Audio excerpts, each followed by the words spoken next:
All righty, and welcome everybody to day two, he said, of ArvCon. It is day two of ArvCon 2025. Welcome everybody.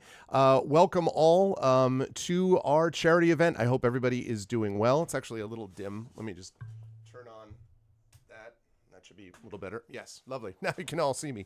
Welcome. I hope everyone is doing well and as excited as I am for today's festivities. This is the longest day of ArvCon, although it is only halfway through when we get through with it, and I am very excited for this today. Very excited after what was a really awesome opening session last night. I'm going to introduce everybody in just a minute, as I always try to do in these circumstances. I will forego most discussion about my own channel other than to just say, please follow us here and please subscribe to us over on YouTube, which is if you type in !ArvTube, just because we're trying to spread the word there, both there and here. And the more people that we can get in here, the better. And I would ask everybody, as you're watching today, please spread the word. Try to get as many people in here in a nice way. Please do not spam them, but try to get as many people in here as possible, both because they're going to have fun doing it and also because it's going to help us ultimately for the charity event. So this is day two of ArvCon. For those of you who have not been in ArvCon before, this is the event that we do every year to benefit the Damon Runyon Cancer Research Foundation, which you can see over there. And as you can see, we raised last night $610 out of the $5,000 goal, which is a very good, strong opening salvo, considering we don't usually stream on Friday nights. So that was awesome. And it was also a lot of fun if you had a chance to see it last night. And I am excited to keep things going today with this. And my hope would be that we can make a massive push towards that goal by the end of today, because the farther we get today, the more likely we can surpass even the goal Sunday and Monday. And of course, our overall goal for $5,000, once we hit that, we will have raised $40,000 to benefit the Damon Runyon Cancer Research Foundation since the event began 11 years ago. So that's very exciting. And yeah, I'm just really pumped up to be able to have all the events that we're going to have today. We'll begin with a conversation with the Damon Runyon Cancer Research Foundation scientists, who I will introduce to you all in just a moment. Then we're going to continue with By the Dice Roll, playing Ghosts of Saltmarsh. That will be happening from 1 to 5 p.m. Eastern. And hello to Damon Runyon. Hello, Damon. I saw Damon Runyon was in here. I have a feeling I know who's behind the account. Literally a representative of Damon Runyon. And thank you so much for everything. Thank you as well for the support. And also thank you for the newsletter feature. I mentioned this yesterday, that we also got profiled, which was super exciting. Right there, you can see it. Right there is us.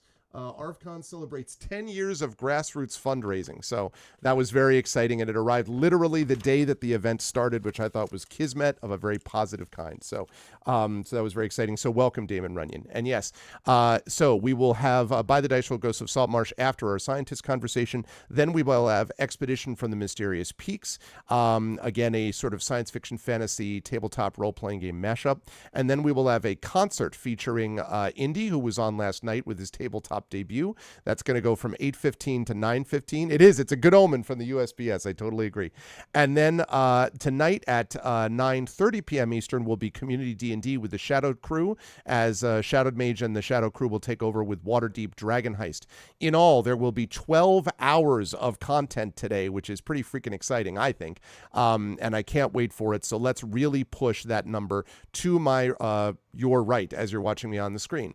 And you may ask yourself, well, what exactly is that number? How do I take care of that? I'm glad you asked, because !donate will allow you to get over to our Tiltify campaign page. Whenever you contribute there, there'll be a big shocking orchestra hit, and then the number will shoot up, and then I will adjust that text box. And we I have a bunch of giveaways that we're doing thanks to the incredible mods. Trifidimats, who is here, Prince Justin is here, Dragonspear did all of the original spreadsheet work, Shadowed Mage has done a lot of work on Arcanaspot. We have so many people who have jumped in. Hillness as well. Also, Hillness had a big contribution last night. So all of that is really exciting. And don't forget that while those donations are happening, the top donors, the second highest donor is going to get that smaller picture. I showed that earlier on. I'll show it later on today as well, from the amazing Prince Justin. And right above that is the large photo, which is going to come to you. Both of those are on metal, by the way, that will come to you from Drew the Damager if you are the top donor. Now, currently, the top donor with a $200 $250 donation is Thordak's Mommy. Hillness is right behind with $249. And I believe Nonstop is currently in third, which would get the prize pack of the books, the dice, and the 2 board games. So all of that is very cool, but I should point out that this is the aggregate collection of donations. So the more that you donate overall, the more that you'll be able to move up that donor list. And of course, I fully understand that for a lot of people, they are able to donate not very much as they see it, but any amount matters. Any amount, no matter how small, makes a difference. And of course, just being here matters as well. So donation is super important. Being able to spread the word and let people know about this and get the word out so we can get more people in here and more donations is super important. And your presence here with a friendly community that is sort of interacting with what's going on screen and all that stuff, that's all important as well. So thank you so much in advance for all the work that's going to happen over the next few days and all of your commitment to this. And thank you for being a part of this really awesome event. It is an honor to be able to do it every year. So with that said, the time has come. We are ready to go. So I am going to unmute myself, and I'm going to apologize if I interrupted any conversations that I couldn't previously hear. And then I am going to quickly make an adjustment to my screen so I can make sure that we have got all of the stuff ready to go. I believe we do. I just want to make sure that I'm not messing up how anything looks. Thank goodness for studio mode on OBS. There we go. Lovely. And now I'm going to unmute them. And it is my great pleasure now to welcome everybody to, there they are, our conversation with three Damon Runyon Cancer Research Foundation scientists. So it's my honor to have with us Dr. Brendan Floyd and Dr. Sang-Woo Park and Dr. Catherine Triandafilo. I hope, Kat, I got that last name vaguely pronounced correctly. Okay, I was practicing. I hope so. So it's a great pleasure. So first of all, thank you all three for being here. And folks, these scientists are also going to be with us Monday for the tabletop role-playing game of Daggerheart, just released from Darrington Press, which is Critical Role's publishing company. And they are going to have Mike Underwood, one of the designers of that game, Daggerheart, will be leading them through a one-shot. So it's very exciting.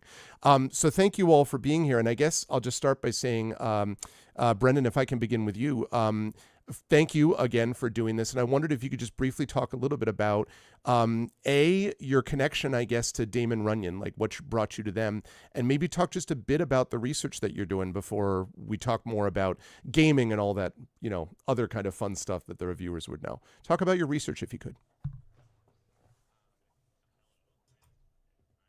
Postdoctoral fellow in Carolyn Bertozzi's lab at Stanford University. And I'm going to just start with the research and then go into what brought me to Damon Runyon, because I think those two are connected. Okay.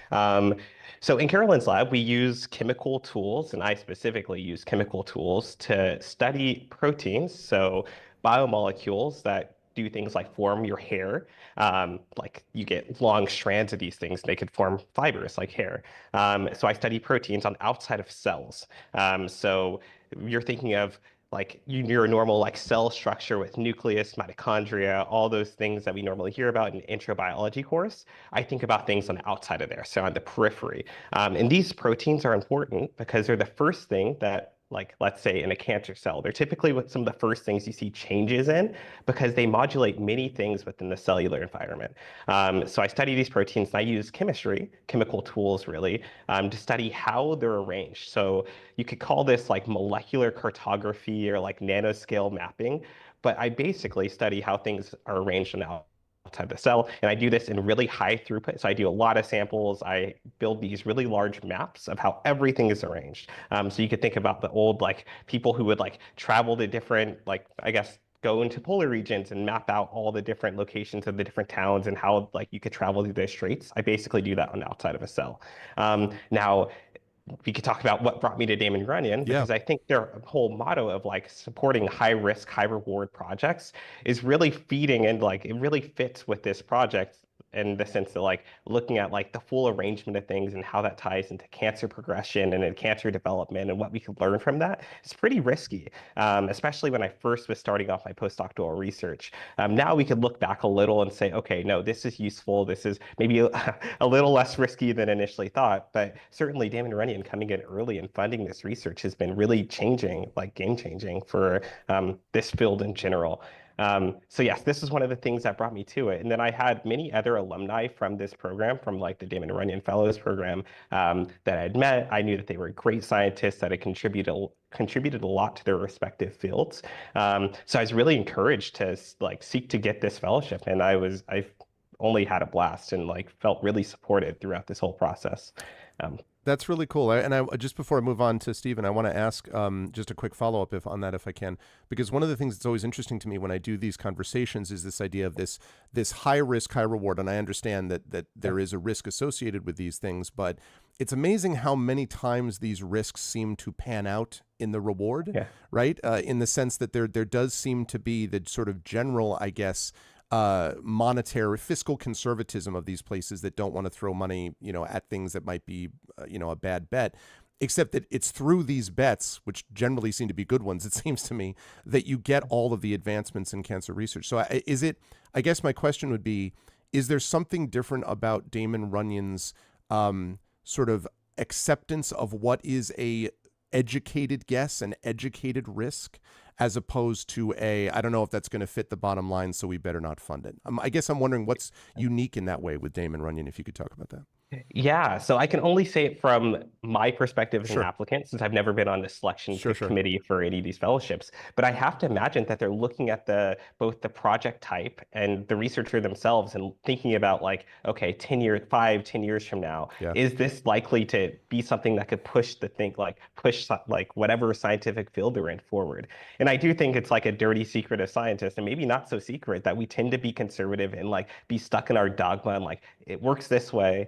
And because it works this way, we know it works this way, we're not willing to accept any of these, whatever new thing might be coming out at the time, or at least be skeptical about it. And I do think it's one of the big features in Damon Runyon and however they do their selection process. And I have to say, it's probably a combination of like looking at those written proposals and seeing how much thought has gone into it, and the researcher themselves, their background, and looking at their skill set and how likely they are to get the thing that they're saying they're going to do done and wherever they're currently located. I think it's a combination of those things that allow for them to see like, okay, this is likely to pan out. And if it didn't pan out, at least there will be some interesting discoveries along the way that will still contribute to cancer research in general. yeah. Yeah, and I will say it's major props to like Damon Runyon for being able to spot these projects and pull in the researchers that are able to push it through. And then we get the perspective of, oh, okay, it wasn't even high risk. It was just going to work all along, which is what we can always say in hindsight for these Right. stories, Oh no, I'm right? sure you already know. Everybody already knows it's going to be fine. Like I'm sure. Yeah, exactly. But no, I think that yeah, and it's interesting that the sort of the mindset that they have towards it really sort of allows researchers like you to take these big swings. So I think that's really neat. Dr. Park, Stephen, if I can come to you next, same question, I guess. If you could talk a little bit about the research that you're doing, and then yeah, if you have any thoughts about what brought you to Damon Runyon and your sort of impressions of them. Yeah, so hello, my name is Stephen Park. I'm a postdoc fellow and professor in Marcella Mouse Lab in Mass General Hospital and Harvard Medical School. So I will start from what study doing in the Marcella Mouse's lab. So we are doing developing new CAR T cell is chimeric antigen receptor T cells. So basically what it is like collecting T cell from the patients and then engineering these T cells and then infuse the patients, and those T cells can fight against the cancer specifically. Yeah. So what I'm doing here is my PhD work is basically understanding the sugar molecule on the cell membrane. And then most of the mammalian cells have this sugar layer on the cell membrane, which is really thin and soft materials. And then I was able to measure the dose thickness of the sugar layer on the cell membrane. And then I found that there is a like perfect inverse correlation between this thickness of the sugar layer and immune cell killing. So based on that idea, I was thinking, oh, if I can like engineering these CAR T cells more, then I can penetrate or overcome the barrier, the sugar barrier on the cancer cells. So that's what I'm working in the Marcella Mouse's lab, like developing new CAR T cells. So my entire goal is like curing the cancer by targeting those sugars on the cancers. Wow. That is I continue every time I hear literally everyone always tells me, every scientist, I'm always like, that's incredibly smart. I like I as a layman, but as someone who's heard many such projects of these, I'm continually impressed with that work. Can you talk a little bit about Damon Runyon for you? What it was like applying Yeah. to them, I guess, and just what your impressions of them are as an organization. Yes, totally. Yeah, Damon Lanyon, as Braden really nicely explained what Damon Lanyon did. Exactly same to me as well. Like, I my background is physics and mainly developing a new microscope and understanding cell. And then I jump into the immunology, basically new field, and trying to connect. It can be really high risk because it can be really skeptical later, but like Damon Lanyon believes my research and then invest me, and then Damon Lanyon basically give me some energy that I can do these right things to do right now. So that actually helped me a lot to motivating this research more, and I keep working on. And my as I mentioned, my goal is curing the cancer, and then I believe Damon Lanyon making that curing things, not for me but for all the patients. Yeah, Yeah. no, that's amazing. Yeah. I keep hearing that same thing about what Damon Runyon was able to do for folks in each of these cases. That's awesome. Well, I guess, Kat, I'll come down to you. The same question I asked as well. If you could talk maybe a little bit about your research, and then, yeah, your connections to what your sense is of Damon Runyon as you applied to them, and what they might have done in your case for your research. Yeah, thanks. Thanks so much, Greg. And also excellent job with the pronunciation. Probably the best I've heard sort of off the bat. Oh So my God. great job. Okay. Thank God. um, yeah, so my research is focused on the idea of trying to understand how the tissues in our body, so the sort of collections of cells, act together to eliminate or at least to detect cells that aren't doing the right thing. This could be many things, but I'm specifically focused on cancer cells. There are many ways to address this problem, and actually kind of speaking to this sort of high risk, high reward aspect of the Damon Runyon Fellowship. When I first sort of talked about this project and proposed it, I was using a model that basically involves taking cancer cells and sort of making them into a ball, sort of like simulate a tumor. And what we sort of realized as we were doing the project was that the system just wasn't really complex enough to model some of the things we were interested in. It didn't really seem to be acting like a coherent tissue in the way we might expect like our bodies to be. Mm-hmm. And so I actually pivoted to working with a more of like an organoid model that's made from, it starts from individual embryonic stem cells. I work with mouse embryonic stem cells. And as that system develops, the cells basically differentiate and they form little tiny tissues. And that is actually a great starting point to then introduce these sort of badly behaving or cancer-like cells and see how they behave in the tissue and how the tissue responds. And so I think it was really, their funding of the initial project, but then also their flexibility to understand that like the pivot in the project and how the ideas were staying the same, but the system changed. And it was sort of this is a system that people use to model developmental biology. It's never been used before, as far as I know, to study questions relevant to cancer, but I think they really saw the potential there and understood the motivation for doing it. And I think that's really enabled this project. And it's been really fun. I have always been interested in how cells behave in different contexts. My PhD work was in doing environmental sensing, and now I'm working on sort of almost like tissue sensing. And I think it's been really just transformative to have a foundation belief that the research that you're doing that might sound a little bit sort of out there is actually is quite well motivated and connects to their mission. I think that's been really great. Also, I'm sorry, I didn't mention I'm in Dr. Arjun Raj's lab at the University of Pennsylvania. Yeah. Very cool. Forgot to say that in the intro. So let me actually, and I'll follow up with you, and then I'll work up the column. So one of the things that you've mentioned, and I've heard that now from Brendan and Steve as well, is this sense that there is this danger of getting into silos, I guess, specific to particular branches or forms of research or tracks of research, I guess. And as an academic myself, I know all about academics getting into silos.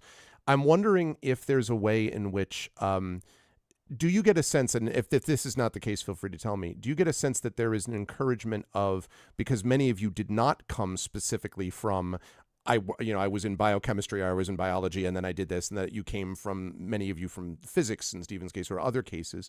I guess I'm curious, is there a sense in which Damon Runyon encourages cross-track or cross-disciplinary or cross-silo, if that's a thing, discussion? Do you get the sense that there is, I know you all met at a retreat, for example. Are there opportunities like that to go beyond your own silos? And if not, but I'm curious how much Damon Runyon brings scientists together from different disciplines to talk about this stuff. Yeah, absolutely. I mean, I think the answer is definitely yes, at least from my perspective. Obviously, as Brendan said, I've never sat on a selection committee, but if you just look at the sort of breadth of research that they fund and the backgrounds of the fellows, it is definitely not people who have studied cancer biology for their entire careers. Mm-hmm. And I think that sort of community and the access to that community has probably been, for me personally, the most sort of rewarding part of having this fellowship. I mean, it can be very difficult to be a postdoc. You sort of end up, unlike being in a graduate program where you have sort of a cohort that you're with and a program, and as a postdoc, you work very closely in your own lab, and that I think can sometimes lead, without sort of other outlets, to this sort of not quite like groupthink or silo, but you don't get a lot of chance necessarily to interact with people very outside of your field. And so I personally find the retreats like so energizing and exciting, and it's so cool to see all of the great research that everyone does, and to get a chance to talk to people about it. I mean, they really give us a lot of time to kind of cross-pollinate and make collaborations, and it's really a great privilege, and I think we're all very grateful for it. I mean, I know their funding is very important, but also this sort of community that they foster is awesome. Yeah, that sense of community is something I hear from Damon Runyon Fellows all the time, and that's why I was curious about that. Yeah. Stephen, what about you, coming from physics originally?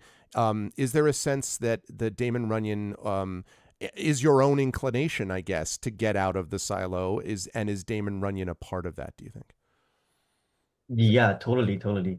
Honestly, like changing the field is other people or other professors sometimes, or other like folks doesn't believe that quite well, because like, for example, my PhD is in biophysics, which I originally from physics, and then move on to the bio. And then once I move on to the like bio folks, and then they say, "Oh, you're not doing bio, and you're doing physics." Great. When I go to the physics world, they always say, "Oh, you're doing not physics." Exactly the same way. So it's really hard to find the people who believe this research, like in both sides. So Damon Lanyon definitely believe those things, and then I believe Damon Lanyon can make it work, because by supporting those people. And then I met so many different like fellows in Damon Lanyon working on different fields, like me, like from physics to the biology or cancer, different fields, or chemistry, from the chemistry to the cancer as well. So yeah, I totally believe that's the truth. I have it on good authority that both biologists, physicists, and non-biologists and physicists are all impacted by cancer one way or the other. Like, you're not just curing physicists, or biologists. It's amazing to me how much you get this sort of the buzzword interdisciplinary in the academic fields without necessarily the commitment to what it would mean to do that. And part of it is bringing people together and not being like, "What are you doing here? I thought you were over, in bio or physics," or whatever the case would be. So I've heard that as well from folks before. Brendan, what about you? Do you have a sense of this sort of silo work that otherwise people can get stuck in? And do you think that Damon Runyon has sort of helped foster an attempt to get over that by bringing people together in this way? Yes. So I totally agree with what Kat and Stephen have already said about the siloing aspect, especially of being a postdoc. I think we get very entrenched in our fields and our labs, and you don't have some kind of department-wide system that you're as connected with as when you're a PhD student. And I do think Damon Runyon has done an excellent job of bringing people across many different fields together. And I do want to highlight some other aspect of the retreats that we haven't mentioned yet. And that's that Damon Runyon has different fellowship programs. Like, the three of us are on the Cancer Research Fellowship, so typically postdocs. But there are also like pediatric oncology fellows. There were quantitative biology fellows as well. So you have people with like MDs who are practicing clinicians who are seeing patients. Like, typically, I think there were a subset that were seeing like children that were suffering from cancer. And then you also have quantitative biology fellows who are typically moving from something like a hardcore statistics or computer science background into biology. And we were all brought into this like single room, all talking about our science together. And I think that was really encouraging. And as you say, fostering some kind of interdisciplinary action, like and actually taking those steps to bring it together, which is really exciting to see. And I do think Damon Runyon has heavily encouraged that. And I would be surprised if they ever stopped doing that. I think it's valuable for the scientific community as a whole. Yeah, I agree. And I imagine there's Kat didn't quite put it this way, but there's also a sense of isolation that can sneak in otherwise, not just sort of intellectually, but emotionally, if people are sort of off doing their own thing. And I have a question to follow up on that, but I do want to acknowledge first, thank you. First donation of the day, $5.03. Thank you from Prince Justin. So that brings us up to 615.03. The message is because Damon Runyon and their work rules, also for the first time, it's going to be team chaos, but it won't last. What you might notice for Brendan, Steve, and Kat, both here and on Monday, is that there is this weird dynamic where people start donating odd numbers and then even numbers as a battle, and I honestly couldn't care less so long as the number keeps going up. That's all that matters to me. So anyway, thank you, Prince Justin, so much for that. Brendan, let me follow up with, and yeah, Damon Runyon points out in chat, which is with us in chat, identify areas of cancer research where targeted funding can make a really outsized impact and build programs in those directions. Yeah. So I guess, Brendan, let me start with you, and this is kind of a semi-personal thing possibly, but I want to ask about morale. Because I asked about that before, and currently, in our current moment, especially in the United States, morale for scientists has not been at an all-time high because of what I could only argue is this assault on science from certain places. That is not an assault that is, I think, held by the majority, by the way. And I know there are a lot of people, including everybody here, and a variety of people that I know that do not share it. But I guess my question would be, in moments like this, how does either your research or the work with the foundation or the work with other scientists outside of those silos, does that help bolster morale at moments like this? And I recognize this is a personal thing that'll be different for everybody, but I wonder what your thoughts were about that. Yes. So I could start on the practical side of things. So the bolstering certainly comes with having some level of funding that's guaranteed for an extended period of time to make sure that I could continue doing the research. But that's less the morale side of things. And I do think we've had kind messages sent out from like the CEO of Damon Runyon to all of us fellows early on during this previous administration getting into office, which I think helped. I think seeing these messages of support and the larger movements for the scientific community coming together and protesting some of the actions that we've seen in the past year have been another bolster and keeping our head up and going forward. I mean, needless to say, it's still hard. I think on a daily basis, many people in my lab are talking about things we're seeing. Sure. We have quite a lot of international either postdocs or graduate students who are currently seeing their positions as threatened. And it's hard to get past that, especially with the current headlines that we see almost daily at this point. I do think it's been useful and helpful having just people to talk to. We have a pretty open building that I work in, and just having all the other different research groups coming together and many times saying, we actually had a board introduced that's literally just a whiteboard in the middle of our lobby that's just how are you feeling today? And it's a whole bunch of different emoji faces, like a smiley face, a sad face, and there are different post-it notes that you could put on to how you're feeling. And I actually was surprised in the past week, we had a majority of people moving up to the happy face. And it's amazing how just seeing that can make you feel even happier yourself. Wow. Yep. So I think it's really come down to the little things, right? Doing things like this, knowing that I'm now contributing towards this great, I guess, fellowship and overall institute getting more funding. That's the little things sometimes help quite a lot. And I love that. That's really cool to hear, actually. Reminds me a little bit about human beings helping humans, which is this is what this is about, right? Steve, I guess I would ask you this, Steve, and I'd ask you the same thing. What's your sense of where morale stands, and does this sort of situation with Damon Runyon and the things we've talked about, has it helped boost morale? What can be done? I guess that's another question. What can we do out here as not scientists in some cases to boost morale for you folks? How are you feeling about that work? Yeah, so I can tell because I'm belong to the Harvard Medical School, so it's a major like issue in here. So in real fact is many of postdoc and then graduate students and also like from the international students like having those issue, which is really it's really hard time for sure. And even me as well, like if without Damon Lonyan supports, I might change the direction of what I want to do and it might affect my job as well because it's a huge impact impact all the like the researchers Of like course. from the international. So yeah, yeah, so yeah, what I can do is my PI Marcella Mouse always mentioned this like we should focus on what we are doing, what we can do right now, because other things we cannot control at this moment.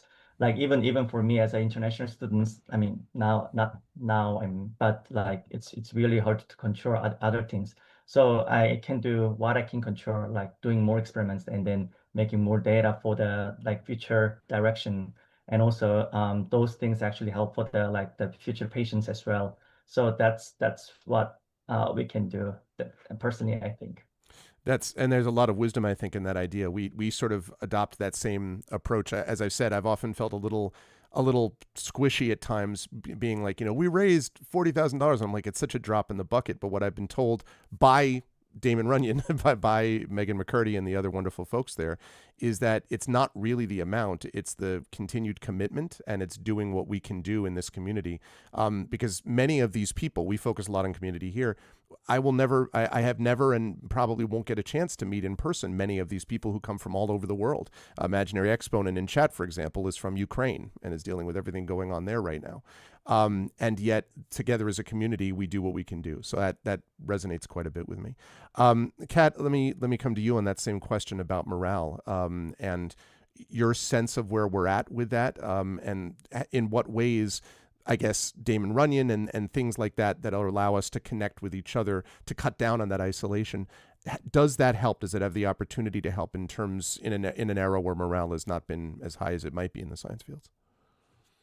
Yeah, I mean, as everyone said, it's definitely a difficult time, and I think, not at least my impression is that not many of us got into this because we wanted to be political activists. We just really like doing science, and so it is a very strange place to find yourself in. And I think, you know, as you've mentioned, truly having the sort of explicit backing and support, continued support of people outside of what you directly do and who may never even benefit or even, see what you do, is very.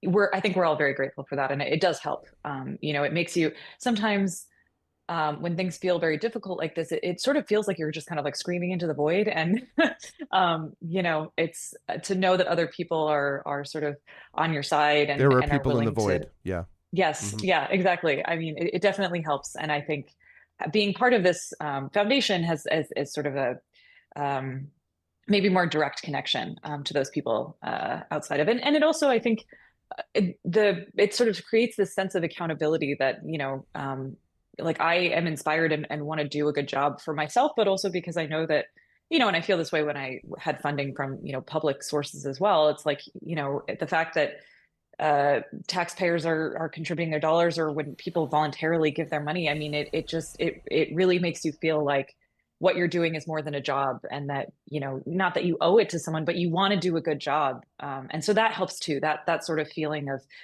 well, there will always be naysayers and voices of opposition, but, if you believe in the work that you're doing and you think it will benefit everybody, even the people who are saying that, what you're doing is bad or wrong, or that they don't support it, that they, it's the benefits that I think scientists give to the world go beyond those kind of political things. And while it is a shame that it's sort of under attack, I think it's people like those involved in Damon Runyon and those who support it and similar foundations, I think is really what's going to help us as individuals kind of stay the course and make it through the day. I'm glad to hear that, and also that we'll be here long after those attacks die down, because of the importance of this beyond anything political at all. Imaginary, that is a tremendous question. I wish I had time to ask it, but I need to ask these folks one thing about a game. I guess I'll ask. I will sort of cheat, and I'll ask two things. Well, all right, I'll ask this question quickly, and I guess I'll ask everybody to move quickly through, which is handling cross-area ideas. So like if you need a software that doesn't yet exist, you have a team to write it, or if you have a device that doesn't exist, do you call your engineering team? I guess I would broaden that out to say, can you speak to others outside the discipline, specific sub-discipline, and be like, do you have anything that works for this thing? I mean, Kat, I'm thinking a little bit about what you were just describing about not having a model that was complex enough to address that. So I guess if each of you, I'll ask each of you in turn, is there some way in which, how does that work? If you don't have something that you need and you need to reach outside the sub-discipline to get. And Kat, I'll start with you, I guess. Yeah, happy to speak to that. I think one of my personal favorite things about being in maybe more academic research is that people, generally speaking, have an extremely open attitude towards those types of questions. And they're often so genuinely enthused that you want to use something that they made that they'll just give it to you for free and help and do tech support forever. It's kind of like, okay. So yeah, it's very different, I think, than the commercial space. Although to be clear, I've never worked in the commercial space, so I don't know, but it's my impression. Yeah, I think that spirit really carries through. I think, it's obviously all not sunshine and roses, but I personally have benefited greatly from it. To get this model, I just called up a collaborator and drove up with some dry ice to Princeton and got some cells from them. And, they gave me all these protocols. It was great. And so I think that attitude is quite encouraged. That is good to hear. Which I love. Yeah, that is good to hear. Stephen, what about you? Have you had the experience of having to go outside, I guess as a person, physics into bio and so on, where you've had to reach out to a collaborator elsewhere or someone else to get something you couldn't have gotten from within your specific work? Yeah, totally. I had actually two experiences. The first one is I got a lot of requests from the different bio people to ask me to measure their thickness. So as a physics of view, like, it's really grateful for me too as well, because it's learning new biology, and as well as I provide the information to them. That's a point of view from the physics. And right now I also need other people like glycomics or like sequencing, those things I cannot do that. So there's a two-way I usually do is as Kat already mentioned nicely, using the collaborator, because most of the scientists are open minds and they're happy to help. And then the second one is there's a lot of company as well, helping those research as well. So we usually use both. Yeah. To be able to get that stuff through. That's really cool. Brendan, what about you? Have you had that experience of needing to reach outside the sub-discipline to get assistance, practical or otherwise? Absolutely. I think it'd be really hard to find the scientist, especially a postdoc, that hasn't had this experience. I worked with synthetic chemists pretty heavily when I was a graduate student, where I worked in a computational biology lab. We collaborated heavily with this lab that would synthesize molecules for us. And I think really collaborations are one of the main pillars of our current science, the way we do with science nowadays. And I think it should stay like that forever. We talked about the role of interdisciplinary work in the sciences nowadays, and I think it's just so clear how important that is. If I needed a bit of software developed, I can go scream out to someone on campus and someone will respond and start coding right away. And as Kat is saying, normally they'll do it just because they're so excited that someone cares about what they're doing, which is great. And I love that. Yeah, that is cool. And as much as I like to sometimes make fun of academics in my own profession, I teach at St. John's University, a large university in New York, and it's I'm in the humanities, but the sense of being able to, we're doing a lot of work at the moment in battling generative AI and creating committees around artificial intelligence ethics. What a concept, putting ethics first before anything else. But that also is a collaborative effort. So it's nice to hear that sometimes in the academic space, we can actually get together and do some things as well on a campus level. Okay, I can't let you all go without one question that's hugely significant, and that, of course, is games. And so I have to ask Brendan, I mean, I know that Mike has laid out for you what this might look like. But tell me, I mean, when Megan, I believe it was trying to arrange this, when they came to you and said, hey, do you want to be on this crazy Twitch channel playing a tabletop game? Were you like, absolutely? Or were you like, what? What's your relationship with games, I guess, as we get ready for this on Monday?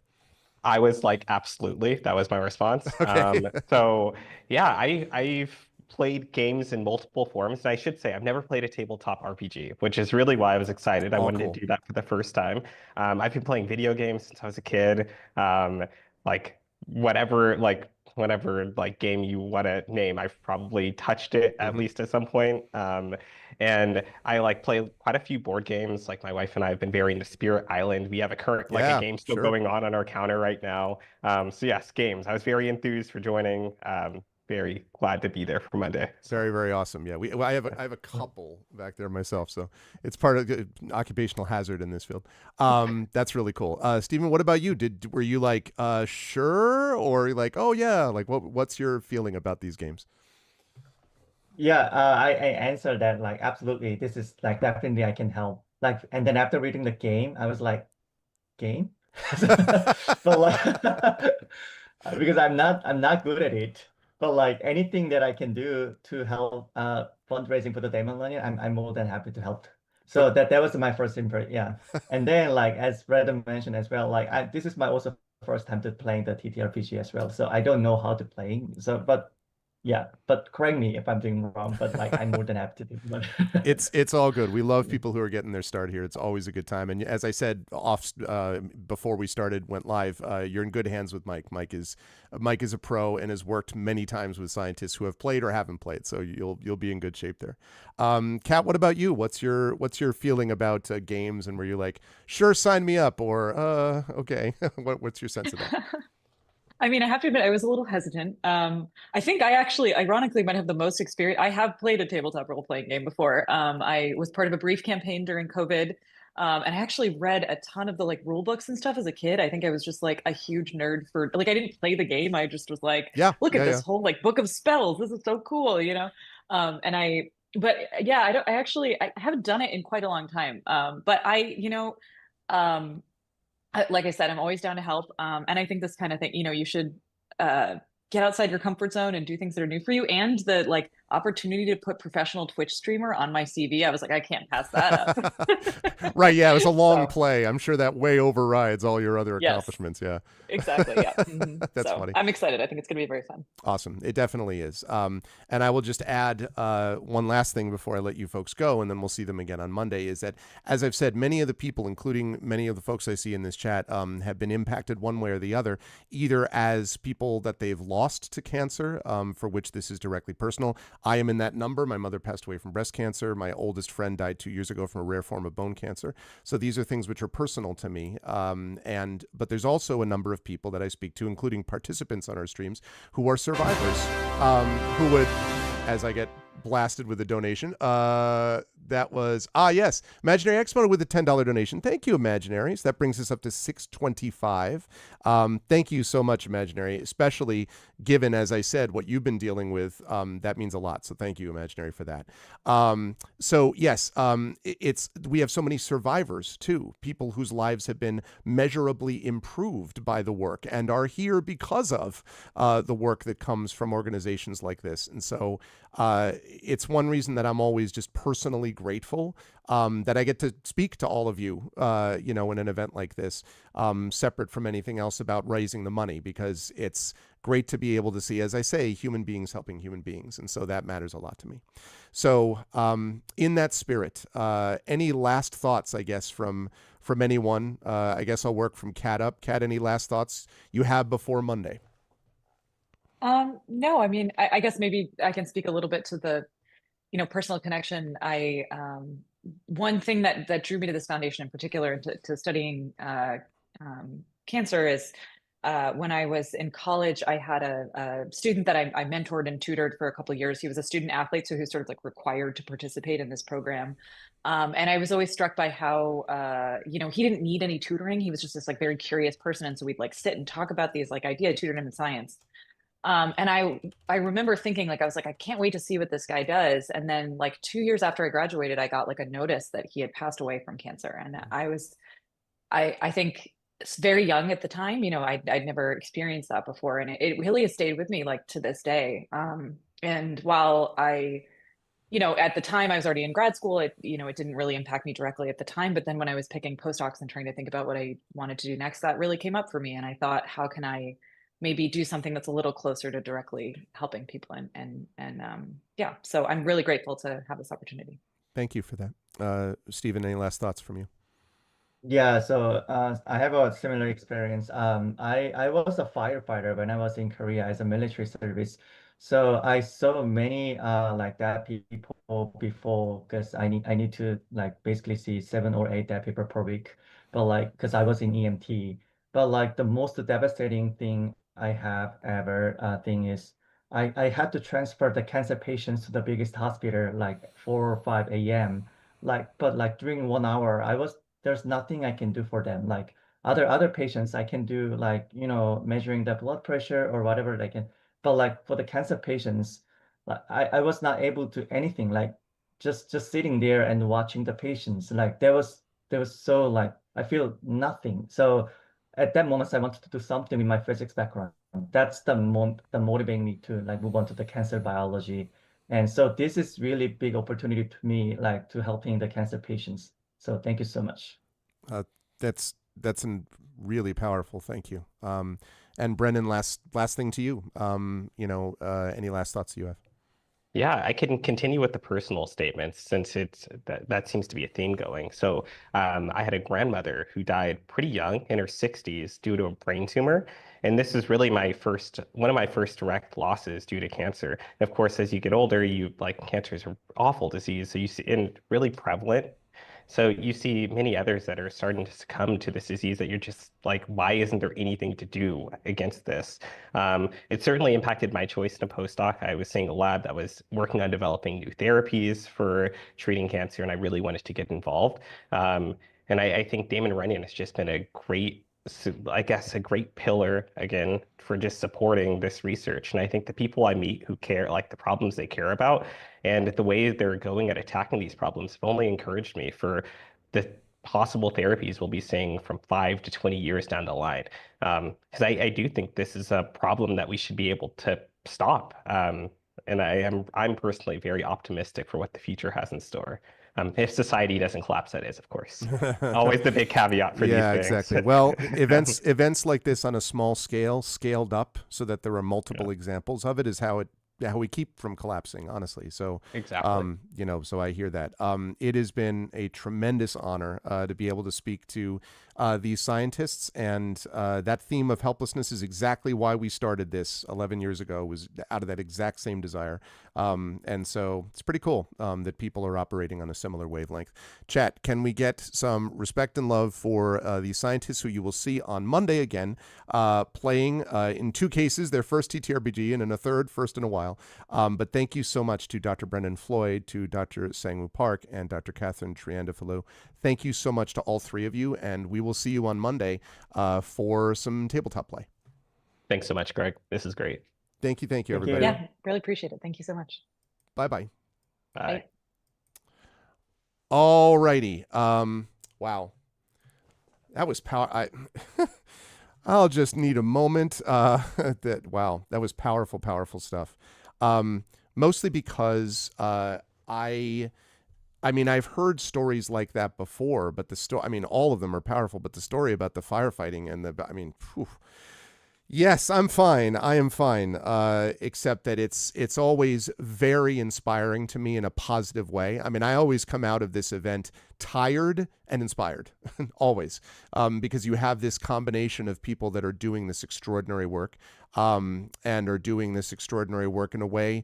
I also feel optimistic, and I feel optimistic because of the students I work with in my regular day job, and I feel optimistic because of scientists that I speak to like this. So that was awesome. Thank you so much to those who donated, and if you were inspired as I was, and if you're like, this is amazing, what can I do? Well, one thing you can do is you can donate to the cause. And again, if you type in this donate, which is not spelled with an S, donate, which is that way, you can get on board right now. I love hearing that ba-ba, and I love seeing that like that, exactly like that, as we got an anonymous $174.97 donation. Let's go. That's what I'm talking about, is that brings us to $800 and more giveaways. thank you so much to the anonymous, my favorite person, anonymous. No, thank you so much to the anonymous donator who did that. And also Team Order. I saw Team Order just there to bring us up to $800. That is amazing. Thank you. Thank you. That means, by the way, that currently the ArvCalists are still ahead in the all-important who raised the most money battle. But most importantly, of course, what it means is that we are continuing to move onward and upward. We are now only a couple of $100 away from our $1,000, from 1/5 of the way there. So we are in very, very good shape. I love doing this event. I really do. I love the opportunity to bring these people together in the way that we did this. I really love the opportunity to be a part of this, so it's awesome. All right, now I see Wholesome Horror Gaming in chat, and that means that there are some people waiting to play some D&D, y'all. So I am going to go and prep. I have it mostly prepared already, but I need to send out the Zoom link to them and capture video. So I am going to be gone now for about 5 minutes. Please do not go anywhere, okay? I will be back very shortly, and then we will be introducing the next part, which is the By the Dice Roll crew playing Ghosts of Saltmarsh. And so if you want to see some tabletop, make sure that happens. And again, bring on everybody that you can. Bring people into this mix to the extent that you can. Hold on, what am I holding on for? Oh, and also Damon Runyon, thank you again for making the connection with these scientists. Again, I say this every time, but thank you so much. And we've still got a long way to go in this. So yes, Echo, what's up? What am I holding on for? Make it quick. Because I gotta go over and do things. I got stuff to do.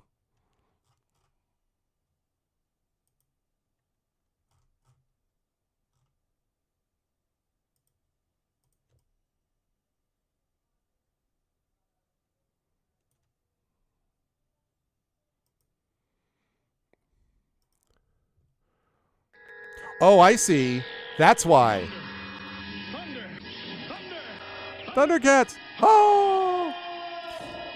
That is what we call in the business a raid, people. That's what I'm talking about. Thank you, Flayos. We come bearing Canadian assistance. Oh my gosh, the Canadian assistance. Now I can go AFK. Thank you so much, Flayos. And by the way, guess who's joining us with By the Dice Roll today? I wonder if it isn't the proud Canadian member of By the Dice Roll whose name rhymes with Bleos. I wonder if that could possibly be what it is. Thank you so much, Flayos, for the raid. I appreciate it. Okay, listen, and boy, God knows we need Canadian assistance. We certainly do. All right, everyone hold tight. I'm going to be back here in just a little bit with By the Dice Roll. And so hold tight, everybody. And thank you all for being there. And thanks so much for the raid, Flayos. And Raiders, stick around. Don't anyone go anywhere. Bring more people in, and let's keep this rolling. Don't forget to donate. Let's keep going. And yeah, much love, everyone. I'll see you in a few minutes.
Yes, indeed. How excited is that? Everyone gets excited for a good pirate tale, or in this case, a good salt marsh ghost tale. So welcome, everybody. Let me pop my camera back on. Welcome, everybody, to, again, the second segment of day 2. I have recovered from that very awesome and powerful session that we had with the scientists, and we are ready to go with day 2 by the dice roll, Ghosts of Saltmarsh. Remember, as we move into this, I'm just about to introduce all of them. We're sitting at $800 out of $5,000. So remember, we are going to pass. I'm sure that we're going to pass $1,000 here and hopefully way beyond it.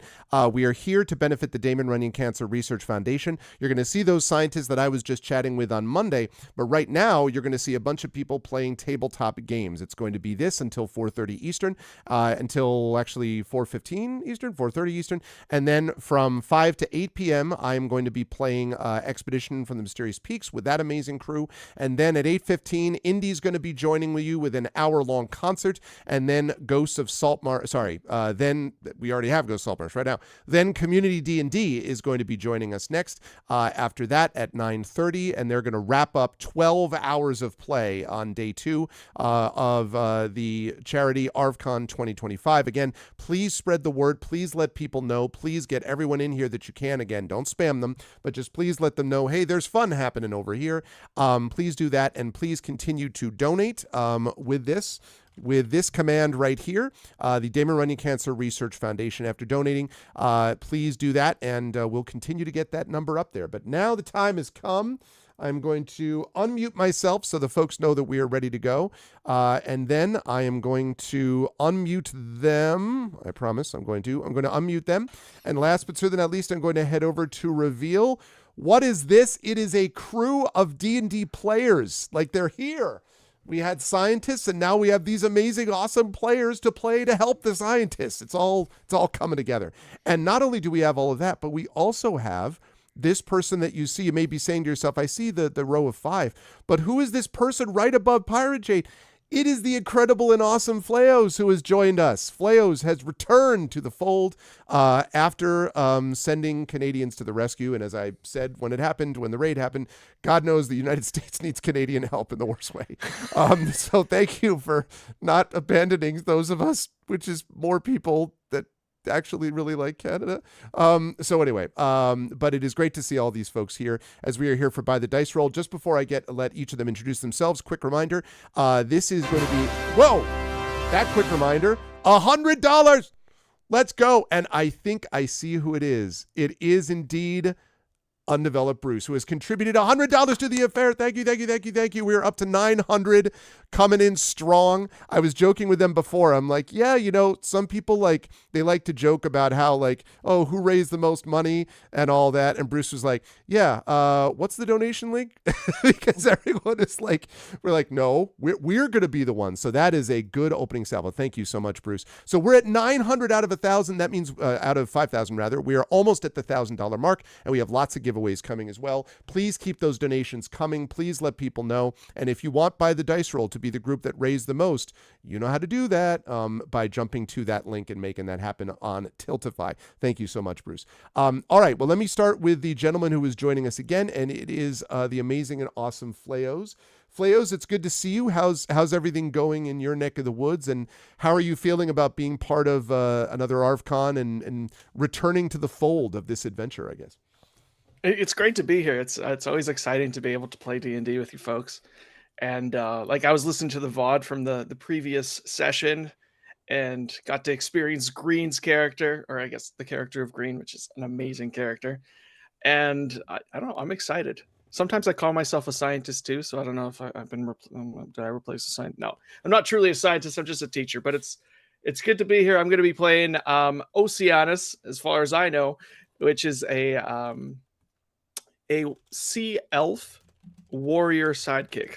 So it's kind of it's not a normal D&D class. It's just a sidekick class. So it's a simpler thing, like a person that can pop in and out. So I don't know if I answered your questions, but I guess I'm nervous. You did. Hi. No, you did. You did. And it's going to be interesting to see. I have ways that we're going to get Oceanus right back into this mix, as we shall see. But always a pleasure to have Fleos with us. Thank you. Thank you for the raid earlier as well. Moving right down to Pyron Jade. It is good to see you, Pyron. I hope all is well. We had the soundboard. We had this moment in the green room where I was telling this story, and then Pyron jumped in at one point with just like da da da with the soundboard. It was like, it was very funny. You had to be there. It was definitely worth it. So Pyron's soundboard is ready to go. Pyron, first of all, also thank you as well for being the one coordinating the codes that we got from GOG.com. Seriously, that really does mean a lot. Thank you for helping be the go-between that has GOG.com, again, an official sponsor of this event. So thank you. How you feeling about today being part of yet another ArvCon, and how you feeling about that soundboard getting ready to go? I'm really, really happy that there's another ArvCon and I can be here. And of course, we are the Chaos Group. We are the S-Tier group. So we are going to bring in the best, the biggest donations. Just letting you know, chat. Don't make me a liar, please. Yeah. Thank you. And so yeah, I'm apart from it hurts a little bit to sit today, which was something I was telling right before you unmuted us. But apart from that, I think I'm doing fine. A little bit of a summer sniffles here. Oh. And yeah, to explain the thing that happened with the soundboard. So like, Arf was telling the story, and I was like preparing my stuff, and I didn't see that I wasn't muted, and I just wanted to go back to like the first page of my soundboard, and that's the button in the bottom left corner. So I was just pressing it repeatedly, but once I reached the first page, there is no go back button. There is. And so I inserted that into our story. At a very good time, too. I'm like, and what happened was, duh, duh, duh. Oh my God. So, yeah. And tonight, I am playing... My name is... Waves Crashing Against Rock, the Kenku Paladin. So, for those of you who don't know about Waves Crashing Against Rocks, they are a Kenku. Kenkus don't speak in that moment, but they repeat things they have heard before. And for that reason, for most of my communication, I use the soundboard that I have here with, I think, now nearly 90 different sounds. I will have to check it, I'm not sure. Somewhere around that. And try to communicate that way because it feels appropriate. Apart from that, they are a paladin of the open sea, a dex-based paladin. So we're currently level 5, so that is still going well. But I know that it's going to be difficult in higher levels. And I was going to say, whose fault is it that you're all level 5? Whose fault is that you're still level 5? Is it mine? No, it's not mine, is it? I'm just saying all of you collectively. I'm just putting it out there. Yeah, so he said we could level up once we're done with the part of the store we are not, but then there was this dungeon. And you just can't leave it like lying around. Somebody might just fall into it. They might trip over it. Yeah, no, for sure. Yeah, you never know. So yeah, that's what happened. Anyway, really, really happy to be here. And keep the donations coming, people. Yeah, let's keep that coming. Thanks so much, Pyron. Always a pleasure. Also a pleasure to have Dark Saber 2K here. I was saying to Saber when I was telling the story that had the dun dun dun added to it, that I was thinking about him the other day, because I was my daughter and I went to a exhibit, an artist that was doing stuff that is influenced a lot by heavy metal and death metal and stuff like that. So I was thinking about Saber, and Saber was like, "Oh yeah, I was thinking about you too because I saw this thing about a Macbeth being held at a castle near here." And I'm like, "That's fine. Just continue to tell me about the castles, the hill forts, and all the awesomeness that you have there that my godforsaken country, which looks at like McDonald's and Popeye's chicken, is like, wow, look at these things." That's fine. No, it is, of course, always a pleasure to have Saber with us. And for once, I don't have to thank Saber for doing Moobot and Dashboard because we're on my channel for a change. So, yeah, I was fidgeted because I usually I need to be doing all this extra stuff to get. You're like, wait, I don't have to do that. How you doing, Saber? How you feeling about being part of yet another ArvCon and all that, and who you playing today? It's great to be back. I mean, it's always great to be back with By the Dice Roll. We have some great fun, and it's especially great to be back at ArvCon because it all started here, like way back. That's right. We did our first sort of groups thing, and I can't even remember how many years ago it was now. But it's always a pleasure to come back and help raise money for a great, cause. That's the word. While also having some fun into the bargain. So it's a win-win.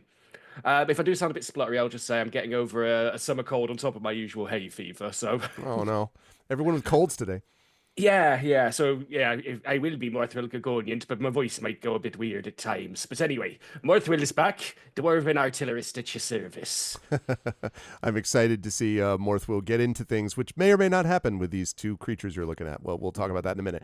Always a pleasure to have Saber with us. Also a pleasure to have with us Wholesome Horror Gaming, also known as Mike Smith. It is good to see you, Mike. Welcome back, etc., and all that kind of good stuff. Yeah, how are you feeling, having been part as well of many ArvCons over the years, and who are you playing this evening? It always feels really nice to be part of ArvCon. I'm not gonna lie, like the normal sessions are really good, but ArvCon just has that special like seasoning, that zing to it, where you're just like, we're not only doing this, we're doing this for a really good cause. Like it just feels really nice. I'm turbo excited. I've been excited all day. I was trying to do some work earlier, and all I'm thinking is like, how are we gonna get out of this dungeon? Like, what am I going to do if I level up next? I need to do this work. So this has occupied my brain space for a lot of the day. But yeah, tonight I'm playing, as always, Silvo Janus Bertulus, our half-elven aberrant mind sorcerer, who has got a better handle on his magic. And to be honest, was just kind of chilling and looting at the front of the dungeon. And then all of a sudden heard this big explosion and was like, yeah, those guys have been gone for a while. And that normally means one of two things. And neither of them are good, so I best go check on them. And lo and behold, I come back and yeah, there's a big old mess that I'm sure Silver will help tidy up by rapidly running in the opposite direction or using brine or waves as a meat shield, but we'll see. One of those things which is part of the teamwork that makes the dream work, I would say. Always a pleasure to have Mike with us. Thank you, Mike. Also a pleasure, of course, to have Inanda with us. It is good to see you, Inanda. And yes, you know, Brian also has had some experiences of walking forward where in danger, where others fear to tread. But everything is fine. Brian is not down currently or unconscious or anything. So I think that's all good. How are you feeling being part of another ArvCon today, Inanda? And who are you playing today? Yeah, I think Brian just has a lot of foolish optimism, but we'll see how that pans Live out and hope, later. yeah. Being part of ArvCon is always a pleasure, and yeah, really, really excited for today. Things are a bit of a roller coaster in my life at the moment. My mum's currently in hospital, so streaming in the afternoons has become quite impossible until she's out. But yeah, I was really, really happy to be able to take part today. And yeah, I'm playing Brian the Bloodthirsty, who is a water genasi fighter pirate. Not the sharpest tool in the shed. Made a couple of blunders, in fact. But fortunately, everyone's still standing. Not all the time, but they're still standing right now. So let's see if we can get through the dungeon. It should be fine. I mean, as I just look at this, I don't, you know, I'm just gonna, you know, zoom down here and looks like there's just a room there, and I'm sure there's no other doors or anything else, and I'm sure these are totally friendly creatures. It'll be fine. Always a pleasure to have Ananda with us. And last but certainly not least, Undeveloped Bruce, who started us off with a bang today with a $100 donation to get us started with this particular segment of ArvCon. It's good to see you, Bruce. You have not been doing ArvCon as long as the others, but you have contributed both financially and with your talent and skill in previous years and this year. So thank you for that. How are you doing? How are you feeling about being part of another ArvCon? And whom are you playing today? Yeah, I'm doing pretty well, thank you. My garden is coming together, my dogs are doing well, everything's going well, so let's wait and see how my life crumbles apart. And it always feels amazing being part of ArvCon. Yeah, I don't know if I've told anyone in this group, but I actually have a friend at the moment who has cancer. And the prognosis is not very good. It was found quite late. She's got lung cancer and bowel cancer, and she had a perforated bowel, which meant that after the surgery she can't start chemo for a couple of months because she's too, you know, not doing very well. But only has, you know, a certain amount of time to get on chemo, you know. So we don't think that she's got very long. So I'm going to go down and see her tomorrow. So yeah, it's an extra meaningful ArvCon for me Yeah. this year. Yeah. But yeah, and I'm playing Green, who in recent sessions has unlocked new fears. He came into the campaign afraid of being eaten. Now he's also afraid of being dissolved in acid and crushed by giant rocks, and all sorts of other new fears. And oh, he's a turtle cleric who has OCD. And it is an awesome character, as previously stated. Yeah, I'm so sorry to hear that, Bruce, and best wishes to your friend. And yeah, I've been there, you know, as I've talked about, my oldest friend 2 years ago from bone cancer. So it's this is why we do what we do. Every one of the scientists I talked to just now literally all said that they had this sense of helplessness, and that doing what they do was a way to work against that sense of helplessness and to have an actual tangible effect on people's lives that are here with us now and that are not here with us. And so I'm sorry, much love to you. I'm sorry to hear that, but that's why we do what we do here. And in that spirit, chat, let us get into this. Let's donate some money and get that number moving upwards as this amazing crew gets back into dealing with a couple of probably certainly friendly statues. Okay, let me fire up a little bit as I get the dramatic pop.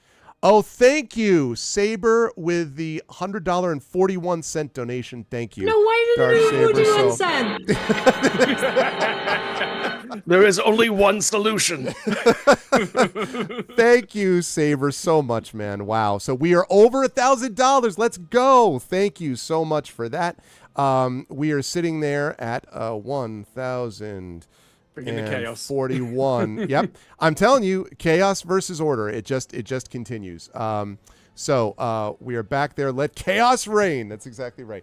It's something also, it feels like the Europeans, I don't know what you all think this means, except for Flayos is not European, but I feel like the Europeans seem to be the ones that are always pushing the chaos maneuvers. And I don't know what you have to say about that, like, because Christ knows you don't want the states to be team order.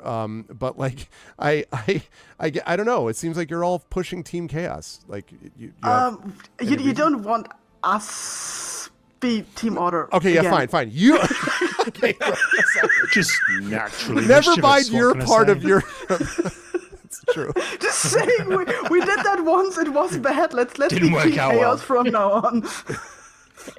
All right, that's our show. Jesus. We are out of usable material. Good night, Exactly. folks. We've hit it there. Thank you so much again, Saber. Thank you, Bruce. Oh my God.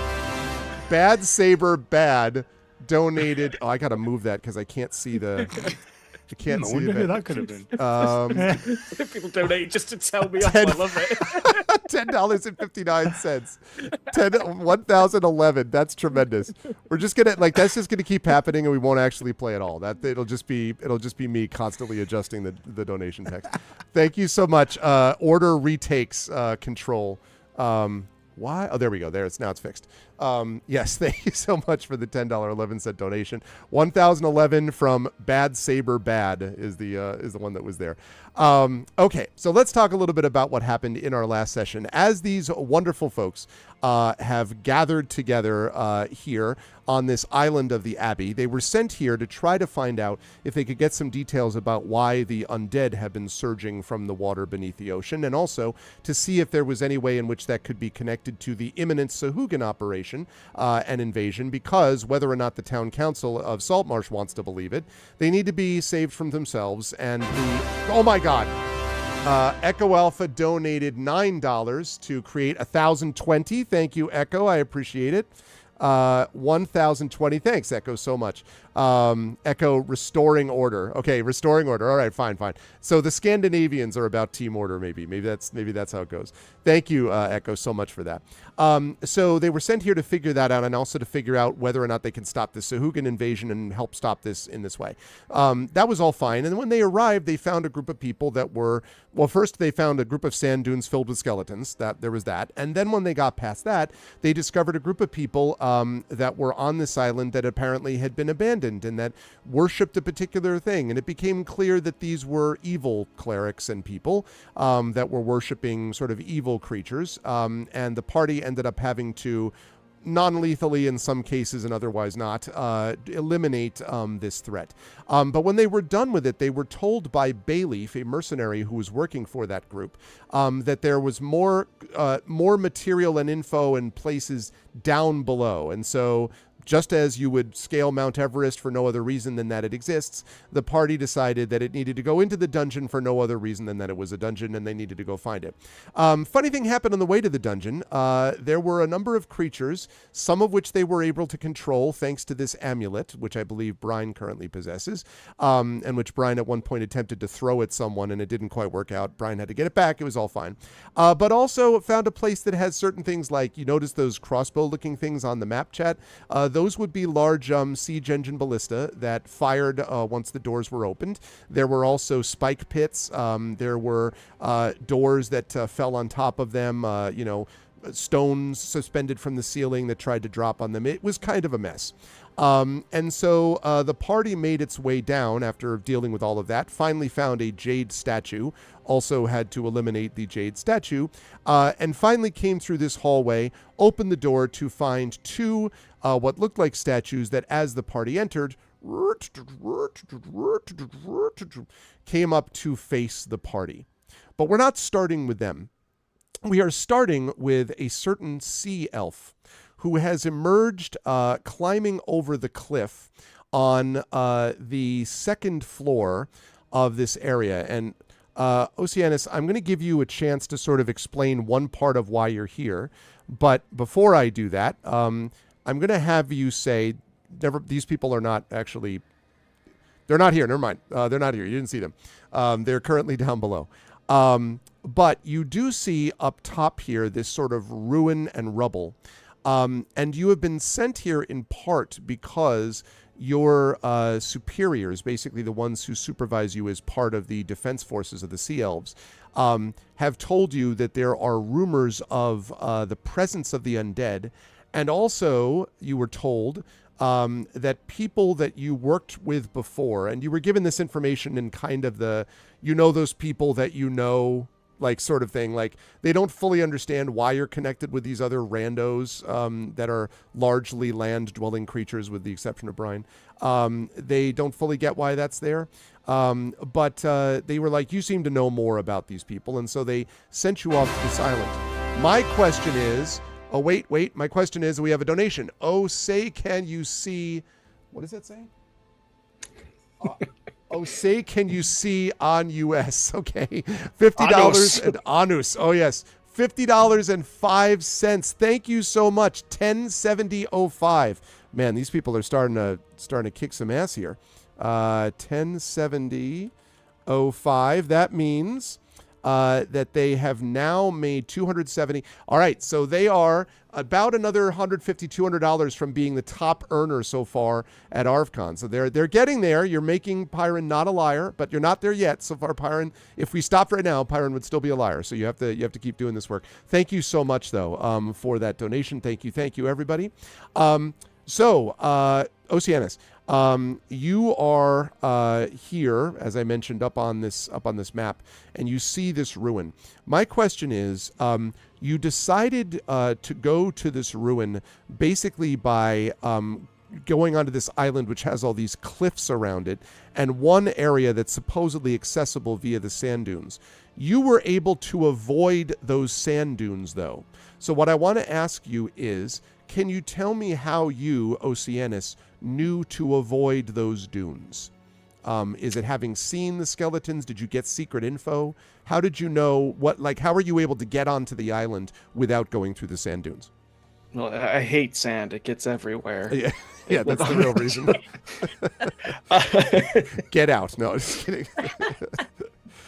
I actually, Oceanus consulted with the sea creatures nearby. As a creature of the sea, he does have the ability to have some basic communication with those of the sea, anyone that swims in the ocean. And so when asking for a little intel, a dolphin, which I don't even know what a dolphin's doing there, but that's a totally different question. Undead dolphin was like, hey, I heard a whole bunch of noises over there up on the sand dunes. I might not want to be around there. They sounded very ish and stuff. And so Oceanus, going up there, took a peek, was very, very cognizant of his surroundings and saw the danger of the sand dunes and avoided said dangers. And arrived on the island. Now, when you arrive on the Yes. island, what you see clearly, Oceanus, is, and I have found your token, and I will put it here. What you have discovered here is you do not see your companions. I'll put you over here, I guess.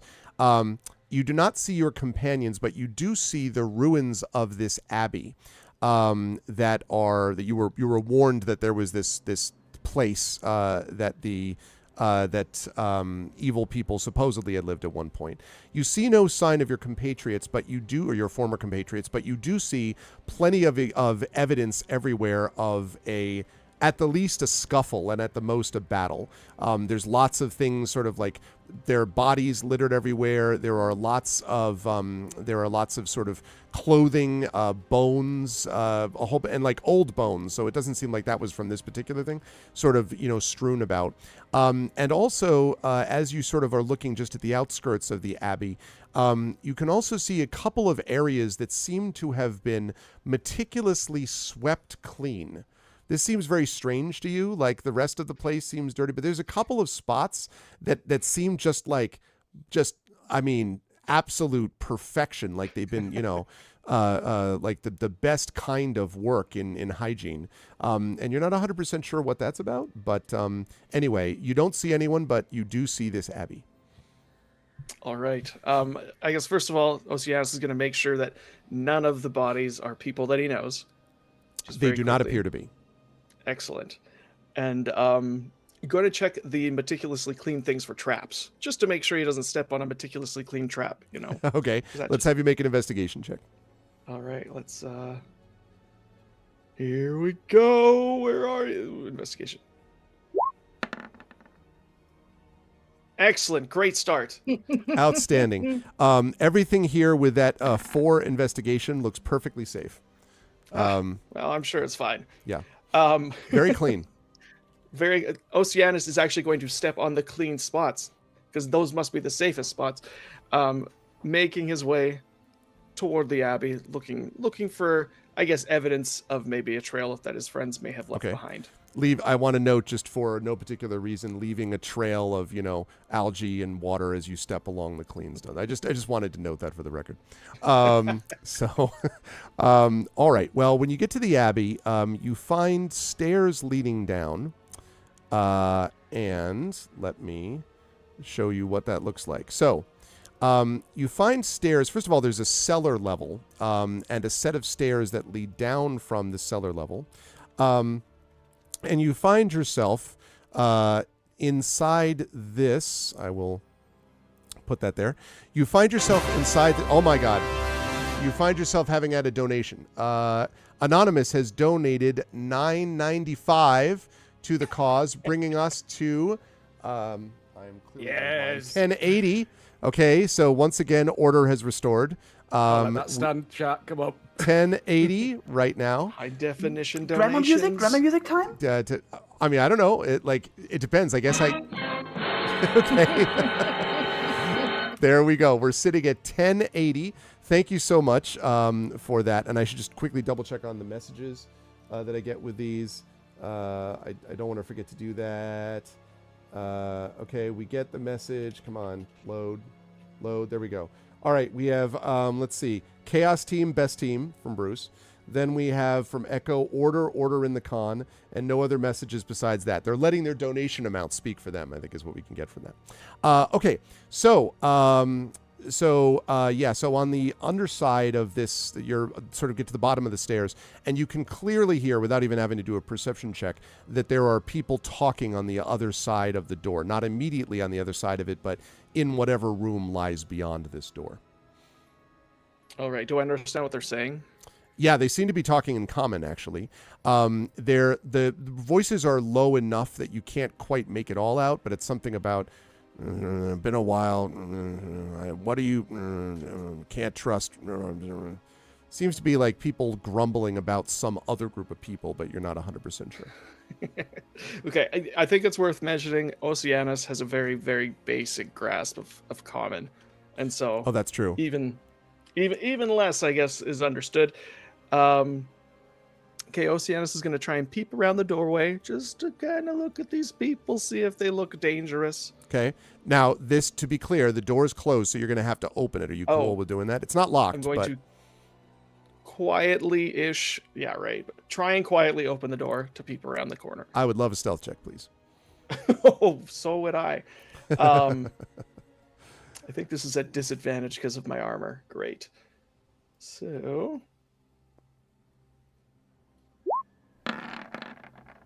Stealth! Exactly. So you quietly start doing, and then it and like bashes against. These three that you see over here sort of like whip their heads around. This one steps forward. And actually, do you have control over your token? I do. Okay, so you can move them in there. So sort of steps forward and says, I see. I suppose you're with them then? Now, you hear that, I suppose, because you sort of like, you kind of get, and then you kind of get the impression he does, like, jerks his thumb over his shoulder, so he seems to be saying something about behind him. Like, hello, my name is Oceanus. And hello. And they sort of like look at each other, and he says, hello. You don't speak common then? I know no speak good common. Speak Elvish? So he looks at you and then says in pretty broken Elvish, I speak good times some. So not super impressive, but you sort of get it. And he says, you group them with?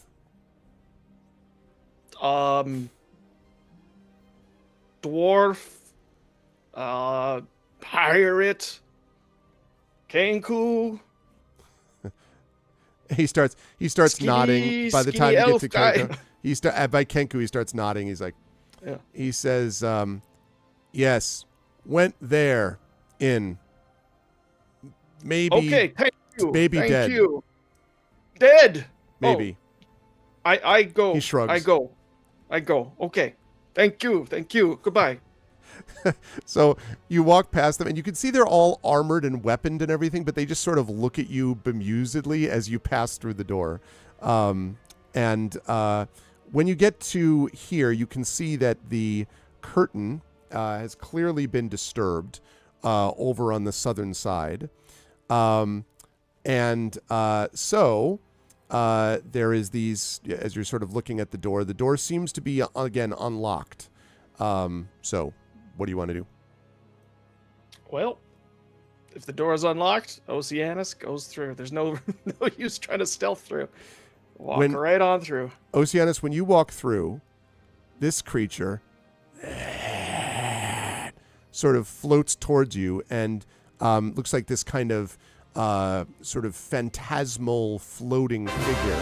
And then he says, "Bup," as we get, thank you to Pyron J. Nebuchadnezzar 2141 to the Damon Running Cancer Research Foundation, which means we're at 110141, which means Tame Chaos again reigns. Thank you so much, Pyron, to you and to EA. Let me just double check and see. Reloading it. This just to see if there's a Wahahaha. Chaos is the message. So chaos is restored. All right. Just you keep that in mind for those of you who don't like chaos. I see that number, an uneven number. It's just sitting there, and it's just like a little irritant just underneath your skin right there. Thank you, Pyron, so much. Like that, exactly. Okay, so you hear this sort of sound, and the other creature, Oceanus, that is coming towards you, is this, let me just make it so the chat can see what we're all looking at. How about that? You see this strange kind of like, I guess I'll increase the size for a minute, in a sort of weird cloak, kind of like walking towards you. I don't like that. And begins to make these loud noises. Now, this is going to be important in just a moment, because freeze frame, while you're in that room, these others are sitting in this room, and you were looking at two of these. You have, first of all, you may have remembered that because of the amulet, Brian, you were able to have these two creatures, this specter-like thing and this ghast-like thing, walk forward and open the door for you because they conform to your will. But these two statues, when you get here, come heading towards you. So, I guess the question that that raises is, I'm going to hand this back over to you. They don't do anything yet. They're just sort of looking at your monsters. It's a battle of monsters. What do you want to do? Because this room in general has these two massive gray granite pillars, shiny black iron, that's the walls, floors, and ceiling. There are several bags and chests and urns scattered about. And there is this shimmering, these two humanoid forms that you can see. Now, as of yet, your creatures have not entered the room, so these statues are just staring impassively at you. If I position myself can the creatures in the room see me? What I want to do is hold up the amulet and say stop to see if they actually conform. Okay. So when you hold up the amulet, why don't you maneuver yourself to where you want to be so they can see you? Because you'll have to step, you don't have to be in the room, but you have to be at least closer to your own creatures. I kind of want to be in between the ghast and the I got you. spectre, Okay. but I can't position myself there, so I'm just going to click myself behind the spectre. But I want to kind of be seen, but I don't want to go in front of them. in front of them. That's fine. So you're positioned in a pretty good spot. While this was happening, we got just, I believe, a $9.09 donation, if I've got that correct, which brings us to, let's see, a total of $1,111.10. What an orderly thing. Thank you so much for the donation. Thank you so much as we continue to get this number up there. Donate 1 singular cent.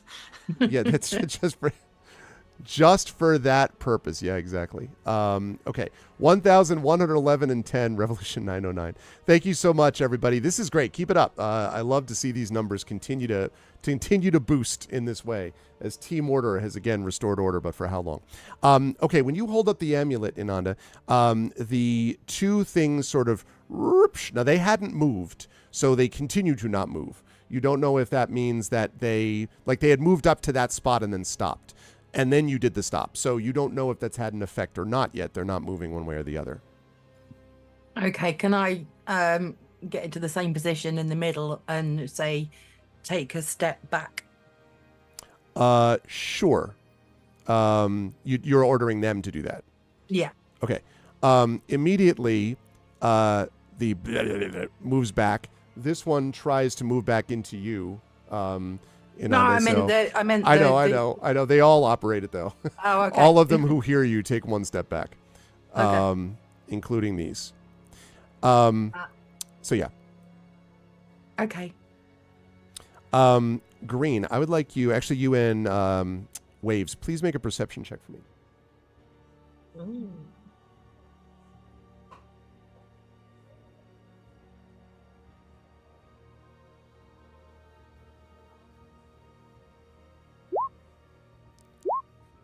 $15 and a 13. Okay. I don't think you hear this, Waves, but Green, you hear from behind you this and roar. It sounds like the creatures that you left behind in the room, but they seem pretty angry.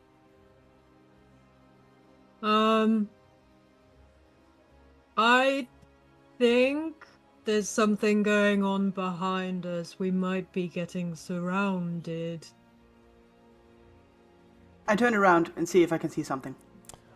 You do not see anything, but you now, since it's been pointed out, vaguely hear a sort of a... And then you hear someone say, "Thank you for the follow on my channel." That's me. I say that. Okay. I shout towards Brian. Brian the Bloodthirsty. Wow. Yes, hello? That sounded That's like not a me. little creepy. I'm going to step back towards where Green and Waves are and say, "Why? What's happening?" I point towards the direction of the other room and point towards her ear. I don't have ears to point to. Yes, that. I can go and see what's happening with the two creatures in the room, but I'm going to have to take all of these with me because if I leave with the amulet, they're going to become aggressive with you. Oh, yes. In which case, I'm going to move back to my position where everyone can see me. Yes. And then I'm going to say, "Follow me very carefully."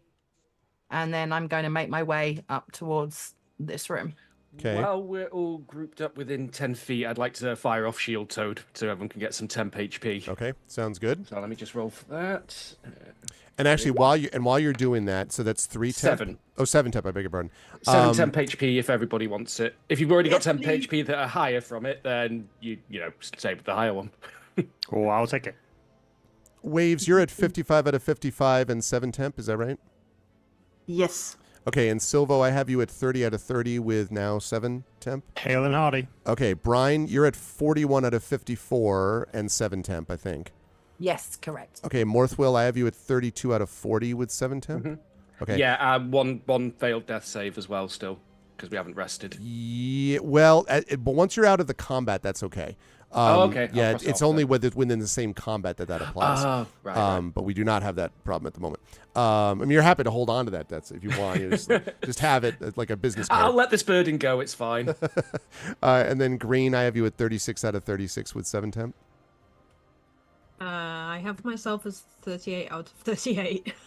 38 out of 38. Oh, did you really? Did I?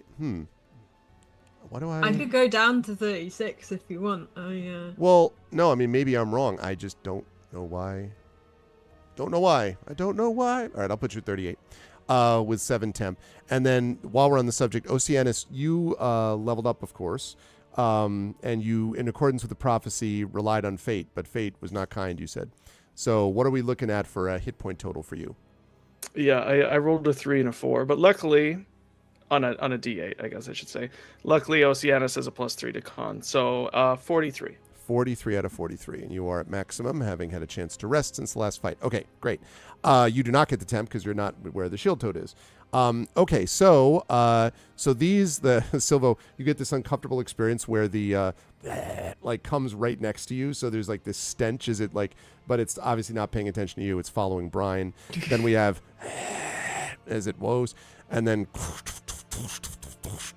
these massive, just small enough, just able to fit in the hallway, basically, creatures. And it's very clear, Silvo, that they are going to literally run you over if you don't move. Oh yeah, no, I will definitely shift then. Where am I? You are here. I will shift back here. And then I had the wrong one. That's the one. And then okay, et cetera, et cetera. Okay, Brian, when you get up here, in the meantime, Oceanus, you can see that the that this creature and this are like coming towards you with clearly not pleasant intent. Well, that's bad. That's bad. Oceanus, I'm going to pull. Actually, you know what? he's gonna pull out his crossbow and take a shot at the looking scary guy. Okay. If that's okay with you. This guy or there, because they both look scary. Like this guy.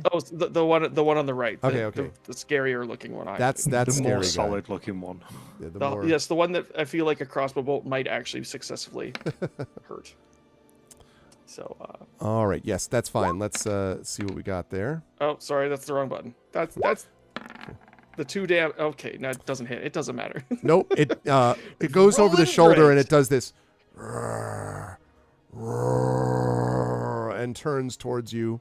I'm not going to put us in initiative necessarily. It sort of depends on whether Brian is booking it or whether Brian is like cautiously moving through the hall. I'm not being cautious, but what I am doing is making sure that all of the creatures are keeping up with me and that I'm within line of sight. Okay. So far, so good.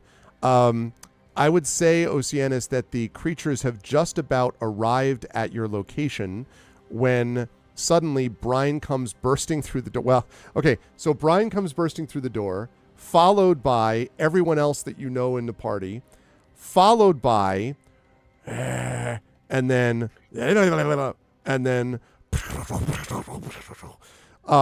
so all enter the room. And you can see, Brian, that these two are, you can see your previously, your long lost friend, Oceanus, who seems to be looking at these two creatures that seem ill disposed towards him. As soon as I see what's happening, I'm going to yell, stop. Okay. Everybody that is controlled stops. And the one sort of, the one that you fired at and missed, Oceanus, is like just like literally just stops like that. And so you're just staring at its weird mask and I'm going, because I can actually communicate with Oceanus, I'm going to give him a very, very thorough rundown of everything that's been going on. But first of all, hi! How did you get here? Just wait 1 second. And I'm going to tell all of the creatures to congregate in this corner of the room. Okay. Clear the hallway. They're all going to do that. Nice little arrangement of creatures. Yeah. And then I'm going to carry on. Funny story. So we arrived on this beach. I don't know if you've seen all the skeletons, but there are necromancers at work. They're still alive, but we are trying to determine exactly what's going on because apart from the fact that they are raising the dead, it seems like they are raising an army. So we decided to come and have a look. Fortunately, I've got this amulet that controls these creatures, but we were just about to have a look at a room. There are lots of traps. Watch where you walk. And then I'm going to kind of, once again, the very, very clean handkerchief that Green cleaned for me. I'm going to, there might still be an acid stain or something on their shell. So I'm just going to give it a little bit of a wipe and then say, what brings you here? Well, I also heard of, my people heard of the undead. First of all, thank you so much for saving my life there. That was a dicey situation. I didn't like the look of that guy next to me. I'm actually gonna take a couple steps. I was gonna say you're standing right next to him. He's like, and one other note, you of course don't know Green, and Green doesn't know you. So just as a note, Green, I imagine you're like, what? And you do not recognize me. What language are you guys speaking? Aquan, so you'd understand as well, probably as. Yeah. As a Green turtleoid. Aquan. I was sent to check out this undead problem, and it looks like there is an undead problem, and I think I must have gotten lucky because I didn't run into any traps, but I imagine that's because you all did. So thank you so much. They're all that way. Although, obviously, I think that these creatures are also part of the traps. Fortunately, this amulet, I've got to be in line of sight with them, but they seem to listen to what I say. Now that we are out of the room and the these guys are a bit closer. Can I go up to them and just have a look? Sure. These are these very large creatures that look at initially just like sort of statues, but as you look more closely, you can see that the creature seems to be this statue seems to be made of pure iron. But the thing that's notable is that you don't see any seams or joints or anything like that. It's just an iron creature that somehow has the capability of movement. And they look very solid. I'm going to call Morthwell over. Have a look at this. Have you seen anything like this before? I can see just fine from over here, thanks. Incidentally, one of its hands is shaped, in each of these cases, each of their right hands is shaped like a sword blade, and their left hands are shaped like hammers. That's not... how tall are they? They are probably they're probably 6.5 feet, but really like broad, like football players, like American football players or rugby players, right? This solid. Okay. I'm going to turn to the others and say, should we carry on having a look? The statues are obeying you, so that's a relief. Yeah, I'm kind of pleased about that. I mean, if you keep them within line of sight, I say, if we find anything else trapped, we could maybe make them go first. I was thinking the same thing, like we did with the big ballistas. Fortunately, we had more cannon fodder. However, I think that I'm going to turn to Green and say, because you can... this is my friend Oceanus, by the way. We've fought battles together before. He's very lovely. And because you can understand each other, maybe you could explain to him exactly where and what the traps are on the journey back to the room. Yes. How clean would you say Oceanus is on a scale of 1 to 10? There's some seaweed and stuff from the journey from the ocean. Oceanus didn't do a great job cleaning himself off. Also, there's sand on his feet. You know how that gets. So if that's dirty, then he's a little dirty. Right, yeah, that is dirty. Yeah, Green just wants to give him the old head to toe.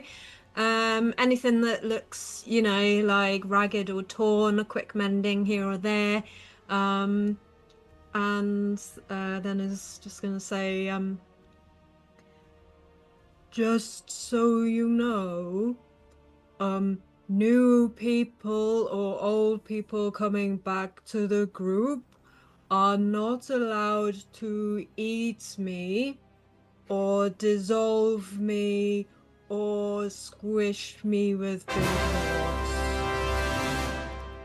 Thank you for the cleaning, brother. I shall keep that in mind. I would never eat you or dissolve you or squish you with big rocks or hurt you in any way that I can think of. Thank you.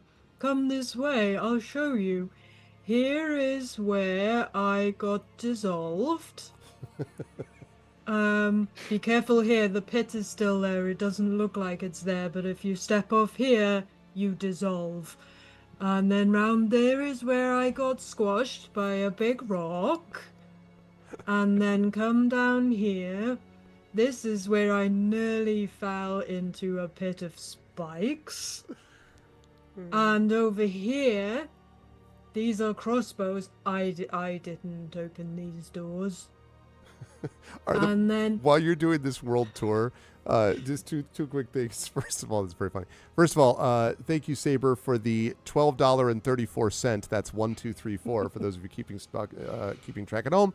And we are now up to $1,123.44. So thank you, Saber. And I guess that counts as chaos. I guess we'd have to say that's a team Totally chaos, chaos. donation. Delightful chaos. Delightful chaos. So just keep that in mind, chat. You know, if you're like, listen, this should not be able to stand, just be aware that we have to something has to change to make this change possible. So keep that in mind as the donations continue. Thank you, Saber. Secondly, what are the rest of you doing as we get this world tour? I think I see you moving after, but I just want to make sure. And Brian, are you bringing these creatures all with you, or are you leaving them in that room with the door closed or something?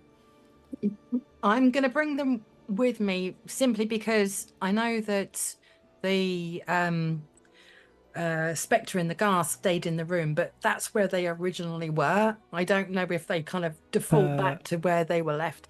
So I'm going to ask them to follow me. But as I'm going, I'm making sure that they stay at a respectable distance from my companions, and also are very careful across the trap and things like that until we get to around here. Okay. I basically we have a Greek chorus now of monsters just in a block moving together as they move I'm like around. the Pied Piper. It's great. Yes, definitely the crew. Okay. Right, so they do that.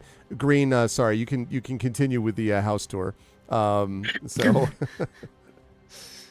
And this room is very messy at the moment. There's lots of pieces of jade everywhere. We couldn't get them all into the bag of holding, and Is this your first adventure, Green? no, I was on a ship. I tried to find inner peace, and some people tried to eat me. Oh. They were giant spiders. Oh. I also worked as a pool cleaner for a wizard. That was a grand adventure. I imagine you did an amazing job. Thank you. You have an I eye for did. detail. Was that you who cleaned outside the abbey? I saw some very clean areas. Did you notice? I did. I did. Green really likes this guy.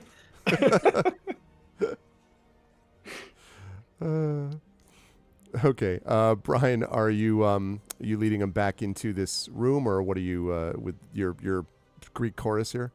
I'm going to talk to like the group and say, okay, what's the play here? Should I make one of them go ahead? I mean, those are the only two we saw in the room. That doesn't mean that there's nobody else in the room. And yeah, I'd kind of like the rest of our trip through the dungeon to be safer, if possible. Silvo immediately puts his hand up. He's like, I vote one of the squishy but expendable ones, and we keep the big lads or the ghost lads for later, just in case. If there was any traps on the other side of the door, I guess those statues would have set them off on the way out. Maybe, but they were supposed to be in there. I mean, all I did was try to pick up something from one of the shelves, and it just caused chaos. So I don't want to be that person again. Let's get one of the squishy guys to go and give everything a little bit of a kick and a nudge, and just make sure everything's not going to try and eat us. Thank you to Geister for the $78, and I believe that is a 52-cent donation, bringing us to $13.02. Oh my God! Followed immediately thereafter by a donation from Deli Wolf with another $100. Holy! So we are Holy up to moly. that. Good gravy. That means that we are up to $1,308.92, and we get another donation. Jeez, for the love of Pete! There's another donation. I can't even keep up. But seriously, he loves it. Keep doing it. No. I mean, yeah. Like, this is exactly what I want. I understand it cuts down slightly on the D&D flow. These wonderful people understand. So we got from Geister, I like turtles, but not tidy numbers. That was $78.92 from Geister. Thank you, Geister. Then from Del Wolf, we got a $100 donation. Thank you so much, Del Wolf, for that. And then from Anonymous, we got order of $6.56. So that brings us now to a total of 1,300, although I don't think that's actually order. You thought it was order, but see, you put it in, so accidentally you Too late. contributed to chaos. You And activated so- our trap card. Exactly. $1,308.92. So your attempt for order has unfortunately led to only more chaos. It's so often the case. Which is often occurs. Thank you so much to all the donors. Thank you so much. This is amazing. I think this also means that we're just about to have this crew pass into the top spot. But remember, they've got right after them Expedition for the Mysterious Peaks, the concert, Community D&D is gunning for you, I have heard, is gunning for the top prize. And tomorrow we have our 8-hour marathon session with Eberron Oracle of War. And last year, the Scientist TTRPG session actually raised the most money. So that's coming on Monday. Good. So you got to give some buffer to these people, right? Like, I mean, Yeah. you can't take any chances Just that setting they're the going to pace, that's all. Yeah. Right. So don't be like the Knicks that blew 2 games to the Pacers. Sorry, that's a bitter Celtics fan. Anyway, so thank you so much for those donations. Okay. So you were I'm sorry, I got completely distracted by the multiple donations. So you said the play, you were talking about the play, and then someone started talking about something, and then there were 1 million donations. So what exactly was the last step? Oh, God damn it. we just got, what is this donation? $1.08 to bring us back from Echo, to bring us back to 1,310. Thank you, Echo. And of course, my God damn it is very much tongue-in-cheek, since I love to see this. So we're at 1,310. Thank you so much, Echo. Appreciate it. Okay. So yes. So we're at the door. What are we doing? What has been decided? Okay, so we're gonna have a squishy one, probably the Ghast go in first, but I want to keep everyone else in line of sight with me. It's going to be meticulously planned, and I'm going to follow. I'm going to sandwich myself in between the creatures so that they can like stay line of sight with me. And follow, like, you know, those primary school processions when you go on school trips and they have to hold hands. It's a little bit like that, but with monsters. Everyone have a buddy. Yeah, I totally get it. Thank you to Yuki, also known as Pixie's Cat, I'm told, for the $10 donation. So we're up to 1,320. This is awesome, people. Keep it going. Let's keep rolling. Keep on rolling. We're almost closing in on 1,500, so which would put us at almost a third of the way to goal. So let's keep it up. Thank you. Okay, so the creature walks forward as ordered, Brian, and is kind of, you know, again, you have this uncomfortable experience, Waves does, of this thing right near you, but it's not attacking you. It's just smells bad and it looks weird. Thank you, Pixelated Geek, for oh no, Yuki got my credit card. Thanks to your cat, Pixelated Geek. Appreciate that. So it is standing, waiting, and then you're going to move it forward into the hallway then, I gather? Yep. Okay. And then have the rest of the creatures follow on behind, but not encroaching on if any of the team want to kind of take the next path in the corridor. So I'm going to put myself like in the middle of them. Okay. And yeah, we're going to Literally in form the an middle. orderly queue. This is great. Okay, Silvo. Okay, you're all moving in order. All right. I wanted to say we're all going Help, to I'm move stuck together under a as treasure chest. I can't move myself. I've been eaten by a minute. well. You knew this day would come. You knew this day would come. All right. I died doing what I love. Exactly. Oh, we got another donation. Delwolf with another $100 donation. Thank you, Delwolf. We're up to 1,420. Let's go. $80 away from 1,500. Let's go. Thank you, Delwolf. That's amazing. I think that also puts Delwolf, by the way. Delwolf, I think, I need to look this up, but I think that you are now in the third top donator. The top donator is Thordax Mommy with 250. Second top donator was Hillness, who came right underneath that by like $1 or something. And then you're next, I believe, with $200 of total donations so far. So just keep in mind, those cool things you see behind you, those metal, the 2 metal ones. The large one goes to the top donor. Second one goes to the second donor. Third donor gets Super Camelot board game, Vikings board game, and Greyshade, Renegade, Heretic, and Icarus from yours truly, plus a set of dice from, well, I can't say why because they're not allowed to be official sponsors. They're just very large, located in the Pacific Northwest, and may have something to do with Dungeons & Dragons. Anyway, that set of dice, I swear to God, this is true. Anyway, so that will go to the third donor. So thank you, Del Wolf. Just letting you know that's out there. Thank you so much, Del Wolf. All right. So, okay, so you all move into this nice, comfortable spot, as you can all see in chat. Okay, and then into the room, Brian? I'm gonna stand in the doorway of the room, and I'm gonna send the ghast in alone. Okay, so it moves into the room, kind of, this weird loping gait, comes in and then and turns around. Now, if memory serves, this is a statue, right? That actually is, yes, that is where you saw the 2 statues come from, was that general area. And it's weird, by the way, this whole room seems like reflective. It's a strange room. Can I tell anything about the reflective nature of this room from my vantage point? Depends on what you're trying to determine. Like, are you... Yeah. Trying to find out if it's trapped. Well, I mean, you can investigate if you want to, like, it depends on where. I mean, obviously you'd have to be close to like, you could be outside reaching into the room to try to find it, but there may be traps you can't find from out here. Okay. Is the floor shiny? Is everything shiny? Everything is shiny. Even the pillars. And there are 2 of them, one here and one here. Could I try to identify what material it is? Sure. How close are you to the room to do that? I'm standing next to Bride at this point. I've gone, excuse me, coming through past all the menagerie in the corridor. Yes, exactly. That's right. Okay, so you can get through there. Sure. So you want to see what material it's made of. Let me have you make an investigation check, I think. Okay. One thing I wanted to check. Meanwhile, I want to actually see if I can find out why it's shiny. Okay.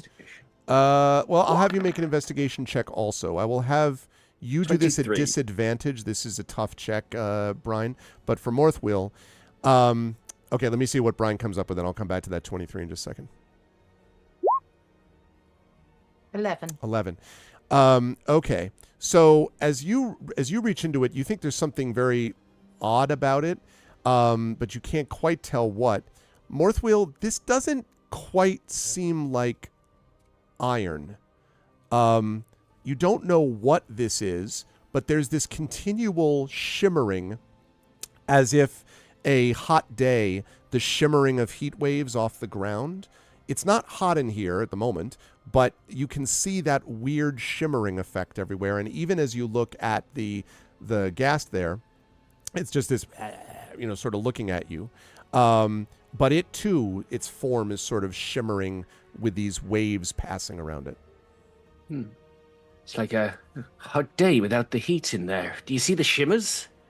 I can see the shimmers, but I can't. I don't understand.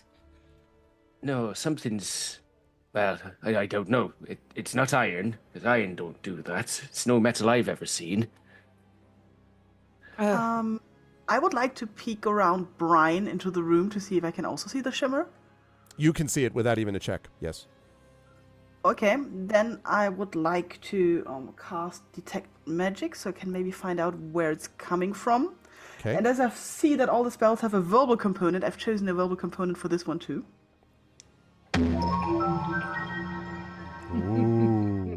Ooh, that's very nice. Fancy.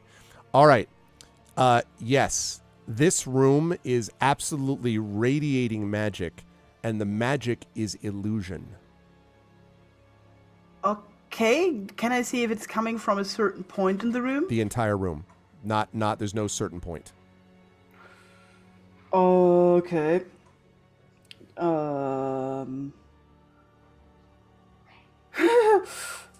Okay, I'm trying to mimic that there is illusion magic in there while I'm going through my soundboard in the hope there's something that will I was help gonna me. say I can't wait for this.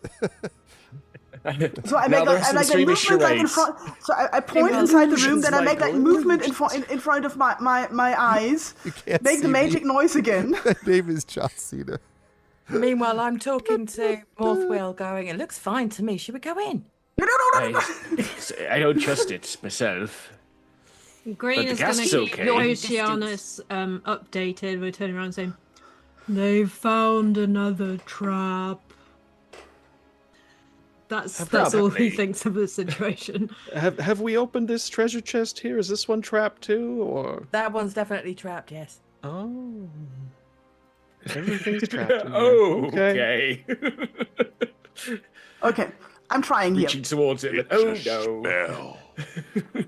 So I'm pointing towards the room and I say, It's a spell. and then Abracadabra. just to emphasize, and then I make like a movement like in front of my eyes. Maybe somebody will get it. Not what it looks like. Stop. Is there a way of turning the magic off? I'm not a magic user, obviously. I shrug. Nothing I've got on me would do that. Hey, No, Silvo! I can't clean magic. Yellow. What do you know about turning magic off? Not a thing. I can barely turn it on. Why? What are we dealing with? There's Well- apparently magic in this room.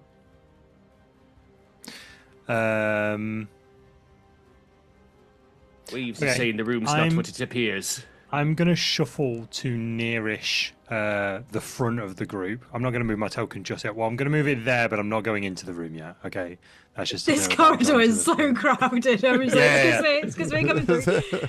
It really, Right. it is just a corridor of just, my goodness. Okay, so you're not in the room, to be clear. I'm not You're- in. I'm not in the room yet. Okay. I'm just looking. I'm looking at the room. Like, well, if Gribbly Dude went in there and there's no problem, like maybe send one of. What about the other squishy Gribbly Dude? Just get him to run around a bit and see if he, I don't know, catches on fire or something. But they're undead. For just a little bit of flavour, when Silvo is kind of trying to get to the front of this, can I ask the creatures to like get crowd surf him along the corridor? Silver was just like, oh, no, we're just doing this. Okay, yep, all right, yep, fair enough. Oh, that's a very wet hand. Oh dear. Oh no. And I've lost a shoe. Yeah, it's just like, oh, no. You kind of fall God. halfway through the That wraith-like foot or a creatures. Like, hand? Why is that tongue there? What are you doing?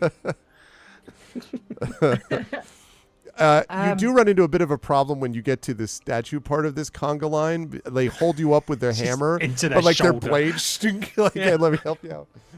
Oh man. But anyway, you do get to the other side. So what do we think might happen? What are we talking about? It's not a real room? We don't know. I mean, Waves thinks that there's definitely magic in here, and there's this weird kind of shimmer. It doesn't seem to be affecting the creature at the moment, but I mean, we've seen the kind of things that, well, have befallen Green earlier on in And the dungeon. that old bitey statue didn't look very harmful till somebody touched something. That's a good point. Are there any other, from my position, are there any other statues in the room? There are no statues, but there are a number of bags and chests and urns that you see. Okay. Can I get the creature to initially just touch the pillars? Okay. And it reaches out and with its tongue, touches the pillar. Nothing seems to happen. Turns back to you. I mean, I have a plan, but it's not a good one. What is it with things licking things? I mean, if we're all okay out here, and we're worried that something's going to be horrible in there if one of us goes in there, what if one of us could potentially turn invisible and go in the room? And what if one of us could potentially mind communicate with the people outside? Like if something horrible happens, you'll know what happens, but you won't have to open the door. That could work. Silvo looks at Morthwell at this point and he's like, and trust me, the irony of the amount of self-sacrifice in this is not lost on me. I'm not quite sure where this is coming from. Well, I was just thinking, you got a plan for getting in there, but what's your plan for getting out? I'll figure it out. How about this? Now, bear with me. Also, there's that door there.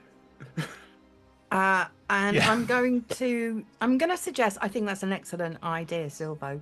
However, obviously... Silvo's just like, thanks. However, we need to know where you are. How would you feel if our very obedient friend here in the room carried you around? I take out a little bit of rope and offer to tie it around Silvo. Oh, you're really suggesting the guest give him a piggyback ride? I don't want lashing to it. Thank you to Anonymous for an $80 donation. We are at $1,500. Let's go. $1,500 out of 5,000, and I note, just for no particular reason, that is an orderly number. I'm just saying. I just want people to be aware that is an orderly number. Thank you so much, Anonymous, for this donation. Let's keep it going, chat. We have now officially moved this crew into the lead as the top donation getters so far. They're in the lead, but there are multiple teams to go, and so it's not a big lead. So if you want to make sure that this crew is the crew that has the bragging rights for all of next year, then you gotta bring the noise. We need a little bit of a buffer for this. But thank you so much for that donation. That's awesome. $1,500. Let's keep it up. Thank you. Okay. Counter argument, Brian. What if I have the creature on me like a leash, and then at any point, if something goes sideways, I can just drop the rope, and then you know where I was. But then if something goes horribly wrong, and there may be something in there that wants to eat any intruders, like there's a visible intruder just with a bit of rope on. Thank you to Pixelated Geek for the $10 donation. 1510. Thank you. Thanks, Pixie. I make a pulling movement to hopefully convey that my plan was to save Silvo by pulling him out of the room if something goes wrong. I'm willing to pull on Silvo and shake him a bit so he gets the point. Oh, right. But then surely I don't need to be invisible then, because there'd be a rope around me. We can tie him to one of the statues and get them to go backwards really fast. Silvo looks at his waist. He's like, I don't know how well that would work out for me. I'd like to go out of here in one piece. I get the point, though. All right. I tell you what, Silvo takes the rope off Waves, and he starts sort of lashing it like a harness around his shoulders and around his chest. He's like, how about that, right? You get one of the people, like simple diving off the pier, right? Treasure diving off the pier of Satan. You dunk me in. If I'm in trouble, you pull me out. I will pull you out. Green is remembering the time on the ship when Silvo pulled him out of the giant spiders. Silvo's just like, that was the thing. You got me. Quick note, thank you for the 64 Raiders for Babylon Zool. I appreciate that. Thank you, Raiders. Thank you, Echo, for spreading the word. What is up to Hardly Worgen? Welcome to the Raiders for this raid. Welcome to the amazing By the Dice Roll crew playing Ghosts of Saltmarsh. And this, of course, is our ArvCon event to benefit the Damon Runyon Cancer Research Foundation. This is the big charity event that we do every year. Our goal is $5,000. If we hit that number, we'll have raised over $40,000 for the Damon Runyon Cancer Research Foundation over the 11 years of the event. And if you want to be a part of it, you see that link, donate. You can donate to it. Right now, there's also a sub-battle going on between Team Order and Team Chaos. Right now, Team Order has got a number of 1510. I do remember that, Babylon Zul. I remember you rating the event last year. That's right. So thank you so much for doing that again this year.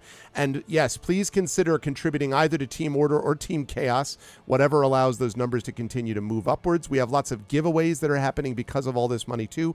Right now, this group is the top group of donation amount getting. So we'll see if that number continues. Yes, exactly. Can we get to $2,000 before they're done? Can we get even to halfway through? I think we can. So thank you so much, everybody, for the raid. Thanks, Echo, for letting them know. Thank you, Babylon Zool. Thank you, Raiders. Hey, Crit Twitch, good to see you. Welcome. And yeah, let's keep the donations going. Okay. Sorry, back to this is going to happen quite a bit with all the everyone knows is the deal. They're gonna keep pausing and doing that. Sorry. On you go. Right. So we understand the plan, right? You dangle the elf into the danger room. If things go sideways, you pull the elf out, right? You got this? Yeah. I think we can manage that. All right, sweet. I had green a part of the rope. Yeah. All right. Okay. Silvo steps into the room. Okay. Before Silvo steps into the room. Redcon. In addition to us hanging onto the rope, I would also like one of the statues, one with hands preferably, to hold the end of the rope as well and get ready to tell them to pull. Statue's going to have a hard time doing that because their hands are a hammer or a sword. I guess you could wrap the rope around the hammer if you want. Yeah, you could do that. Isn't there one with hands behind green? Both statues are the same. Both have one hammer and one blade. And then there's I thought you meant one had a hammer and one had a blade. No, each one has hammer on one hand, blade on the other. Yeah. Oh, wow. Yeah, please don't ask them to crowd surf me. Jeez. It was the hammer part. Yeah. Okay, is the creature that's behind green got hands? The creature behind... Yes. Oh, well, wait, that's a statue, right? No, it does not. It has hammer and a blade. But again, you could tie a rope around the hammer. It can move its arms and so on. No, I just don't want to tie Silvo to a creature. There is a creature that's behind Green's token that's got hands, though, right? The scary face things underneath Green. I'm sorry. Yeah. I didn't know. I misunderstood. Yes, that does. Dude. It's very strange though. Like it reaches out. It has these weird, like almost skeletal fingers, and it sort of is like as long as it can grip the rope. And yes. Let go of the rope on command. That's great. It grips it. You hear the crackling of its skeletal fingers. Okay, I'm gonna give Silvo a pat on the shoulder and. As you do that, you hear his voice in your head, and he says, "Don't scream at me this time, but I'm keeping this open. Don't scream at me this time, but I'm keeping this open just in case." All right. I understand what you're saying. However, Brian's response is, "God damn." Silver looks into the room and thinks to himself, "How did it come to this, that I'm so self-sacrificial all of a sudden?" And steps into the room. When you step into the room, door slams shut, and it's not the door that swings shut. It's a door that closes that you did not see. And behind you, Oceanus, you narrowly get out of the way as you hear this click from behind you. Suddenly, you see the hallway around you and in the room start to redden. Silvo, you are currently I imagine, I guess it was loose enough that I won't say that you're brought to the ground because the rope is holding you, but the rope is in between. And the creature here, this creature is it looks around, but looks around and then looks at you and goes, because Silvo goes, "Oh yeah, line of sight." But as it takes a step towards you, it stops and it grabs its head. And as the room, you can start to feel that it's getting uncomfortably warm, Silvo. Suddenly, this bursts into flames. Was it standing on something specific? No, it doesn't seem like it. It was just moving towards you. Okay. In the hallway, it's starting to get uncomfortably warm in there too. So about this door down here. I'm going to get the two statues, the iron statues, and direct them one at each end to bash down either the door between us and Silvo and the door between us and the previous room. One each. One each? Okay. So they move over and it starts hammering and there's like flakes of stone coming down and all that stuff. It does seem like they're doing enough damage they'll get through, but you don't know how long it's going to take as it's getting kind of uncomfortably warm now, Brian. Also, hi Bronca, welcome from the raid. The door that's to the south. Mm-hmm. Is it closed? It is closed but unlocked apparently. Is it hot? It does not feel hot, no. I'm going to open the door. Okay. When you open the door, you see a corridor in front of you. Oh, goody. There is what looks like a hallway that extends to the south, and then there is a door at the southern end of this as well, and it does feel cool in this hallway. I'm going to usher the others into just the entrance of this hallway. Yeah, I'm going to pull a plank out of my bag of holding and start tapping the floor. Okay. Are you in front then doing this? I'd probably have to be, I guess. Okay. All right. Go ahead and move in there. Move your tokens in there. I'm going to come to Silvo in just 1 second. Oceanus, I should point out to you that this is, because of your sea-like nature, this is particularly uncomfortable. It's not the point where you're like the canary in the coal mine or the sea elf in the trap dungeon, I guess. It has not been an issue yet where you're taking damage, but you could see it happening. And then Morthwill, if you could move up enough to let everyone else in the room. Nope. Oh no, you're just doing that. You're just tapping it. Okay. You don't feel anything as you tap initially here, at least in this next 5 feet.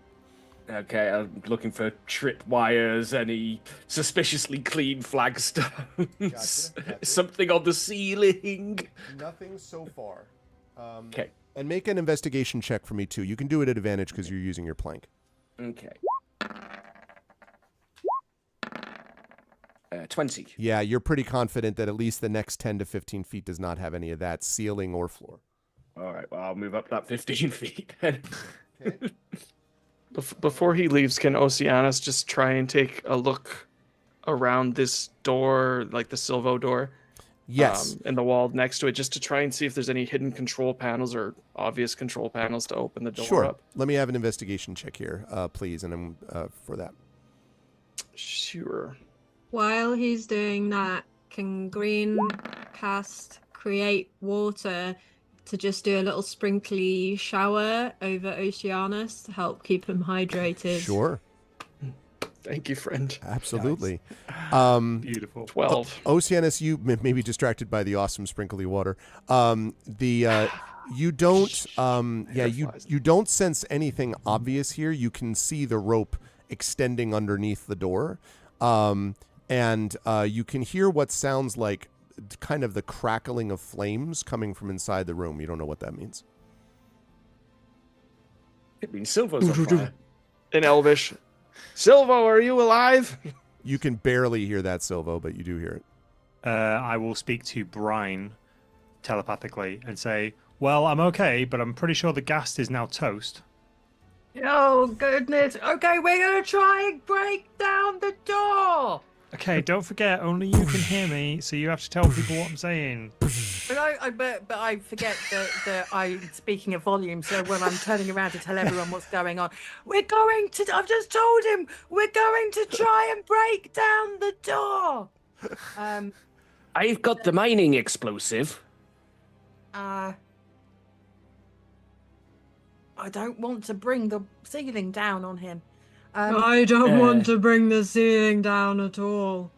Set it and run. You got a point. There's another. No.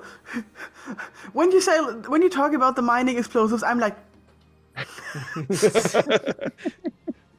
Sorry, Arv, you mentioned the rope, like the rope didn't get sliced. It's No, just it seems like it's just like crushed underneath the, squeezed or whatever, but it's not sliced. No, it's pretty. Is there any fairly lip at thick all? door. Like, or is it? Yeah, maybe actually, yes.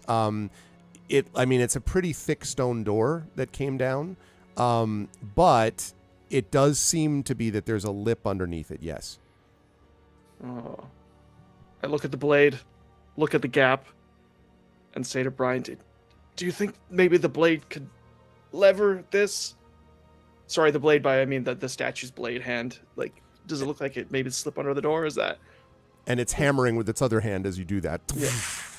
I said we can try, and then I instruct it to put the blade under the door. But whilst I'm doing that, I'm also going to get all of the other creatures to start trying to just hammer at the try and break down the stone. Okay, I love this OCM's image so is much. going to get out of the hot place before he. Okay, so yeah, I you're love going the to the image of south. the ghosts just trying to like casually attack the door, Exactly. just going through it. And the one weirdo thing just being like, roar. Yeah, so they're all hammering away, and you hear this sound on the other side, Silvo. This, doosh, doosh, doosh, something, and you can see flakes of stone or like raining on the outside. Also, this creature and hits the ground and just like burns. Seems quite expired. Ace. It's getting very hot in here, Silvo. Two things. One, I'm going to pull the rope to release it because I'm currently trapped under a door. Okay. Basically. So I'm now free because I assume, because I didn't specifically say I take like a bit of the rope in with me just in case. Like I assume the door went down and he didn't sort of like jolt backwards, but like I can't move very freely. Right. So he's going to pull the rope to undo it. He's then going to take a bit of bread out of his pocket and throw it into the middle of the room and see what happens. Okay. Well, the first thing that happens is a $5.15 donation for Ballstag. Thank you so much, Ballstag. I appreciate that. Welcome back. Ballstag, do you do that every time Silver throws bread? you just start doing breadcrumbs. Da-da, da-da, da-da, like the whole time. Thank you, Ballstag. So that brings us to a total now of 15, 15, 15. Aha, I see. Now that's delicious. I mean, I guess it's chaos, but it's a pretty orderly chaos, to be honest. I think I'll accept it. Really? I was going to say, I didn't think either team should feel comfortable. I think that both should have their own problems as to why they would want to. It's either 15, 15, 15, or it's 151, 515. Hideously neutral. So Ball it's stakes order and chaos. Ballstakes on team balance, he says. So that's team part of this. Perfectly balanced, as all things should be. 15 out of 5,000. Super awesome. Okay, thank you again, Ballstake. So, all right. So let's see. So you've dropped the rope. You're now free to move. And you're doing. The rope's not on fire, is it? Oh, the bread. That's what you threw. Yeah. When the bread hits the middle of the room, the bread like and suddenly toast, and then. Yeah. So Silver's just. Are we on what I'm doing now, or are we still? We're technically still on what you're doing. I do need you to make a Constitution saving throw. Okay, excellent stuff. All right, Silver. By Saloon's fucking bowstring, how are you getting out of this one? You've gotten yourself into some real sticky spots in the past, but this is a new one, mate. Constitution saving throw. Yes, please. 23. 23. Okay. I'm gonna roll high. It's gonna be when I'm in a giant cooker. Yeah, exactly. You feel you've been in better spots, but you do manage to withstand the heat. But it is getting to the critical point. Can I ask some questions? Sure, absolutely. The pillars in the middle of the room, are they glowing or anything like that? They are not glowing. No. Is anything glowing in the room right now? No, and I would like you now to make a wisdom saving throw for me. Oh, okay. Actually, wait. Yeah, Okay. wisdom. No, that's fine. That's fine. Now, Okay. question. Wisdom saving throw, that was an 18. Yes. When you do that, there's a moment where the entire room, I keep mentioning this shimmering, the entire room shimmers for a minute, and for a second, Silvo, you have this sensation of cool pass over your skin. Not being cool. I mean, I'm sure that's true. But the sensation of being He's so cool. So for a moment, something in the room wavered is the best way I could describe it.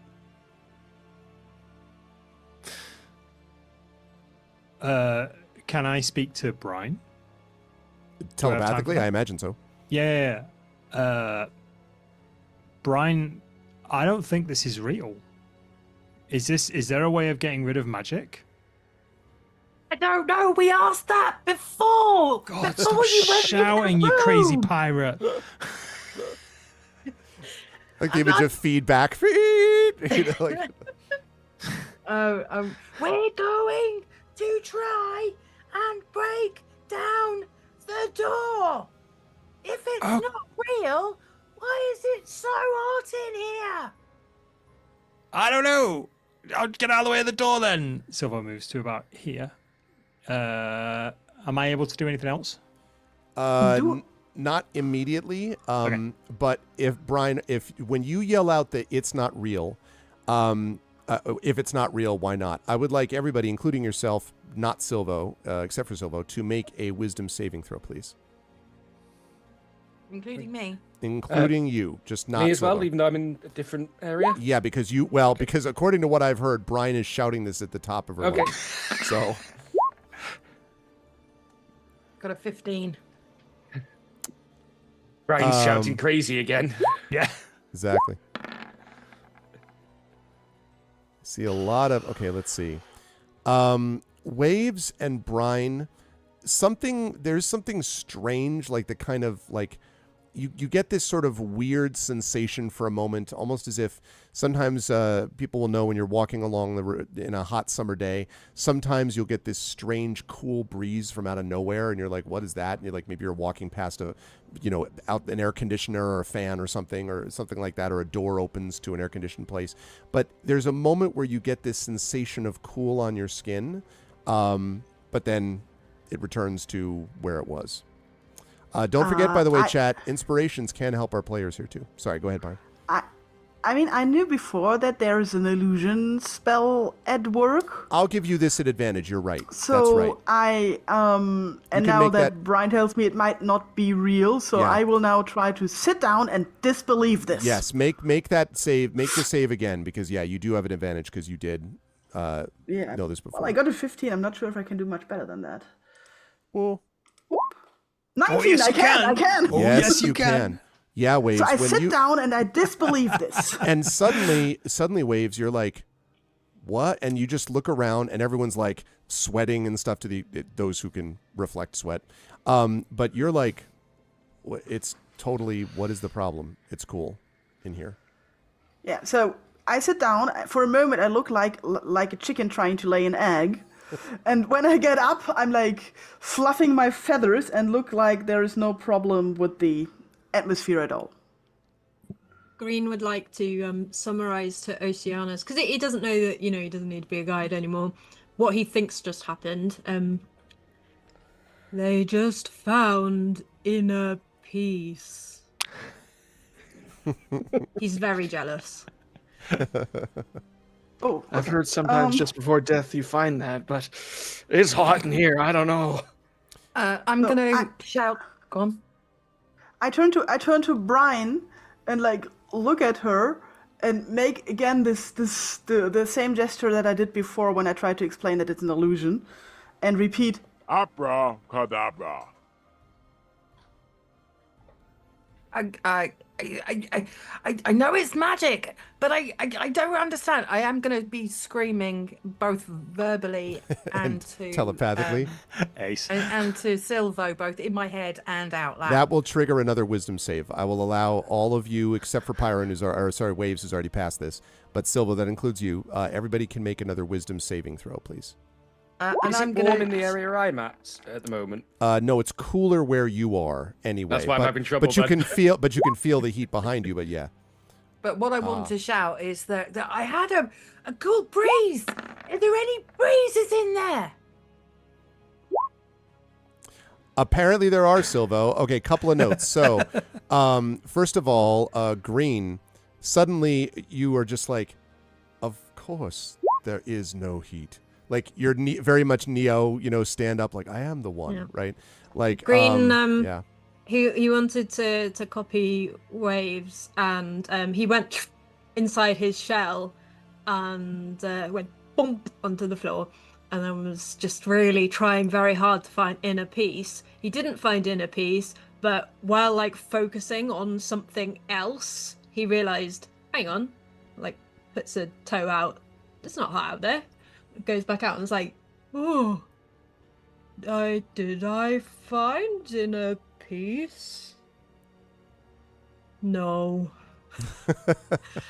But you're not roasting anymore. Silvo, you also, as you look around, the room shimmers again, and suddenly the inside of the shiny walls seem to dissolve, and you find yourself sitting inside a simple stone room. Same dimensions. The stone pillars are still there. The door is still closed and being hammered on by the statues. And you can see those urns and chests everywhere. And also there is a toasted piece of used to be bread and a toasted used to be a undead thing that's lying there. But you yourself are no longer hot. He's been balling his fists and like squeezing his eyes closed, believing that it's not real. And then all of a sudden he's like, why am I not sweating anymore? He's like, That's oh my God, what happened. It worked. For Brine, for Oceanus, and Morthwill, I now need you to make Constitution saving throws. Actually, sorry, not Morthwill. I take that back. Morthwill is out of that area anyway. But for Brine and for Oceanus. Oceanus is just behind me in the corridor. Yes, but Oceanus is more impacted by this than you are. That's why. Okay. Although I understand Green is helping. But still. Okay, so come on, real roll. All right. Okay. Nice. Yeah, both of you were able to resist this heat. It still feels hot to Morthwill, but at a distance. It still feels hot to Oceanus. If you move up a step, you would still feel it, but it wouldn't affect you because you're more affected, but you're still far enough away from what you think is the heat. Brine, this still feels to you like it's getting overwhelmingly hot. Okay. I'm not giving up. I'm gonna be telling the statues to hit harder, and we need to get to. We're coming, Silver. You see cracks appearing in the door, Silvo. And then Can I say to Brian, it worked. It actually worked. Like, it's definitely not real. It's not hot in here anymore. The walls aren't made of iron. It's stone. Just tell everyone. Just try and concentrate on it not being real. Silvo says to try and concentrate on it not being real. Green would like to go up to Brian and put a hand on her shoulder, cast guidance, and say, "It is not hot."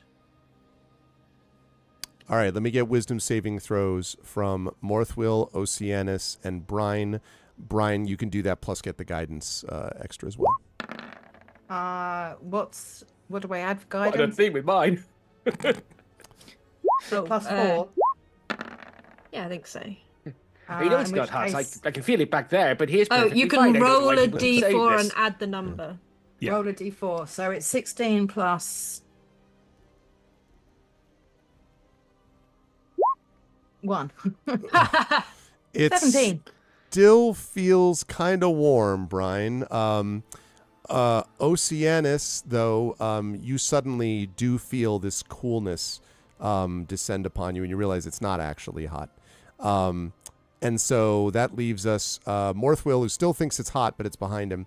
And Brine, you are starting to overheat. I need a Constitution saving throw from you.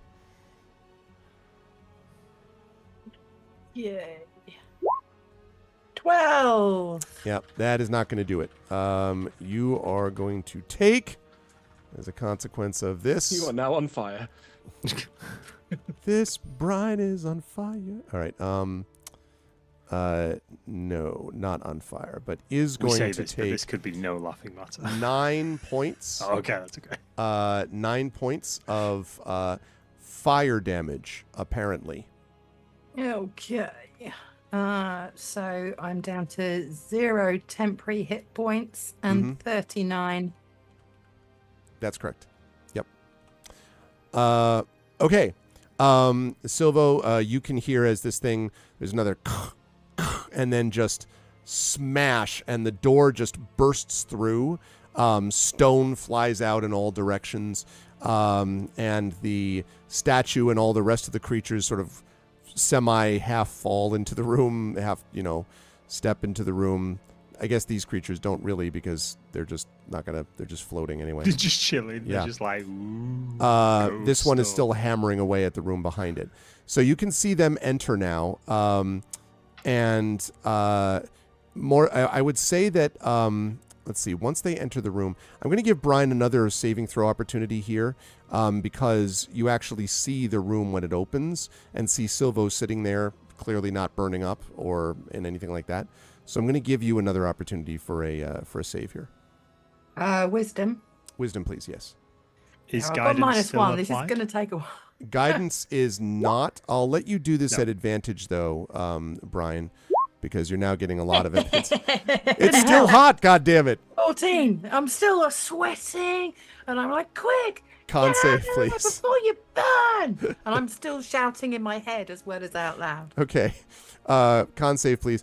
Morthwill, as you turn around and see Brian doing this and you see everyone else seemingly not affected, I need you to make a wisdom saving throw at advantage as well. Because now you're starting to be like, wait a minute. My con save was 10. Oh, mate. You're like, nope, I don't know what their problem is, but, you know. I'm intelligent, not wise. It's not what Intelligent it's is not. remembering to grab a mining explosive. Wise is suggesting I use it. It's true. Okay. You are going to take another 5 points, Brian, of fire damage. Okay, I'm down to 34. So we're not technically in initiative here. I do want to jump back down to Morthwill and Oceanus, who are standing next to each other. Morthwill, you do feel like it's hot, but not hot enough to hurt you because you got out of that, incinerator. You don't know what they're doing back there, but you're down here. So I don't know if you want to head up that direction or keep going the way you were going. I feel like I might catch a fire if I go up that way, so there's probably best off staying where I am. They seem to have things under control. I don't rightly understand what's going on up there. I'm sort of just saying this out loud. I imagine Oceanus just politely smiling. Oceanus, what are you doing as you're standing next to him now that you do not feel the heat anymore? Green, I think I found inner peace. It's not hot. I'm so happy for you.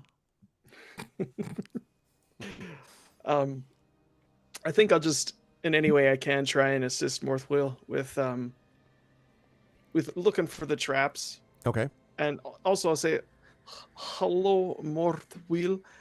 I learn little common. We talk. We talk. Hello. Hey, so you have. I can understand you a bit now. Usually I had to let the others translate. Doing very good. Good common. Thank you. Thank you. We check traps. Yes. Okay. So I guess we're gonna... You get the feeling that maybe he doesn't actually know what you just said that time. But... Thought that you said, we don't check traps and leave here forever. Yes. Yeah. Yes, excellent Jonas idea. just walks out. Why are you still here? We go bowling. Okay, just goes the opposite direction. Yeah. As soon as the door is cracked down, I want to enter the room and check on Silvo. Okay. You can see him to your left. Okay. Hiya. If he's still sitting up, sitting down. I'm gonna pull him up and just check on all sides, just in case. Don't have that I'm okay. a lot of medicine. I'm all right. I'm all right. I'm not hurt. I'm nothing. The ghast is. Oh, he is crispy. I'm all good though. It was not real, and it actually worked. Believing that. I I'm slowly still nod trying and to get my usher them wings out of the properly. room, thinking it's on fire. Okay. I'll give you another wisdom saving throw, Brian, as I imagine it's just stunning to you that you're looking at these people who are just like, hey, what's up? While they're inside an oven. You don't get it. Green lead Brian in a meditation Sure. session to visualize the sea breeze. Imagine you are on a boat out on the ocean. It's full of spiders and people who want to eat you. But that's irrelevant. Oh, the breeze is coming in and the sail is broken, the ship is sinking, but that's irrelevant. The ocean waves are crashing over the deck. The giant tentacle crashes right in front of you, but that's irrelevant. It's so nice and cool. Did that help? If you're giving, if that's a way of giving guidance, I'll take that. Yeah. So am I adding guidance to this as well? Yeah. And an advantage, Brian. Okay. Not enough. Okay, so with advantage is 10. I mean, the max I can get is 14. So, I mean, is it really worth rolling it? I'm glad one else of us thinks wisdom's overrated. I got 14. If that 4 had been there on the previous one, unfortunately, that total is still not enough. This pirate's on fire. I need a con save, and I should also point out that you do sense that it's cooler to the south regardless, Brian, just so you know. So I understand that, but my panic is that Silvo and Waves are still in the room. Inside this oven. No, I get it. Yeah. So I'm shouting at them, and also in my head, even though I can actually see Silvo. Yeah. I got a 25, not nat. 25 is more than enough, so you do not get affected by that. Also, thank you to Q for donating $10.20 to the cause, which brings us up now to where's my link there? To $1,525.35, 152,535. So thank you very much for that, Q. And there we go. Thank you, Cubics. All right, there we are. So you're fine. You do not have to roll for this. You do not have to take damage this time, right? I have a question. Would you allow a lesser restoration to cure Brian, even though it's more a condition thing? Yeah, I tell you what, I will do this as, I will give it a +10 because it would have a profound effect, but I can't just automatically make it, that way. So I would do that. I'm going to do that. Going to get a +10. We're going back into the meditation zone. With 10. What does that sound like? The wave crashes across the bow, washes the cultists out to sea. They can't eat you anymore. And your friends have arrived. They are fighting off the giant tentacles to help you. And they have a big piece of wood. It's not a boat, but you can probably use it to get to your boat. Everything is good. The sea is cold. It is so icy cold. You're probably going to die. When do we get the green meditation podcast? I mean, you're sitting on a gold mine, Bruce. I mean, really, I just, 8-bit, if you're in chat, I would please like a soundbite of Green saying this you're is probably going to die. Probably going to die. Despite all of those things, you get +10. So go ahead and roll. This one is +10, and then you can do this at advantage, as I said. Those are where you roll 2 nat ones. Please don't roll 2 nat ones. Please don't roll 2 nat ones.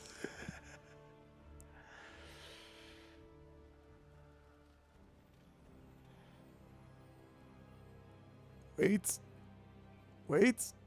Come on, Brian. Anticipation. Come on, Brian. Come on, Brian. Oh, am I rolling? I Yeah, thought you. You're No, rolling you're it. rolling. You're We were all rolling like it. their intention. We're like, ah.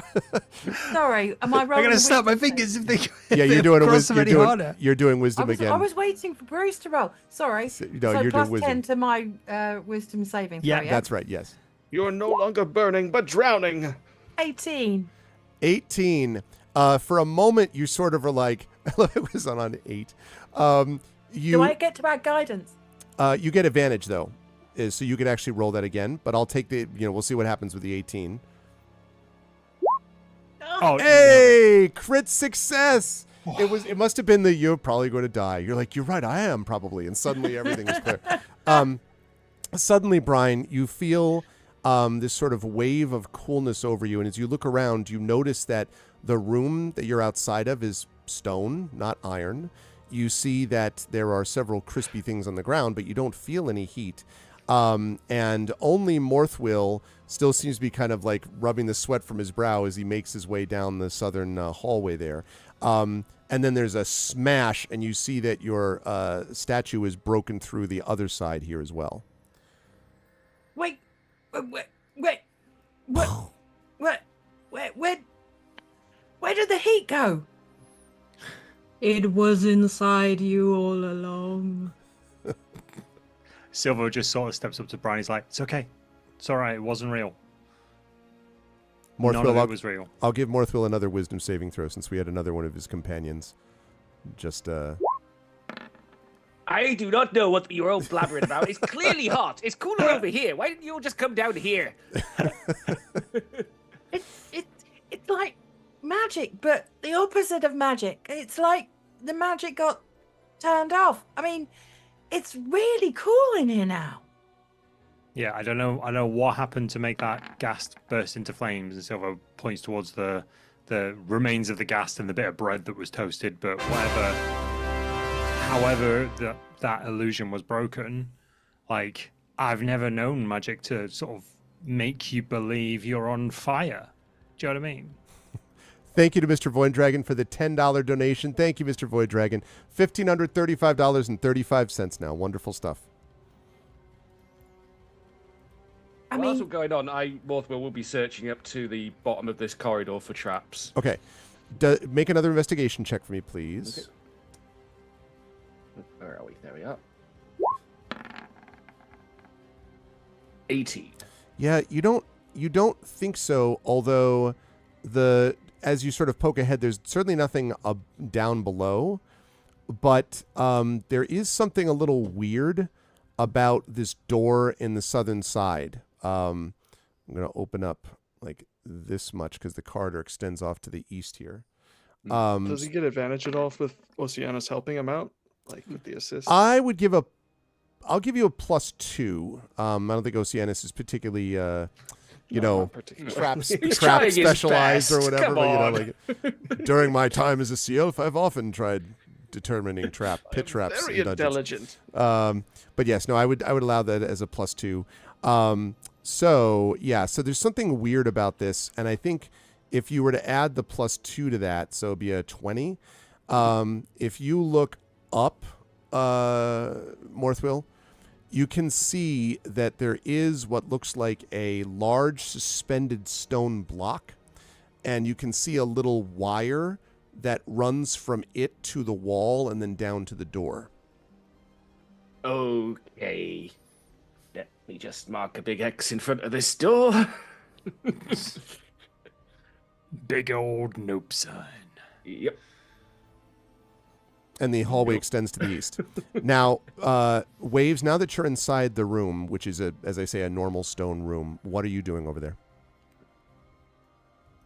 Didn't you mention Treasure.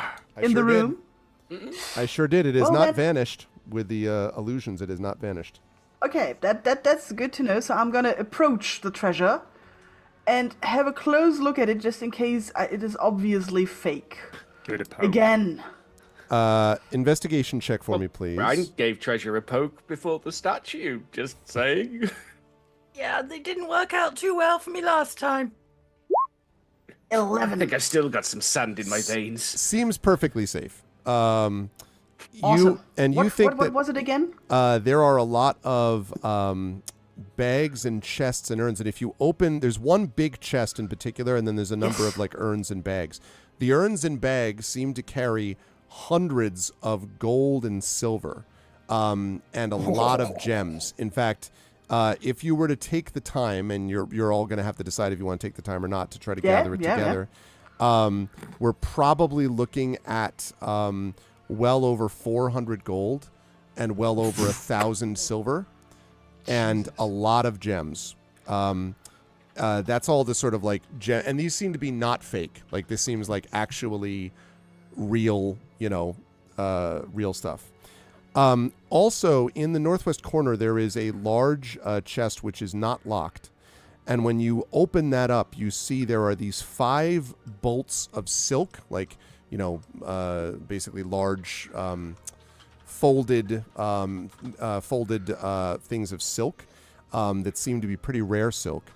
2 vials that have liquid in them. Vials are good, yes. A mysterious bag of some kind, not a big bag, but a sort of smallish bag or sack. And lying on top of all of it is a suit of shimmering silver armor. Nice. Like, are we talking about plate armor or ring mail? You think it's better than that. In fact... But like from the construction-wise, I mean. It would look like basically... it looks like sort of like originally like a chain shirt, except that as you look at the chain and you pick it up, it's extraordinarily light. Mithril Gandalf. Yeah, you think it's probably mithril armor, which is... Damn. Yeah. Awesome. Okay, I pick up the vials, the bag, and the armor. Okay. And start distributing stuff. Gotta bring the armor to Brian, because I know somebody who could raise their AC a little bit. And just shove it into her hands.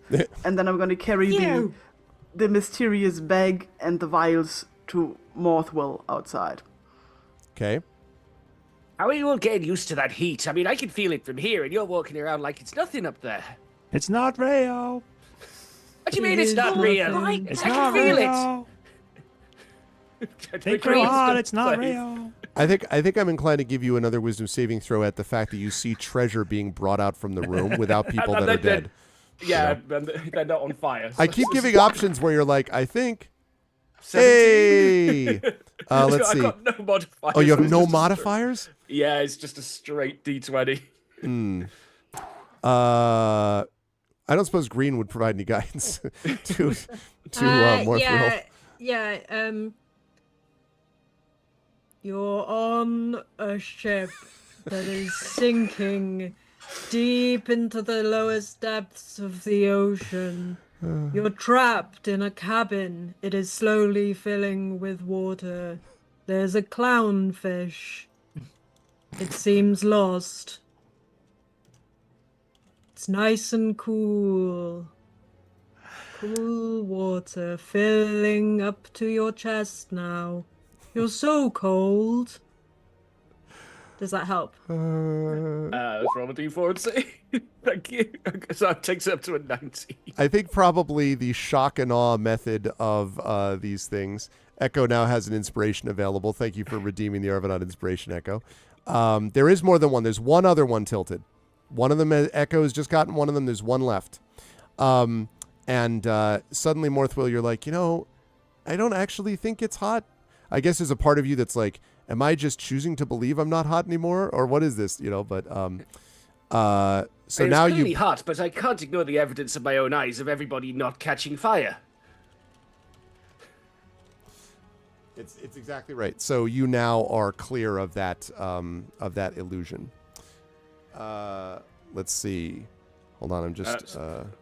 I'll yell at her. By the way, do not touch the door at the end of this corridor. You'll get a block on the head. No, not again. Again. Okay, now that Morthwell is more himself, I show the mysterious bag and the vials to him. Okay, I'll give them an examination. I don't know. I'd be checking against them. I would say an Arcana check would be Okay. reasonable. And you, I would say, you have a good. I would do this at advantage, Morthwell. You have a good chance of figuring this out for reasons I'll explain. Okay. So we've got a 19 and a 24. 24. Yeah, Morthwell, you've seen this bag before because you have one just like it. This is a bag of holding. You're almost positive. So this is a second bag of holding. Conveniently placed right near hundreds and hundreds of coins, by the way. So there's that. Also, you're pretty sure those vials are potions of healing. There's one each potion of healing in each of the vials.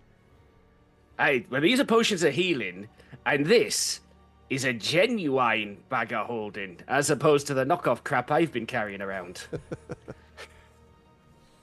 It's been doing pretty good so far. It has been. But, Beautiful. I would like to make the suggestion that I take over with this, because then it will free up one of my power crystals to infuse something else in the future. Sounds good As to long as me. we can put all of this into that, and silver points are all the bags of gold. Why? Do you go? Do And you go it's back all up? like it's all Go get glittering, treasure. super clean. Like every individual coin looks like it's just freshly polished. Freshly minted. Yeah. Uh, Green yeah, go ahead. Green doesn't have any more diamonds after casting Revivify on the enemy earlier. And if there are any like valuable diamonds lying around, Green does want to like pick them out for future Revivifies. There is one diamond, in fact, Green, and I will tell you all, this is going to take you, I think if you all work together, it'd probably take you about a half hour more or less to gather it together and put it into the bags, assuming Oceanus is on board with this too.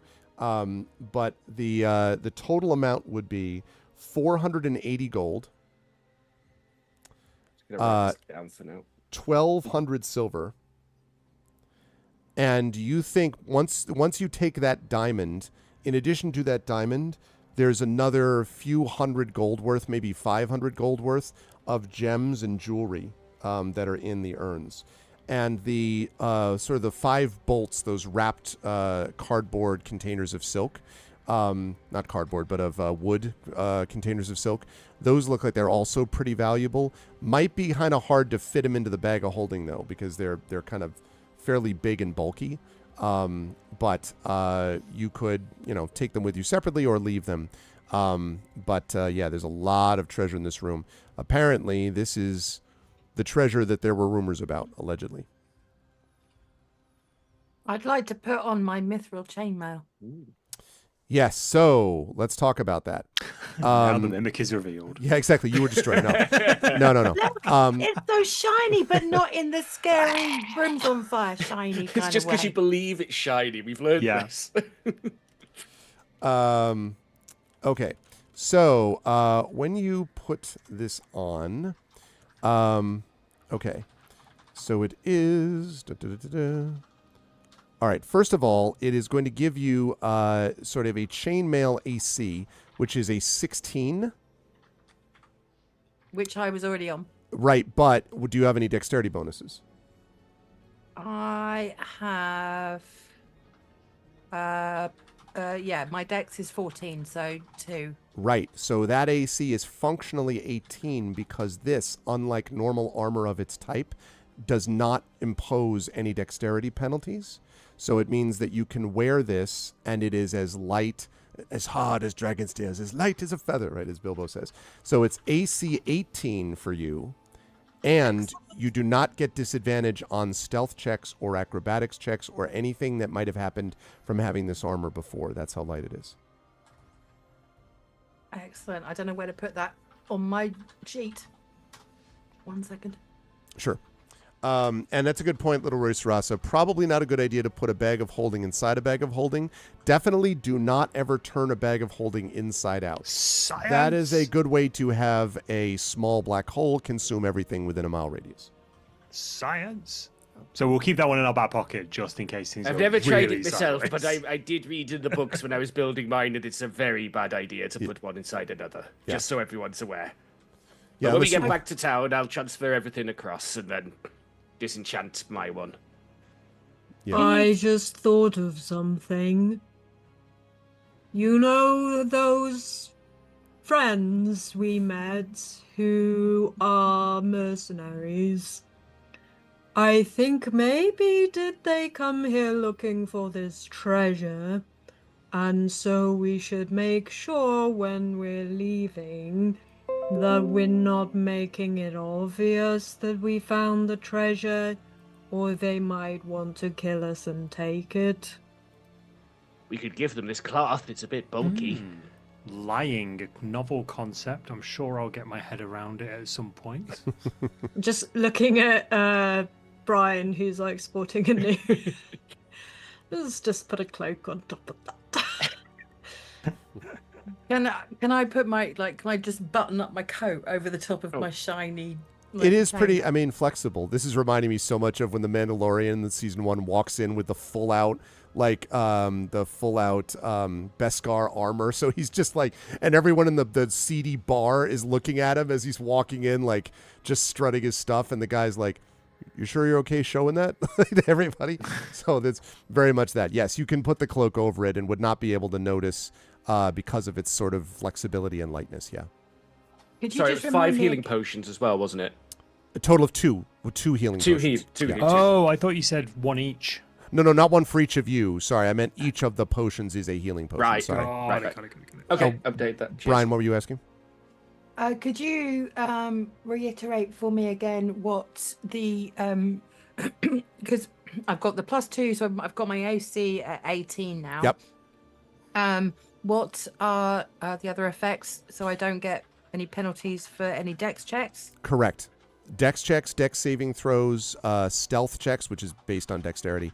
Anything that you would have gotten penalties for before because you were wearing kind of the equivalent of heavy armor is what this would normally be. But it's not heavy because it's mithril. And so it really is an AC 16, but because your dexterity gives you +2, you're able to benefit from it because this is so light. Okay, perfect. Thank you. Mm-hmm. Okay, what does the party want to do? I'm admiring my shiny new armor. It is very shiny. Mithril, that's a fine find. I love it. Come here, and I'm going to go up to Green and say, "Look how clean it is." It's just like one tiny, just little smudge. He just gives it a quick little. Yes, very clean. After he's just like brushing it off. Thank you for the... Oh, I almost got this wrong. Saber, thank you so much for... There was a $10 and I think 6 cent... It brought 66. 66. 1066. 1066. I see what you did there. So we're up to 1546.01. I love it. 1066. Thank you, Saber, so much. That's awesome. So we're keeping at it, chat. This is great. Let's keep moving it. Mithril is much better than heavy armor for stealth checks. Yeah, because that's also dex based. So anything like that is beneficial because it's basically making it so you get the benefits of almost this particular kind of heavy armor, but without any detriments because it's so light. Great stuff. So yeah. So sorry. Green was about to say something, and then there was a big burp burp in my ear. I think Green said. If Green said something, I've forgotten it. Okay, that's fine. All right. So, party, what would you like to do? Is that everything out of the room? I do feel like I owe everyone an apology for insisting we come down here, because it seems like a pretty bad... Well, up until this room, it seemed like a pretty bad idea, but maybe this paid off that. Silver's just got 2 bags of gold and gems on his shoulders. He's like, I don't know, man. This is like it's worked out pretty well for me. He just hooks them into the bag of holding. Hey, that's fair. Makes up for being bitten by vampire statues. I don't know about if falling in acid's paid off for that, though. He says, looking nervously at Green. Don't remind me. I won't. I'm sorry. Waves looks pretty content and says, Beautiful treasure. As you said that, by the way, Wave says, "Ba-ba," because we got a $9.50 donation from Cubics. Thank you, Cubics. That brings us up to 1555.51. What a great year. 1555.51. Ooh, that's a palindrome, isn't it? It is Yep, a it sure is. palindrome. 1555.51. nom, nom, nom, nom. 1555.51. Palindrome provides a sense of order. So much order. Just saying. Yeah, I'd go team balance for that one. Yeah, for team the balance. I guess that's palindrome. true. Team balance. That's true that team balance has entered the chat, haven't they? It really is like order, chaos, and balance is like we're looking at. This is the year of the third faction. Yeah, exactly. The third faction has arrived. But palindrome is next level. That's true. Thank you very much, Cubics. All right. So you're all sitting looking at each other having retrieved this treasure. Like, do we need to go further in, or are we good? I mean, I'm happy with the treasure, but it wasn't why I thought we should come down here. What were we actually looking for? We're looking for Well, this is supposed to information. be the hideout of what was his name again? Ozymandias. Okay. So we're we looking were for, trying like- to. We're trying to find something concrete, not just this person says that that person says that this person was up to something, which is all we've been dealing with so far. Okay, fair enough. I just didn't want to go back to the council again and go, well, we were told this by this untrustworthy person. It's like if we actually had like a note that is like my evil plans or something, you know, that's something we could work with. Yeah. That would be useful. Question. I think I asked this before, but it's just sprung into my mind, and just in case I thought I'd asked it and I hadn't. Okay. With the creatures that I'm controlling, can I ask one of them to show us the direction that Ozymandias walked in? You can. You may not. They may not be able to understand, or like that may be overcomplicated for them. You know, because they can obey sort of simple understandings of your will, like break that down, or attack that thing, or don't attack this thing. Whether they'd be like, do exactly what Ozymandias used to do, you know, like you're not 100% sure, but you could try. I'm going to ask just one. I'm going to ask this floaty phantasm thing. Floaty boy. I'm also going to make sure that I bring all of the ones along, and I'm just going to ask, can you show me the direction that Ozymandias walked when he came down here? Okay. And you're asking which of the creatures, all of them, or one in particular? No, just one in particular. Okay.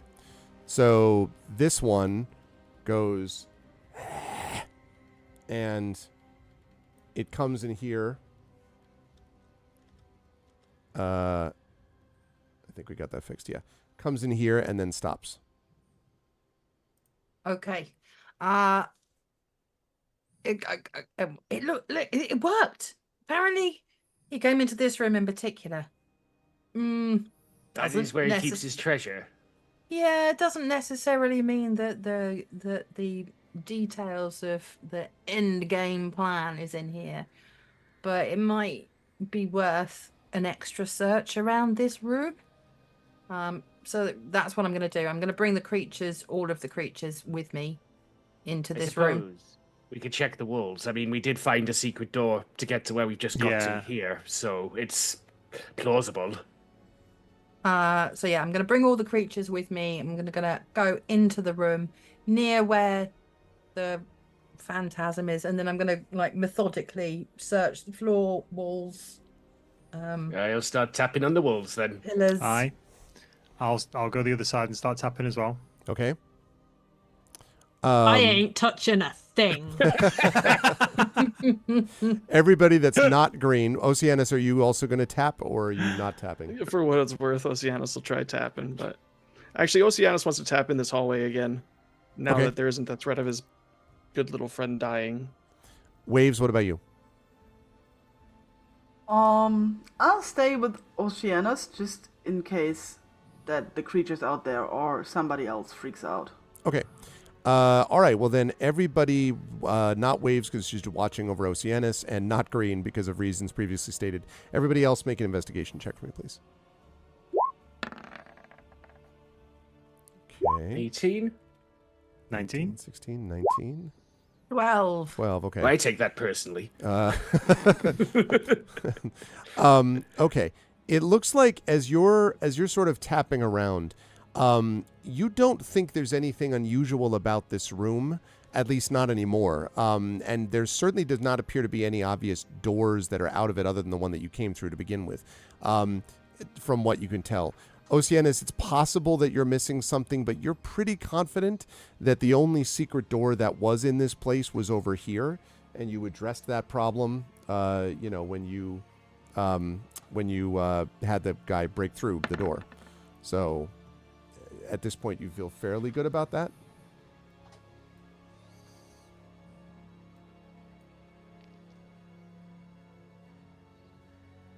So yeah, I think this might be a dead end. I think he just came here because this is where Ozymandias came to go, oh my god, look at all this gold I have. Maybe. Can I check the pillar? Look on my works. Exactly. Just Scrooge McDuck through his gold. I like the reference, Lance. Would you not, Silvo? Oh no, absolutely. That's the plan. Is the minute we get back and it's safe. You're gonna lay it all out on the floor and just. Oh yeah, just look, a gem angel. So this pillar specifically? Yeah. Okay. I would like you to make an investigation check for me. I'm going to give you +3, and I'll explain why, depending on how the investigation check goes. 13. So as you're looking around the bottom of this pillar, which does seem like a normal stone pillar, you can see a lot of marks on it as you get down lower, and scrapes. And as you look around, you can see a couple of what look like maybe holes that were riveted into it. If you, pins that have been riveted into it. If you had to guess, you think that it's possible that people were brought here, or something, creatures, were brought here and then possibly chained, because you see scratch marks and scrape marks and so on all along the bottom of the pillar. And it occurs to you, Silvo, that possibly what happened is that if it had as powerful effect as it did on all of you, it could have been a situation of bringing someone into this room, tying them up to or chaining them to the pillar, and then having them believe they are roasting to death, and that's what happened because they believed it. There's a moment where Silvo's sort of crouched on the floor looking at this, and he sort of stands up and goes, oh, and he goes really pale, and then just like, I think I need to leave. And he starts walking towards the door. What's up?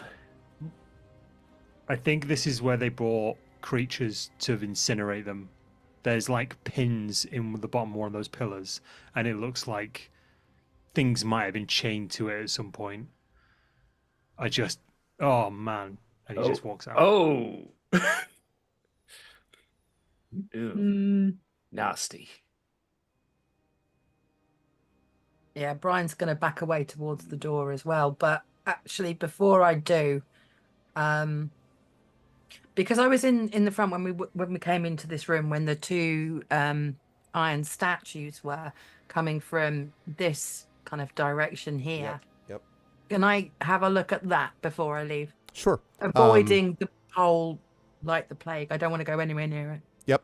And I should say that, by the way, is just where the statues began. That's why the stars, there's not an actual star on the ground. But when you go over to look at that area, yeah, I'll have you make an investigation check there, sure.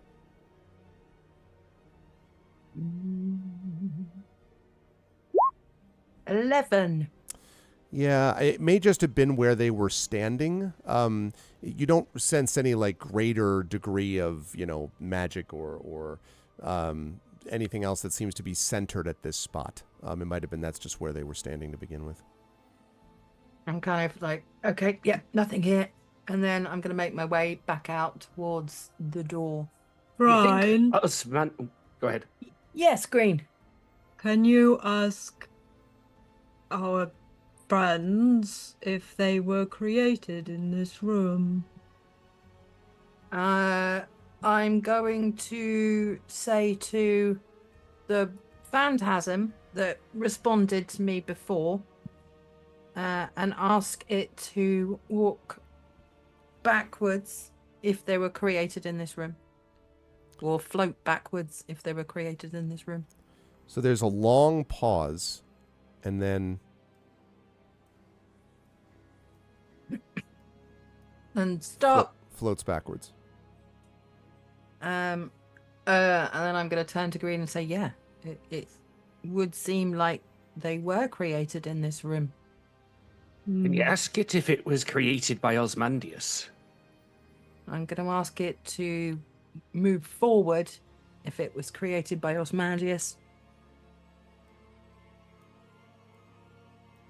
And then I'm going to say stop. That would appear to be yes. Also, you're getting very good at that. It takes practice. I think it's about the angle that the amulet's at. Silver yeah. was just like, line of sight, and starts pointing towards the statue behind him. I did say that when I walked into this room, all of the creatures were going to come with me. Yeah, I know. I was doing that for a funny joke moment. Yes. But that's true. Yeah, they should all have entered by now. Yep. So yeah. Hey, Green is gonna light some incense and he's gonna clean down this pillar in a silent prayer to Eldath. Sort of a bit of a cleansing ritual to just sort of help bring a bit of peace to this place. I poke Mothwell, who's apparently now standing in front of me, point towards the room, and make an explosion noise. Given all that's been going on down here, I don't really want to shake things up. Maybe on the way out. I nod emphatically and make movements of me, like incinerating the explosives. We could, yeah, we maybe we can set something up on the way out, but we've still got forwards. Because there's a corridor down there, there's another trapped door, and, well, I'm still holding out hope that we can find some kind of document or evidence.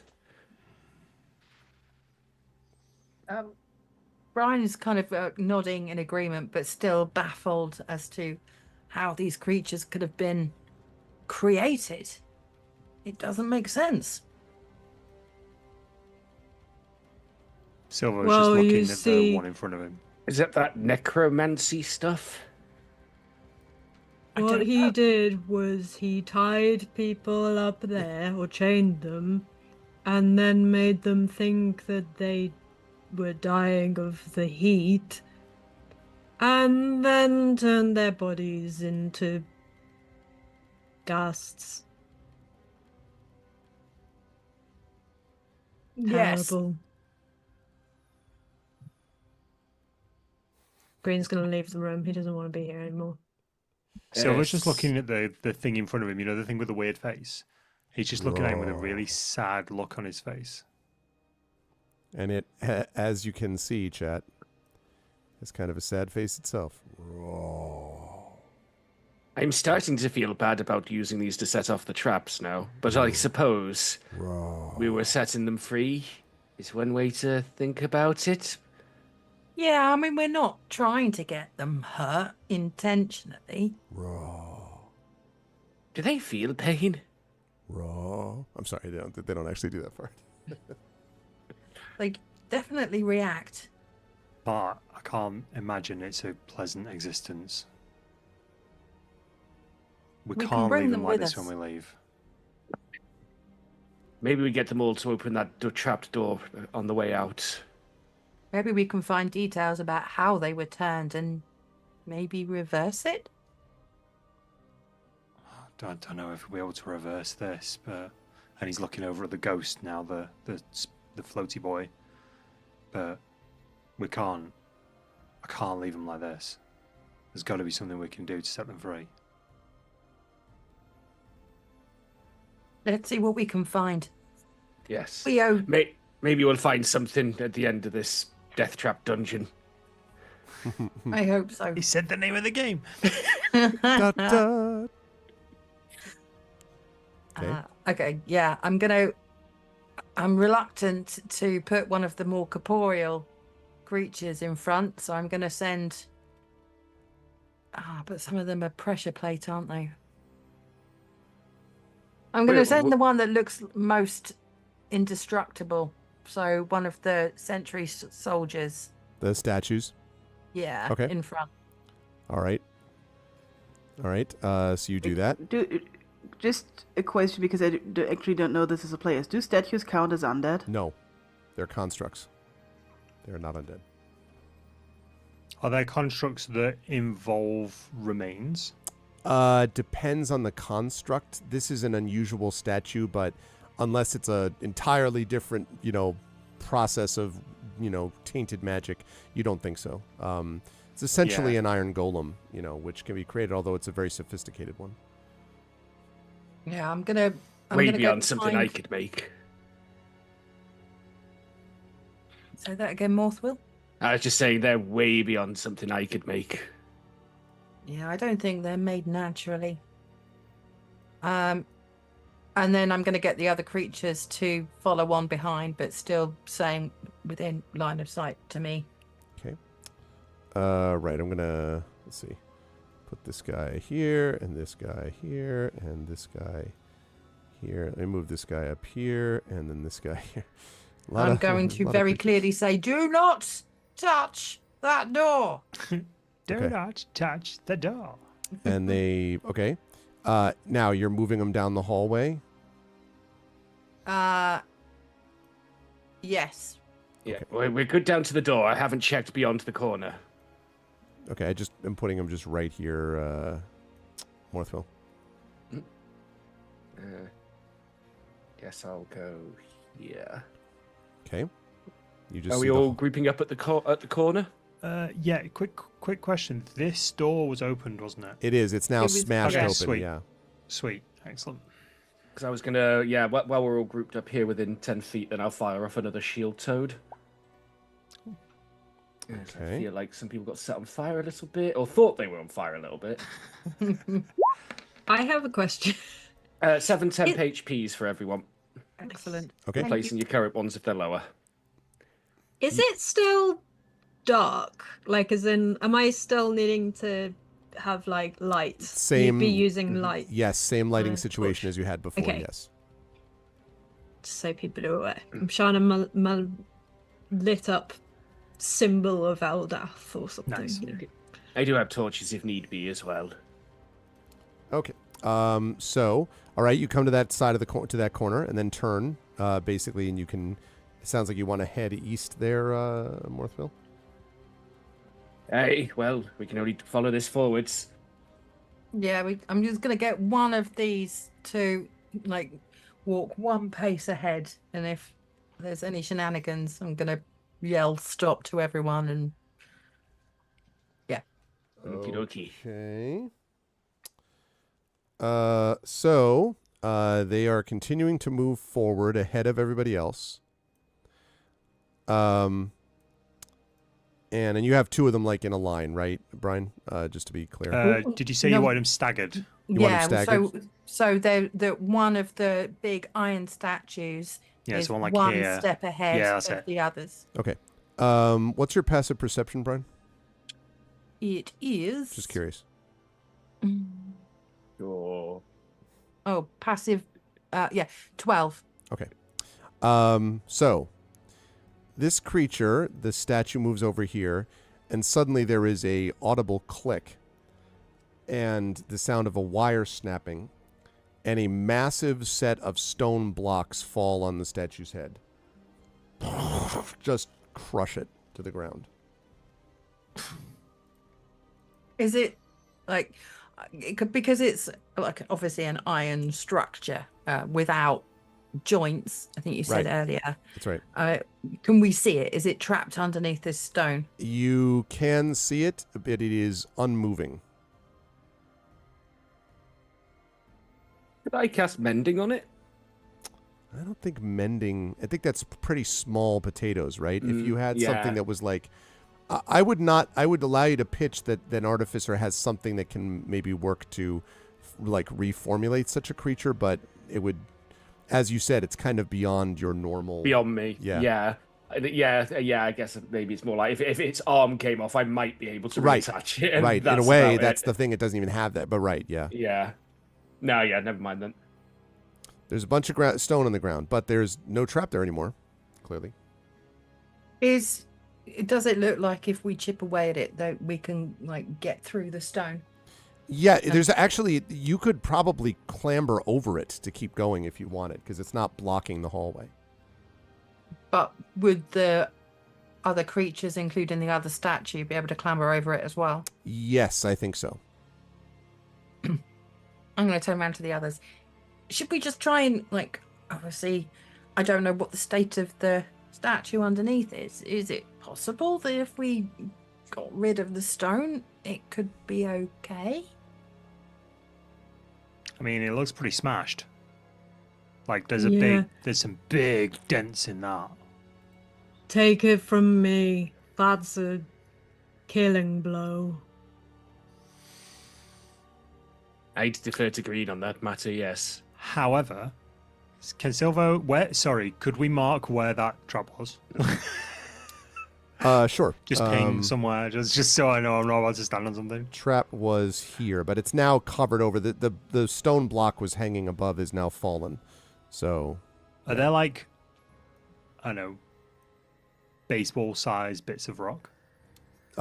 Sure. There's also boulder-sized bits of rock. Yeah, no, just like hand-sized. Like, yeah. However, yeah. One good trick I have found is this, and he throws the rock, skimming it along the floor,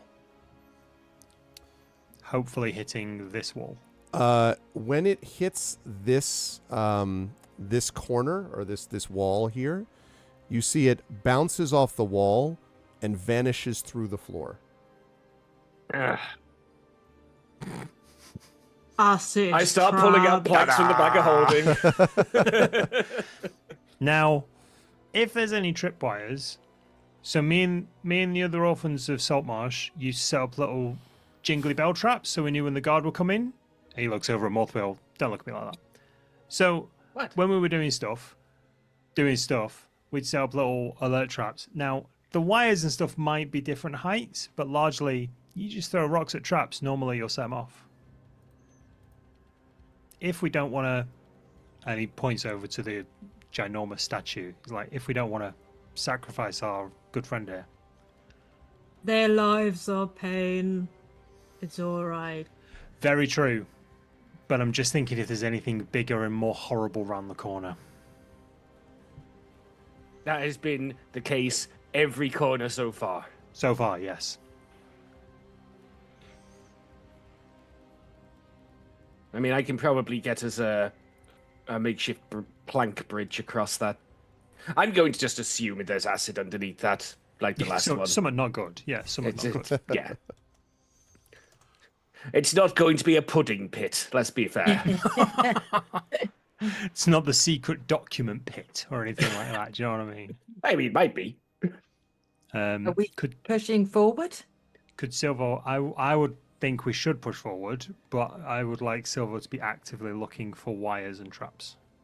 Oh yeah, I will definitely be joining him on that. Do you want to... I can't move myself. Oh, there I am. I was going to sort of stand here and let the... Is there a way I could let the golem go first, but also see, like, in front of the golem? I don't know how... I don't know what its dimensions are like. So yes, it's pretty big. If you were... You'd have to be, like, abreast of it, like where Morthwell's standing right now. You would need to be there, and it could go a little bit ahead of you, but you'd need to be in that front row. Okay, so I'll swap places. Yeah, if it's... Do you want me to be there, then? Or... Is that what you mean of? Yeah, that's right. Yeah, I'm sorry. Yeah, yes, that's exactly right. Yes. Okay, cool. Yeah, I reckon... And you can have it staggered, right? Like, it can go like that, but you just need to be within that sort of 5 foot range. Yeah. Okay, cool. I reckon this moving forwards, and you and I, Morthwell, actively looking for any wires or plates or anything like that. What Silvo's also going to do is he's just going to grab, like, 5 or 6, like, small, well, fist-sized rocks and just stick them in his pockets in his coat and just have, like, 2 rocks in his hand. Because right now he's thrown a rock down this alleyway, down this hallway, and it's gone into the end. But then when we turn the corner, he can chuck another one. Okay. Green would like to shout, "You're doing great!" like around the corner, and he'll like throw the lit up sigil of Eldath over to them, like, "Use this." I can't see anymore. I've got dark vision. Ah, my goggles! You stumble into the rocks and in the pit of acid. Flashbanged. Son of a... Why is it so bright?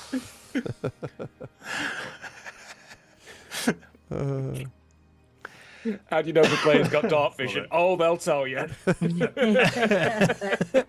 Hey, I think I was very reserved up until this point. I haven't pointed it out. Up until being blinded by a holy symbol. You got a migraine from screaming bride. You've been blinded by green. I'm blinded by faith.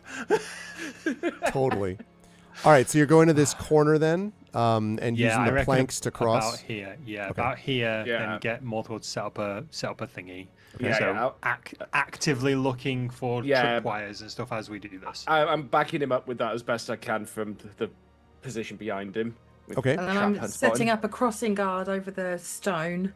Obviously keeping everyone in Come on, line come of sight. through, come stuff. through. Yeah, And I'll then- I'll nail a few planks together and then lay them across the pit, Okay.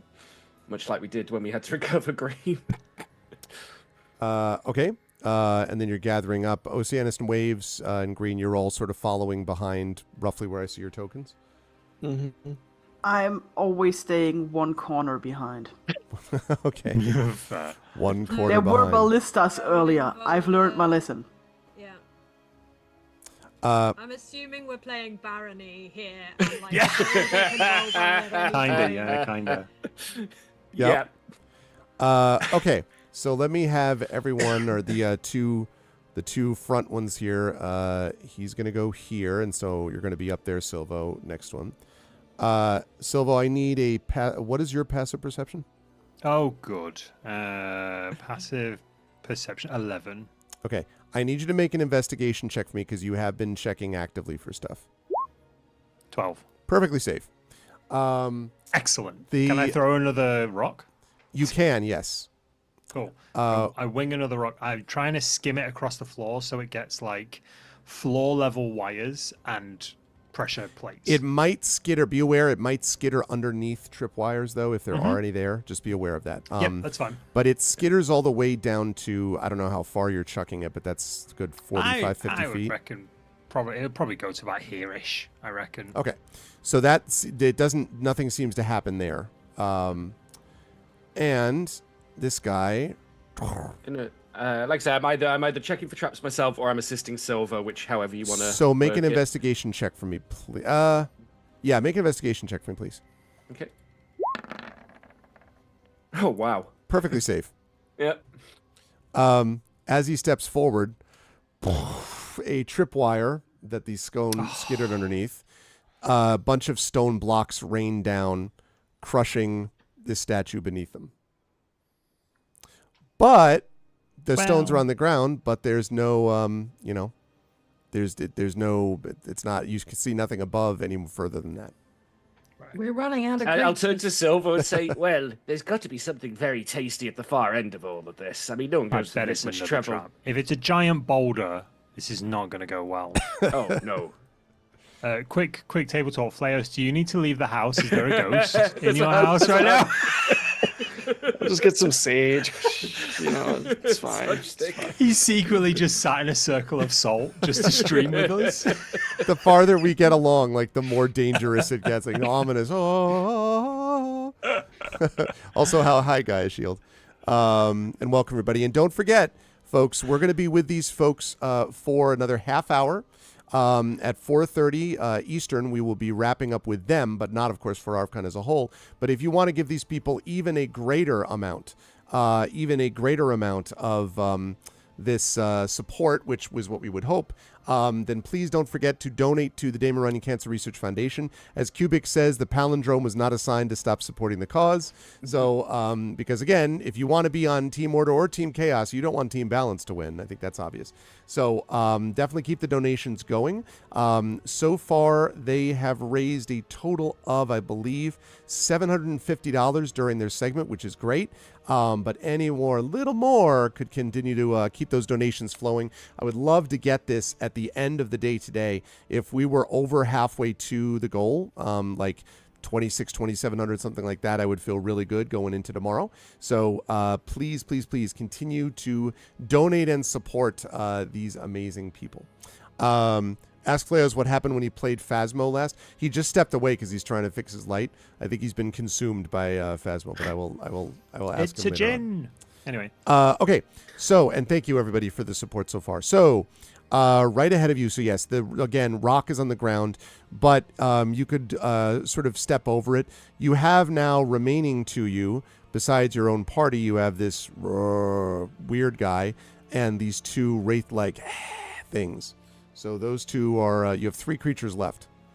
I would like to put the more corporeal one out front this time. Okay. Because I don't think the others are going to set off any tripwires. But yeah, same deal. Like ushering them over, making sure everyone's in line of sight, and maybe put one of the phantasms slightly staggered back. Like that? Yeah. Okay. All right, you can do that. Okay, and then you're moving them down the hallway? Yeah. Now, are you doing that? Cubix also wants to know how... Oh, something happened. We got a donation. Effect Life. Hey, Effect Life, what's up? Has donated $20 to the cause.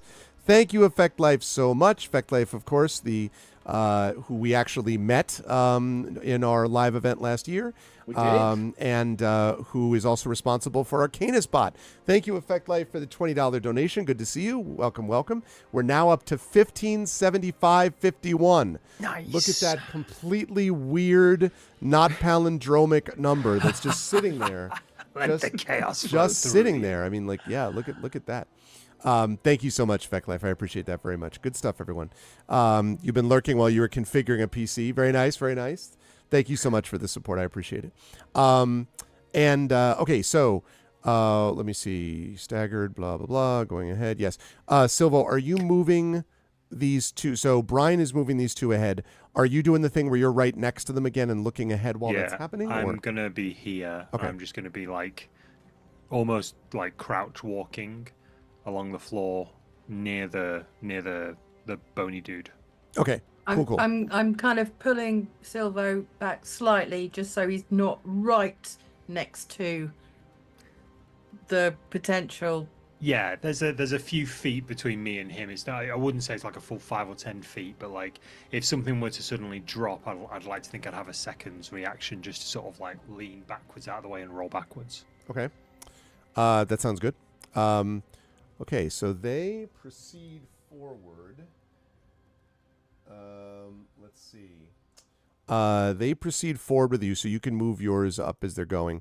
At what point, Silva, you're just checking ahead all the time? Yeah, Are you pretty throwing much. rocks So, all the time, or what are you? I would say every 10 feet or so, I'm rolling rocks down the corridor. Okay. So I'm probably got 1 or 2 rocks left. Okay. Or the rock I threw earlier that didn't set anything off, I'll also pick that one up. So. Okay. So the last one bounces off a door that's at the end of the corridor here, and then I guess make you said your passive perception is 12, so make an investigation check for me as well as you're proceeding along. 7. Perfectly safe. Yep, fantastic. This trap finding's really easy. Yeah, no, I mean it's no problem. Sorry, I moved you by accident. You don't have to be there if you don't want to, but he is moving ahead. Okay. Can I be also hyper vigilant about, because I'm now knowing that these creatures were created by Osmandius. I'm feeling quite responsible for their safety now as well.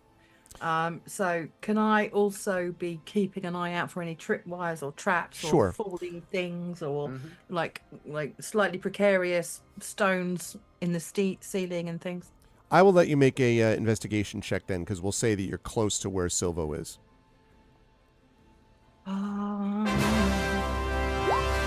9. Perfectly Have you safe. got dark vision. Yeah, like you can't see anything over there. Also, Delwolf with another $60 donation.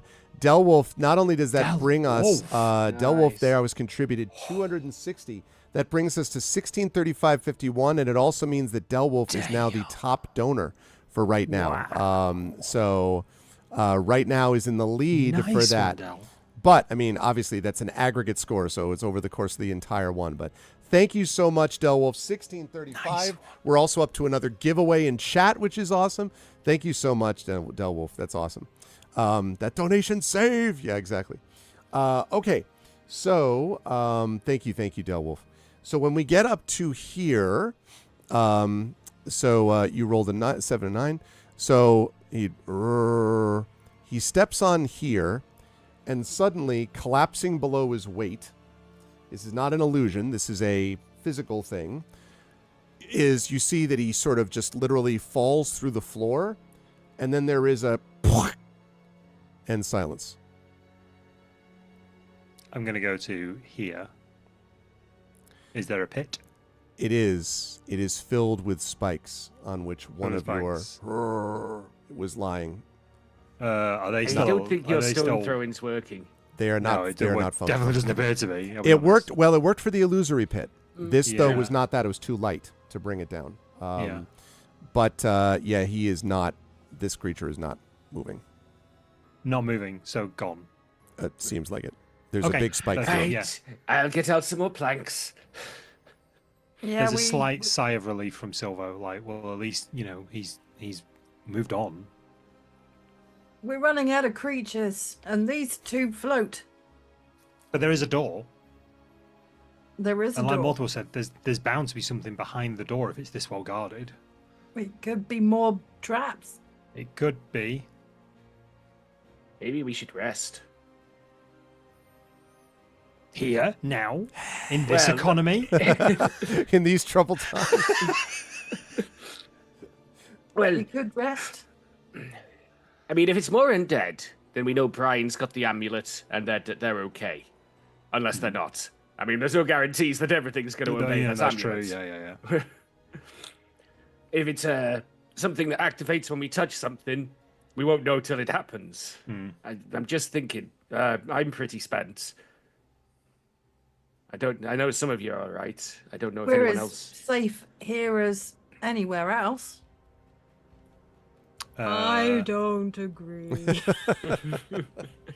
I mean, we are between two massive pits, and we do have two phantasm ghosts that could act as guards while we get some rest. I'm also fine, so I can stay awake. Gaia Shield in chat thinks you are all insane. Like, with monsters around. Half right. Not gonna lie. Hey, what's Well, up, Coven? Listen, that's totally fine. I understand, and things happen when they happen, so I totally understand, and I hope that you're getting some traction there. But good to see you, Coven. Yeah, half right. To be honest with you, when we try and rest, does it say you cannot rest with monsters around? I keep hitting the R key, nothing's happening. Yeah, exactly. You can't rest while Where's enemies this are boss near. music? You can't rest Yeah. while enemies are near. You cannot We all, rest while we all enemies- remember the last time we couldn't get to sleep at night. That's the reason. Your Green enemies are too wants to close. call, like, you can do this. Although, actually, yeah, if we rest, then they might abscond with the boat, the mercenaries. Yeah, it depends how long we rest for. Short rest, maybe then. If they assume we're dead. I mean, we've left them essentially with access to our boat. I don't get anything from a short rest. I'm putting it out there. It was a thought, but maybe we should just push on because if we get out of here and they've nicked the boat, I am going to be really sodding annoyed. Oh, there'll be no living with you at that point. I was going to Just kiss already. You can do it.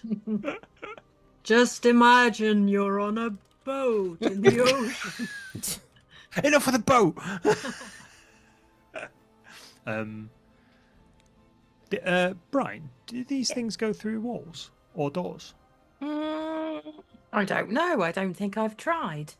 I'm going to say to the closest phantasm, if you're able to go through doors, can you try going through that one? And the creature sort of, and it floats forward, floats through the door, comes back out. Is there danger behind that door? It looks at you. If there's danger behind that door, walk towards the door. So the creature sort of drifts sideways, like it's confused. I think Is maybe there it's another concept of creature danger. behind the door? If there is, walk towards the door. It doesn't move. Is there a giant crossbow behind the door? Oh no! Wait, I asked that question. If there's a giant crossbow behind the door, walk towards the door. Ah, it worked. I'm out. We're leaving.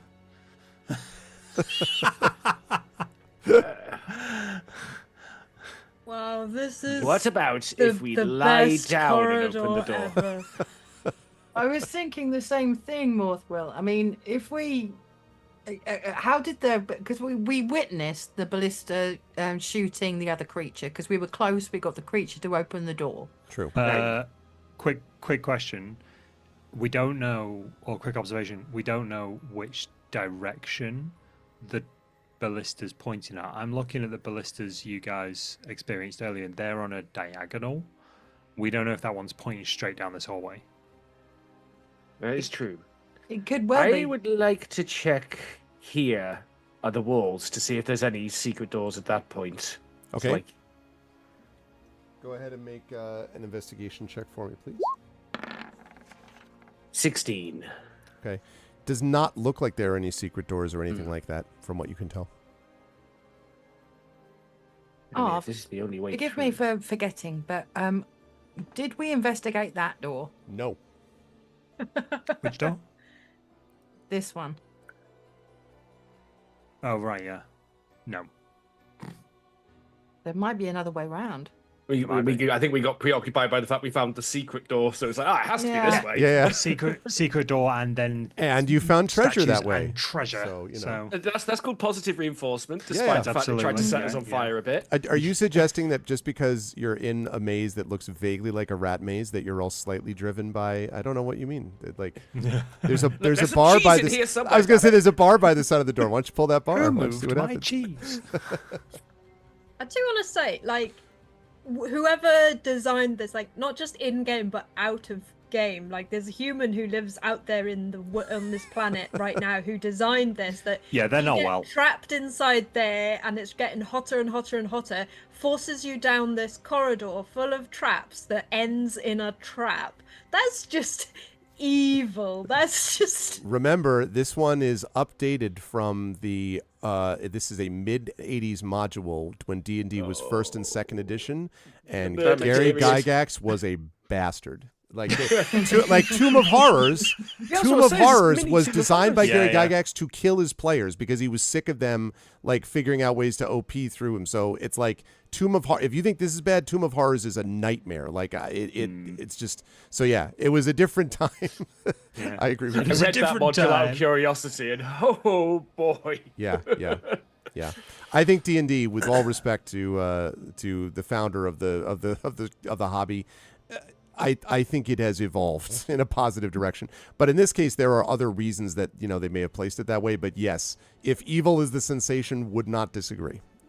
Yeah, no, absolutely. It used to basically feel like Dark Souls, the tabletop roleplay game. Yep. Like every corner was an unforgivable moment. Yep. I mean, I could open this at range. I think, can Mage Hand open doors? Oh. If they're not locked, theoretically, yes. If they're not locked, theoretically. But I am worried that if there's a ballista, well, we assume there's a ballista in there. If it fires, it's going to fire straight down. I'm a little worried that there's a lot of, corporeal things in the way. Then again, if we all wait, how high? I didn't see the others go off. How high were the other ballistas? Did anybody get a good look? We were right next to them, so we would have seen. Yeah, I looked through the door to see if there was anything else in there. Are they like waist height? Do we think? I didn't I actually think ask. they were like chest heights on the big skeletons. Yeah, that was cool. right. Yeah. Okay. So yeah, we could all lie on the floor for a second. I could open the door, and if it fires off, then it will just go into the wall. Could we not just go round the corner back there? I don't know how far I can reach. How far does Mage Hand reach? Yeah, that wasn't even in character. I genuinely don't know how far it can reach. There's like about 30 feet. Yeah, and this is about and 65 Are foot these corridor. 10 squares? 5 foot. Okay. They're 5 foot I mean, squares. I'm pretty slim. Do 5 you know foot what I mean? squares? I could squash on the floor. That's not a problem. Could you squash on the floor behind the massive stone slab that fell? That's Or a good down shout. in Wondering, too, the that's a little spike more than pit. 30. I did think That's- about that. But what if the thing hits the stone slab and then squashes me with the stone slab? I'm pretty certain if those that I think I saw one of the skeletons. I think I saw one of them explode anyway. If they're tall skeletons and it was chest height on them, I think I'd be fine lay on the floor. Mr. Void Dragon says that's future use problem. Yeah, exactly. The problem is This the whole future dungeon's becomes been the future present us. very fast these days, Yeah. Mr. Void. Yeah. That's the problem. It That's all dependent 5 on the minute speed of a time ballista. problem. Yeah. I was gonna say. Yeah. Yeah. Oh man. I reckon, Brian, Morthwell, I reckon you guys get around the corner. Please take your ghosts with you, otherwise they'll try and eat my face. And I'll Alright. try and open this door and squash myself on the floor. Worst case scenario, I could probably Just just realised lower myself carefully. Green Waves and Oceanus have been standing down here this whole time, so they probably have no idea what's been going on. Oh, it wasn't the whole time for Oceanus. Yeah, I saw that Token bail. Yeah. Oceanus is like zip. Green has been here all along. He's like, "You've got this. You're doing so great." The minute that pit opened, Green was like, "I'm taking no more steps." So you want these back here, right, Brian? Oh yeah, back where you Yes, would. please. Okay. All right. So Um, you can. I'm gonna go here. I'm gonna flatten. Wait, 5, 10, 15, 20, 25. Yeah, I'm gonna flatten myself on the floor, and I'm gonna reach out with Mage Hand again, just for flair. Mage Hand is all sort of black and scaly, not like the ethereal one you normally see, because silver reasons, emo elf sorcerer reasons, and I'm gonna turn the handle of the door. Okay. When the door is opened. Oh, it did open. Oh, wow. Oh my god! You see in there what is a massive ballista. It turns and pivots down. No, I'm just kidding. It doesn't do that. It just turns into a ballista. It turns into Sean has The walls open, revealing ballistas all down the corridor. revealing a column of ballistas that fire all along the floor. No, They all sound like the turrets from Portal. yeah, locked on target. There you Twang! It fires into this wall and embeds there. It is this how do I say this? Thick crossbow shaft. Okay, just Yeah. and it just sort of It's a siege weapon. back and forth. It's a not like siege- a crossbow. Yes. It's a siege weapon. Pretty like, much. It's to take down buildings. and little We've just spent flakes an of hour stone fall going down a dead end. However, now we definitely know it's a dead end. Cyril gets himself up and comes back to the group. True, it could have been a literal dead end. So It there's could have been a that. literal dead end. I do want to note one thing, though, Morthwill, because actually, and you've all been sort of pointing to it, and this is important. This area in general feels much older, and it's certainly, I think I talked about this when you came in the first time, but just to reiterate, the construction is much older stone and much older manufacture than the upper portion of the abbey, like the cellar and even like the first floor where the quarters of the different people live and all that. This area, once you got into this area, feels much older. I'm gonna shout to This feels like they built the Silvo. abbey on top of Maybe it. we Right. can try Yeah. and open this door in the same way. No, do not touch that door. There's a wire and a block, and Green knows what happens next. But that's why we can open it in the same way. Yeah, if we're all out of the way, then surely like we know where the block's going to go, right? The block's going to go here. So if I stand over here and do it. Green, what was behind the door that dropped the block on your head? I opened the door, and behind it was just a stone wall. It was a door to nothing, and then also I died. Mr. Void, science does not demand that they touch the door. that's not how science works. I mean, I guess it's going to be going back. If you really want to ask Silvo to use his magic hand to open that door as we're on our way back anyway. I mean, it's good practice. Can I'll be honest with you. Can't argue with that. I'm just saying. Silvo's just like, Silvo's still got his mage hand with him. He's like, I don't know how to turn this off. Because we now know that the phantasms can go through doors. Can I get everyone out of the way, just in case? Green is running. I mean, I see a lot of split party members right now. Where's everyone going standing? to happen again? Oh God, I'm under green. I'm hiding in green shell. OCNS, where are you staying on that same spot, or did you move? Are you moving out of that hallway? It's I'm struggling with me and Oceanus. Oceanus isn't all that wise and intelligent, but like me's like, there's no way that this is an empty corridor just full of traps. They can't keep getting away with it. There's got to be something in here, but I guess Oceanus falls. Okay, so go ahead over to wherever they are. So you're waiting, okay, up there, right? Yeah, I guess it's up to whether Silver wants to actually try that door or not. I don't mind trying that, yeah. Okay, I think Brian mentioned trying to get one of the ghosts to do it. You're doing this door first, though, or theoretically? Yeah, I want to get one of the phantasms. Again, very clear instructions. Go through the door and come straight back. They just hover and don't do anything. They go... That's a fake door. Oh, quick question, Arv, then. So you mentioned about the age of the area we were just in. Is it the same rough age as the previous area where like the double blisters and the bits were? Okay. Just meaning when you passed by that curtain when you first entered this death maze, this whole business is older, is what I mean. Right. The death maze. It's I really hope that, like, on one of these fog DM. of war bits. Yeah, on one of these fog of war bits, like death maze. Death maze. So they don't move, Brian. They're just sort of hovering in place. I'm gonna once again, just to be clear, move back. Mr. Void Dragon has just said he'll donate a tenner if someone touches the door. Someone touches the door. I mean, I'll touch the door with mage hand if that's. I mean, I'll take a $5 for that. You're trying bribery. I'm trying bribery. Everyone's got a price. Deal. He says deal. Right, excellent. Cool. I'm going to stand here. Do you want to get your ghosts out of the way? Yeah, I'm going to get my ghosts out of the way. Get your ghosts out and of this the way. one. No, we should help them find peace. Oh, no, we will. We absolutely will. I just don't think Rock's going to do it for them. They're still useful at the moment, though. Right. Mage hand, rattly. Okay. So you're doing the mage hand. When you touch the door and sort of pull on it, the stone block overhead collapses onto it, and just stone and stone dust fills the passageway. And as you see the dust starting to settle, it says, "Mr. Void Dragon, you owe Damon Runyon $5." Yes, Mr. Void Dragon, you are a bad influence, and that's why we like you. Absolutely. It's amazing that text was there for hundreds of years. I mean, it's wild, isn't it? Yeah. That seems incredibly specific. Yeah, a little bit. It was foretold. Oh, look, a prophecy. Okay. So we're just like, I think I'm getting the hang of this now. This is really quite cool. What else can I open? There's this over here.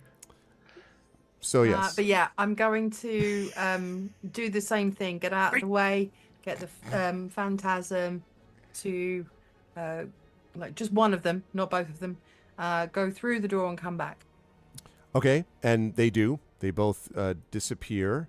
Oh, you said one of them. Sorry. Just one of them. Yeah. And then comes back out.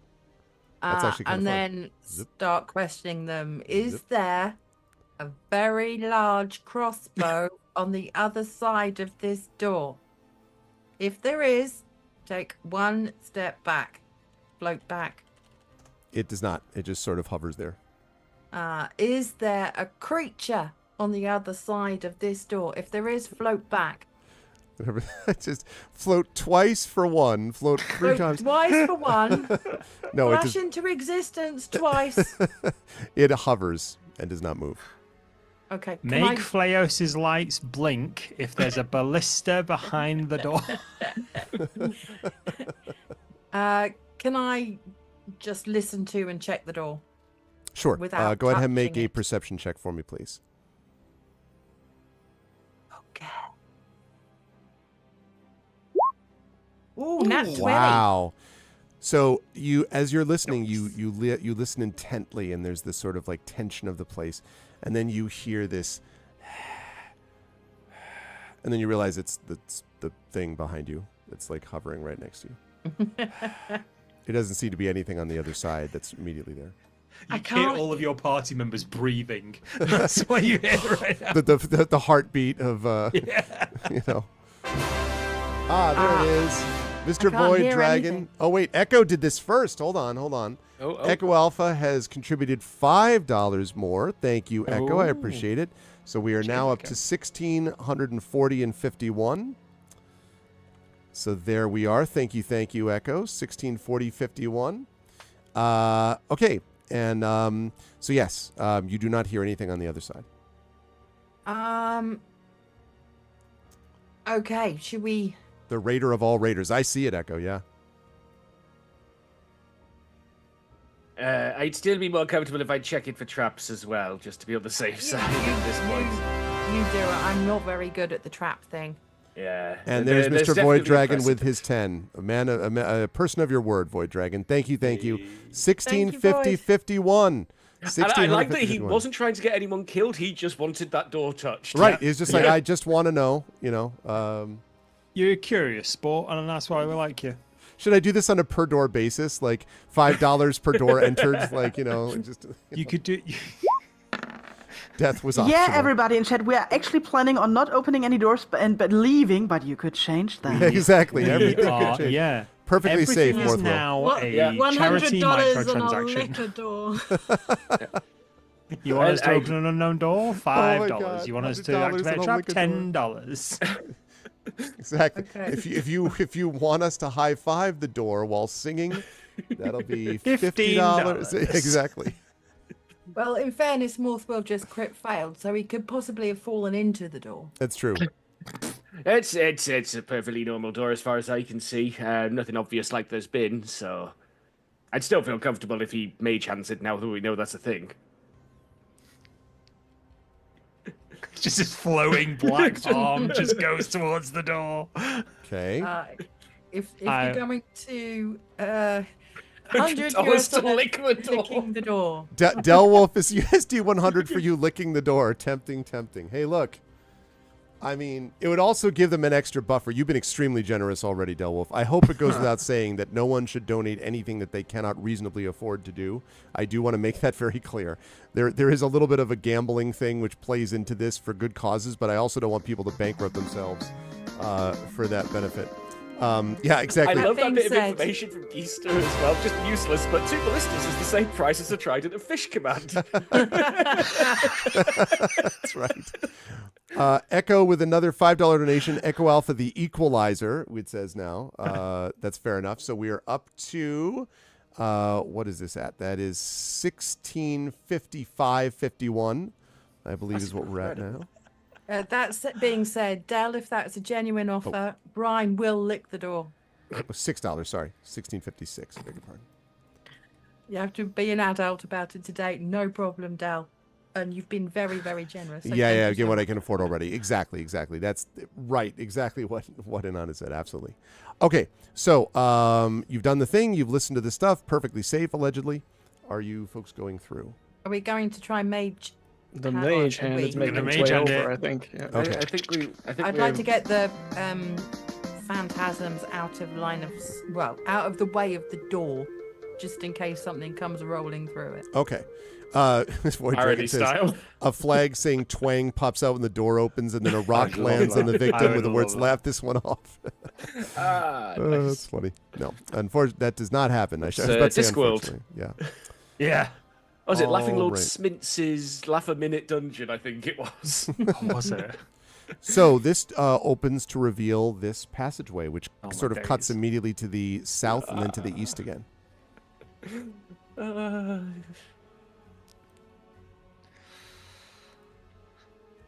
Are we going to try? I will have a look for traps. I will follow you with that.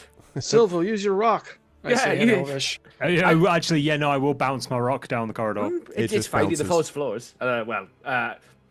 I'm going to pull out a plank so that I can push significantly harder than the rock has landed on. Hurry, hurry hard. Oh, Yeah, sorry. I'm gonna go like that, Canadian. then hopefully like that with the rock. Okay. Yeah, just bounces and it just comes to a rest. Nothing happens. Just normal rock stuff. Yes. Cool. And would you like an investigation I roll would. for any Please. traps? Yes, you would. Of course you would. I rolled a 9. It's Perfectly perfectly safe. I moved to about here. All right. I need to get a shirt made saying perfectly safe with an investigation nat 1 roll. Yeah. Nat 1 perfectly safe. Okay. I hate that you're compelled to just act like nothing's wrong when you do that as well. I remember. Sometimes it's true that it's nothing wrong, though. No, I remember when Urash did trap finding in Storm King's Thunder, and he was literally just smashing his foot on the floor trying to look for something, but he kept rolling 1s and 2s. Yeah. Yeah. He was just like, this is fine. Everything's fine. Everything's fine. Totally works. Okay. I've got that's why I'm pulling out plank stealth. Yes, go ahead with the investigation. And then a perfectly safe boulder lands on them. 17 for my plank smashing roll. Thank you for the bits, Void. That seems... You do not notice anything as you push down, Morthwill. Okay. And I would say that would bring you all the way up to here, theoretically. Right. If you're going there. Well, if we're taking... Yeah, I may as well if we've ostensibly cleared up to there. So once you get here, I just want to note... The corridor extends up again, winds around, extends up to the north. But as you get around there, you can hear from somewhere in the distant portion of this maze, you hear something going...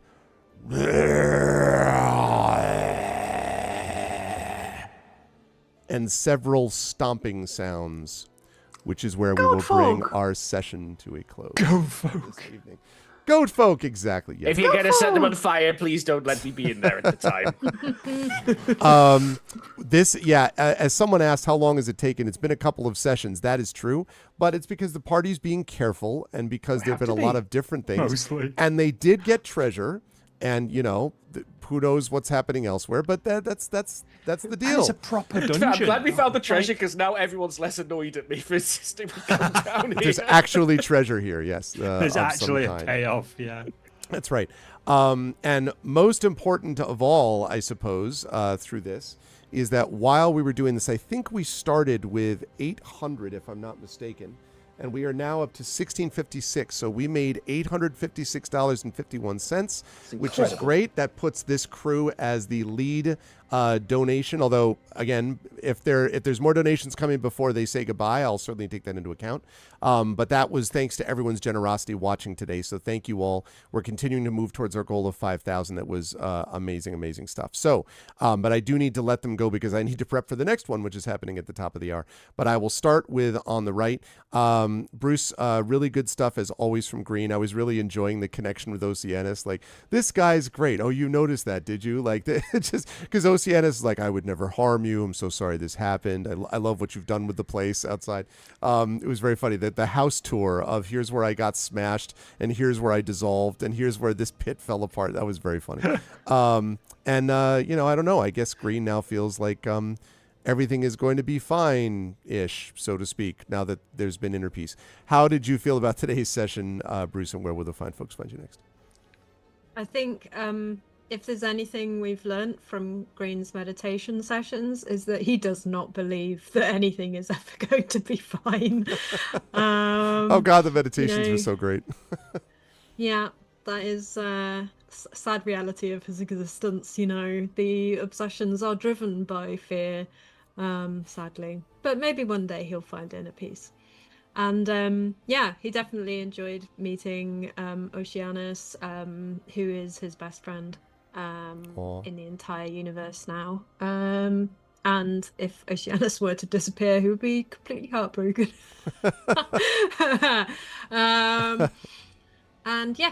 It was great, and enjoyed it thoroughly. And it's really amazing to be able to come and do something really fun with your friends that also helps with charity and stuff. So I'm very pleased with today. And where people will find me next is at the next Saltmarsh session, because I am a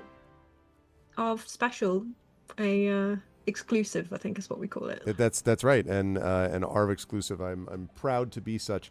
Also, thank you for the donations as well, Bruce. That's also very appreciated, and all best wishes to your friend. And I hope that this was a way to make things, sort of feel a little bit less helpless in trying to do something. So, also thank you for the. Let me see, $5.82 donation from Fleos. It was an ordinary number. It was an orderly number in Canadian dollars. I hear that. But we're up to 1662.33. Amazing chat. Will we be able to get to 1700 before this conclusion is done? We shall see. Thank you, Bruce. So, thank you for the donation again, Fleos, and thank you, Bruce, so much for your donations and your play today. I appreciate it very much. Thank you as well to Ananda. Ananda, great stuff today. Brian had a very active experience because Brian was doing all this stuff with the specters, and it was interesting too to watch the party gradually be like, should we feel bad that these creatures keep getting smashed now that we know about what might have happened to create them? And so became sort of more protective of these things, which I thought was an interesting experience. And Brian was sort of becoming aware of that. That and the fact Brian's shouting at the top of her lungs, like in real life, so to speak, while like openly while everyone is staring at her while she's like doing this telekinesis was so funny. And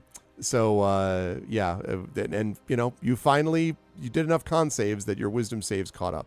How did you feel about today's session? Again, thank you for your support with this event. And where will the fine folks find you next? Brian is very conflicted at the moment because she's very protective. And if you're part of the crew, you're part of the crew. And now we know why these creatures, the fate that fell upon them, she is protective. But yeah, it was a great session. No one died. It's true. Nobody. The apart undead from the did. Creatures. Yeah. But no, none of the party members died. So that I'm going to take that as a win. Plus, Brian has got some lovely shiny new armor. And hopefully that will assist in the future. But yeah, looking forward to the next session already. As I said at the beginning of the stream, my streaming schedule's a little bit up in the air at the moment. My mum broke her hip a couple of weeks ago, and I can only visit her in the afternoon. So I will post a schedule in my Discord as and when I'm able to. But yeah, really, really enjoyed today's session, and thank you to everyone who's contributed to making the Buy the Dice Roll team #1 so far. These are true facts. Those are true facts. Thank you very much. Also, thank you to Echo for the $3.67 donation, bringing us to 1,666, which has a very clear connotation of all that stuff. So thank you, Echo, for that, and thank you, Ananda, so much, and best wishes for your mother on her recovery as well. Moving right along to Mike. Mike, good stuff today as well from Silvo. I did think your one-liner of do you know how to turn magic off? And you're like, I barely know how to turn magic on. That was a quality one-liner. It's good work. And you had the opportunity to do the whole mage hand thing. I love the fact that when you did the mage hand thing, and yeah, exactly, the tentacle thing. Absolutely no idea how to use it. He's just sort of floating around like an unattended garden hose. It was so funny to see the thing open and then the thing shoot over your head, and everyone be like, and you were one of the being like, I called it. God damn it! I knew it was there. Was it freaking there? It was there the whole time. Like it was, even though the specter had made it clear, the creature had basically made it clear that it was there. It was there.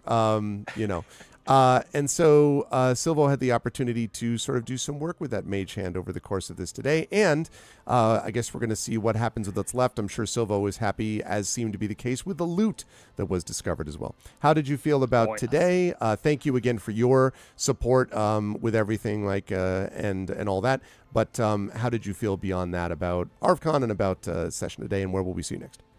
Oh, I loved it. I always love it. There's this feeling. I always say hook this feeling to my veins, because I am always left with a feeling of great community and support and love and just joy.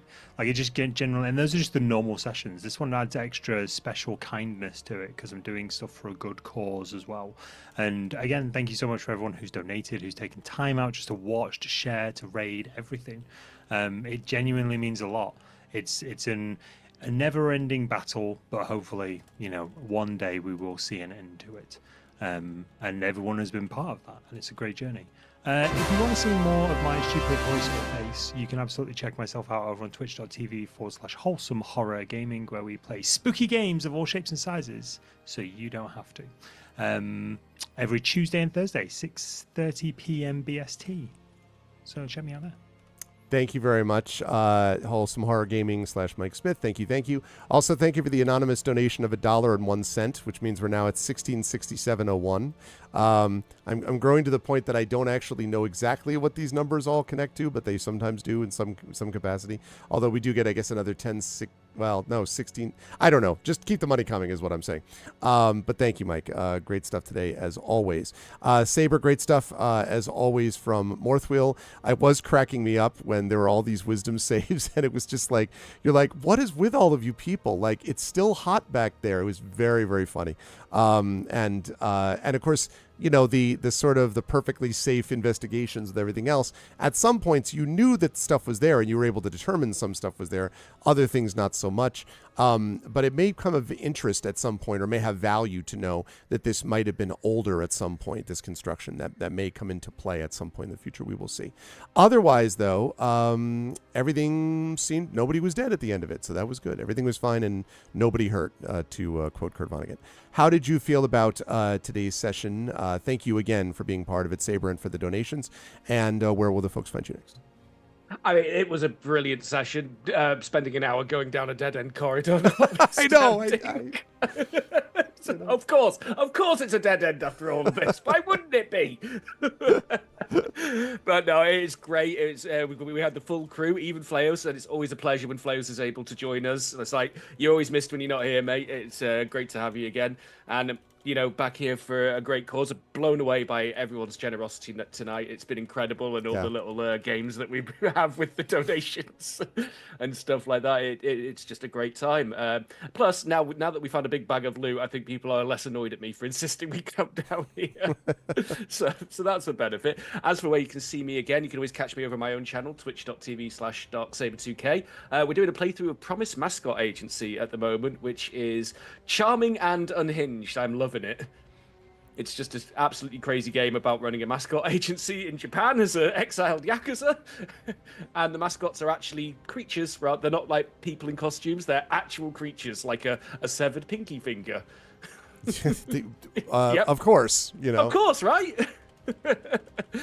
So yeah, and until next time, I'll see you at the next Buy the Dice Roll. I'll see you at my channel. I'll see you over at GOG. I'll see you somewhere. Awesome. Thank you, Saber, as always. And Dragonspawn, you may have missed this, but we have a new session coming at the top of the hour. Lots of donations still to come. Many more hours to go today. So you've only missed part of this so far. Thank you, Saber, as always. Moving right along, Pyron Jade, great stuff today. The thing was funny all the way through in every kind of capacity. And I did love a lot of the stuff of Waves trying to communicate things like illusion, creeping me out by having the actual voice of Brian be Brian. That was really great too. And so loving all of it. It was really good time with Waves, and Waves sort of getting a chance to deal with a lot of undead, which, these, and some loot, which is also important, treasure, as we say. How did you feel? First of all, thank you again for the donation, for all the support with ArvCon. How did you feel about today being a part of it, and about the session and all that, and where will folks find you next? It was a wonderful session, and I'm also happy that Flaos could join us and that we were just all together and doing this amazing thing. And there were so many good moments tonight, and I'm just sitting here really, really happy after an exhausting day. This was just so good. So yeah, I don't know when the good folks will see me again, but I hope soon.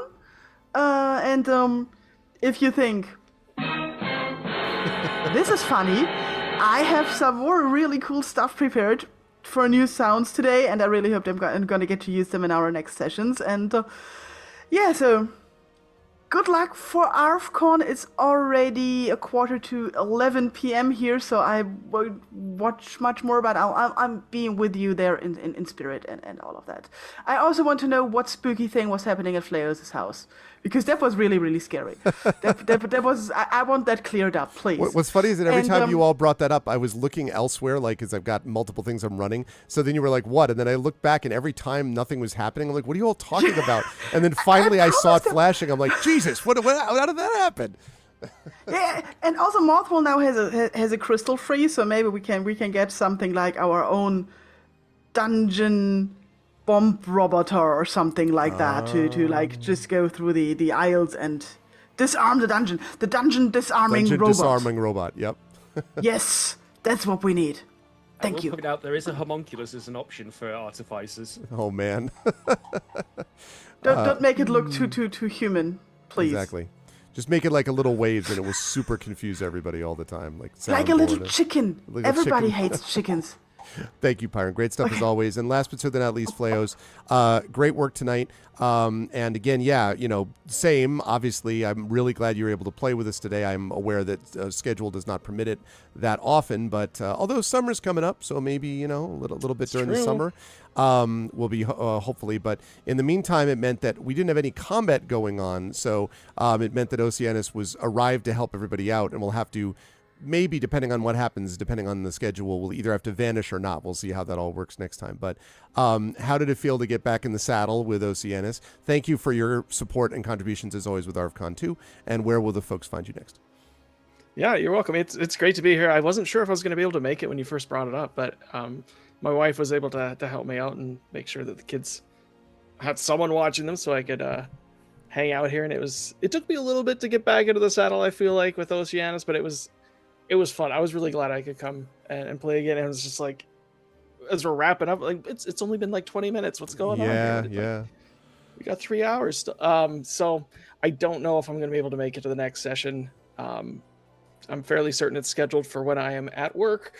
But July and August, there's a good chance I could show up, which would be awesome. And yeah, so it's been amazing being here. Congratulations on all that you've raised with ArvCon, and thank you so much again for inviting me, because it's been great. Thank you, Flaos, very much. And chat, thank you, first of all, to the entire By the Dice Roll crew that you see assembled before you, except for Sovo, except for Mike. But thank you to everyone who made this an awesome one tonight. Final tally for your crew will be, it looks like $867.01, which is very nice. So thank you. 1667.01 overall. We're going to keep it going. But chat, can we get some love for the amazing By the Dice Roll crew of Flaos, Pyron J, Darksaber2K, Wholesome Horror Gaming, Inanda, and Undeveloped Bruce. Thank you, everybody, and I will see you all soon. Thank you, Arv. Bye for now. Bye. Thanks, everyone. Take care. Bye. Thanks. Bye-bye. All righty. So there we go. That, folks, is going to do it for that session, but not overall. In fact, in about 15 minutes or so, and I think we're probably, because we have a player who's a little late arriving home, we may actually delay the start of the next segment a few minutes, but I need to go get set up anyway, and also while I'm at it, it would be nice if I actually eat a little lunch in between things. So we are sitting here at 1667.01. Again, as a reminder, our goal is 5,000, and if we hit that number, then we will have passed $40,000 in the 10 years of the event, since, 11 years, I should say, of the event since it's been running.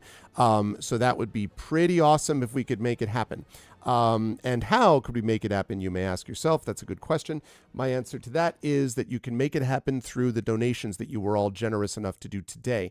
As we get up to 1667, I'm very happy to have started out with 600 this morning, 610, and to have raised over $1,000 so far. If we can keep that up, and if we can get to I would love to get past 2,500 today, leading into tomorrow. If we could be between 2,500 and 3,000 leading into our marathon session tomorrow, that would put us, I think, in very good shape to do very well on Sunday and to hopefully bring it home on Monday with the scientists. So we're close to being, we're basically on pace for where I want us to be. But any support that people can give is much appreciated. I'm also grateful for the raids that we had in here. Those were really helpful too. So thank you to everyone who was doing the raids.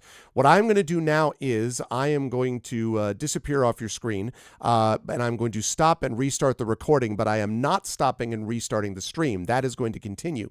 So while we're doing that, I'm going to set up for the next session. It's about 4:50 p.m. Eastern. My plan is for us to be back up by about 5:15. So it's going to be about a 20 to 25 minute break. Please do not bail out or leave. And if you have to leave, obviously I understand, but don't be like, oh, it's over. It's not over, because next up we have Expedition from the Mysterious Peaks. That's going to be running for about 2 hours, 45 minutes to 3 hours ish. Then we have the concert featuring Indy, full stop. That's going to be happening tonight at around 8:15 p.m. Eastern until 9:15 p.m. Eastern. And then at 9:30 tonight, we have the Shadow Crew, which has declared, Community D&D has declared that they will be the top donor come the end of all this. So they're going to be joining us tonight. And so it's going to be, it's going to be a 12-hour live VOD Trifid, but I've been breaking. I broke after the scientists before this, and so I'm going to break after this before the next segment as well. So I am doing that this time so that it's not a 12-hour VOD. All of it's going to end up in the ArvCon playlist on my YouTube, but I'm trying to sort of break it down a little bit more clearly to make it easier. So in the meantime, while I'm taking a break, definitely get up, stretch, walk around, hydrate, do all that good stuff, and also spread the word. Let people know. I'm going to also post on social media that we are up to a very excellent number. Let's keep rolling. Let's keep donating. Don't forget, more giveaways are upon us every time we hit that next level. So please do jump on board with more donations. And please do what Echo did and what some of the others have done. Spread the word and let people know about this. And we can bring more people in. The more, the merrier. It's always a lot of fun to do this. That said, I'm going to take a little bit of a break and get ready for the next one. We will be back sometime between 5:10 and 5:15 p.m. Eastern. So between 20 and 25 minutes. Until then, much love. Thank you so much to the By the Dice Roll crew. And I will see you folks back here in about 20 to 25 minutes with the next segment, Expedition from the Mysterious Peaks, as day 2 of #ArvCon 2025 rolls on. Back in a little bit. Thanks, everyone. See you in a bit.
That is the way you want to get day 2 of ArvCon continuing to roll. What's going on, everyone?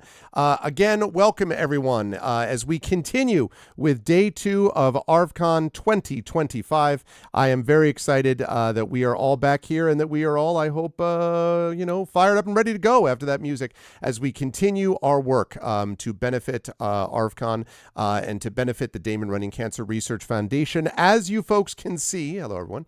As you folks can see, we are sitting now at $1,677.41. We had a great session last time where they raised almost $900 in our last session. I would love to see that happen again. If we could get clear of $2,500 coming out of this, my goal for the night was to be closing in past $2,500, $2,600. I did see that. Yeah, we got another donation. I saw that. And so if we're able to get that number, that would be really, really awesome. I'm super excited for that. And it's going to be pretty awesome. And yes, this is the first time for some of the players for ArvCon. Several of them, 2 of them actually have been with us last time, but the other 2, I think this is their first ArvCon that they're participating in. So I am excited for that. So yeah, that's a good point, Echo, for sure. So what you folks can do, you may be asking yourselves. I'm glad you asked. First of all, thank you to Alligator Alley for sponsoring this campaign and for being one of the sponsors of that right over there, being one of the sponsors of ArvCon 2025.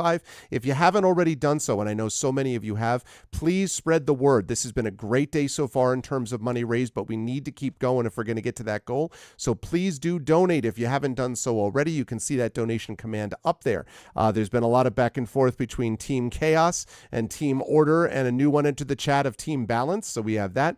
But I would love us to get to 2,000 or beyond during this session, and maybe another couple $100 with the concert, 2,300, and then see if the community D&D crew can bring us another $500-$600 tonight, so we can be heading towards 2,800, 2,900, 3,000 tonight would be great, leading us into day 3 of ArvCon tomorrow for the Marathon Eberron session. So please do, if you haven't already done so, please make sure to check us out over on YouTube and follow us and subscribe to us over there, and follow my channel, because that's the best way to get information like this. Otherwise, all the normal stuff I say about financial support, I want you to be thinking entirely not about that, but about this thing right over there, which is Damon Runyon, to benefit the Damon Runyon Cancer Research Foundation. We had our scientist chat this morning, then we had Buy the Dice Roll. That was great as well, and now we're going to have an opportunity for some more tabletop play with the Expedition crew. So please do continue to support. We're also almost at another giveaway. We're only about $22.59, if I did that math properly, from $1,700 and another giveaway. So please keep it up as we continue to go.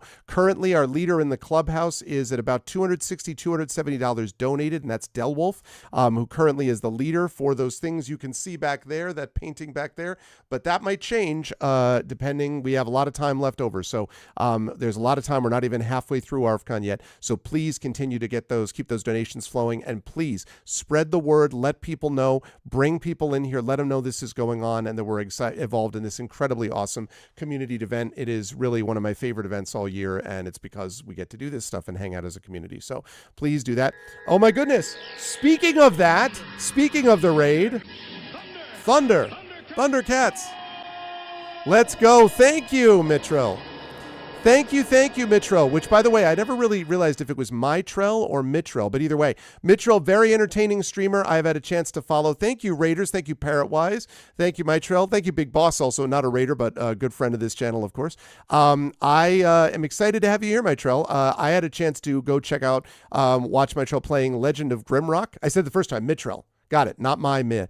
Mitchell was doing Legend of Grimrock, which was awesome, and then was doing a bit of Deus Ex Invisible War. You should definitely check out Mitchell. Definitely go follow. Awesome streamer, fun times, and all that good stuff. So welcome, everyone. Welcome, Raiders. And again, we are supporting the Damon Runyon Cancer Research Foundation here. Please do support us. It will allow us to do more giveaways for you folks, and it will all be going towards Damon Runyon, which funds innovative cancer research from young researchers, multiple Nobel Prize winners. I had a chance to interview some of their scientists this morning. Those folks, or this afternoon, those folks are going to be part of a TTRPG session on Monday of Daggerheart, for those of you who are familiar with that new game just out from Darrington Press, with one of the designers of it. Michael R. Underwood will be GMing them on Monday.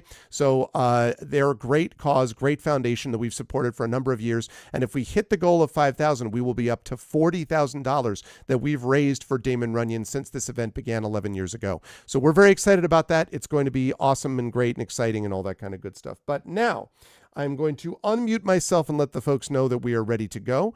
And I am going to unmute them as well. And last but certainly not least, as I make sure that I have the right one. Yes, I do have the right one up there. We're going to head over to reveal to you the crew. They are here. Expedition is prepared and ready.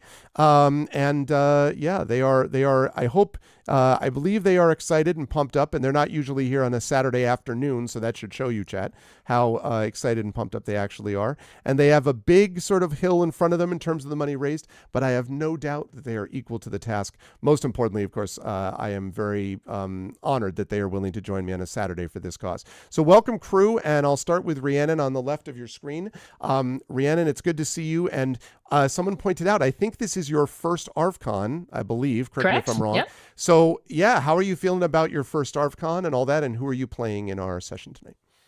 I'm excited. I haven't been on a ton of charity streams. I do some through Dungeon Scholars, which is my other stream.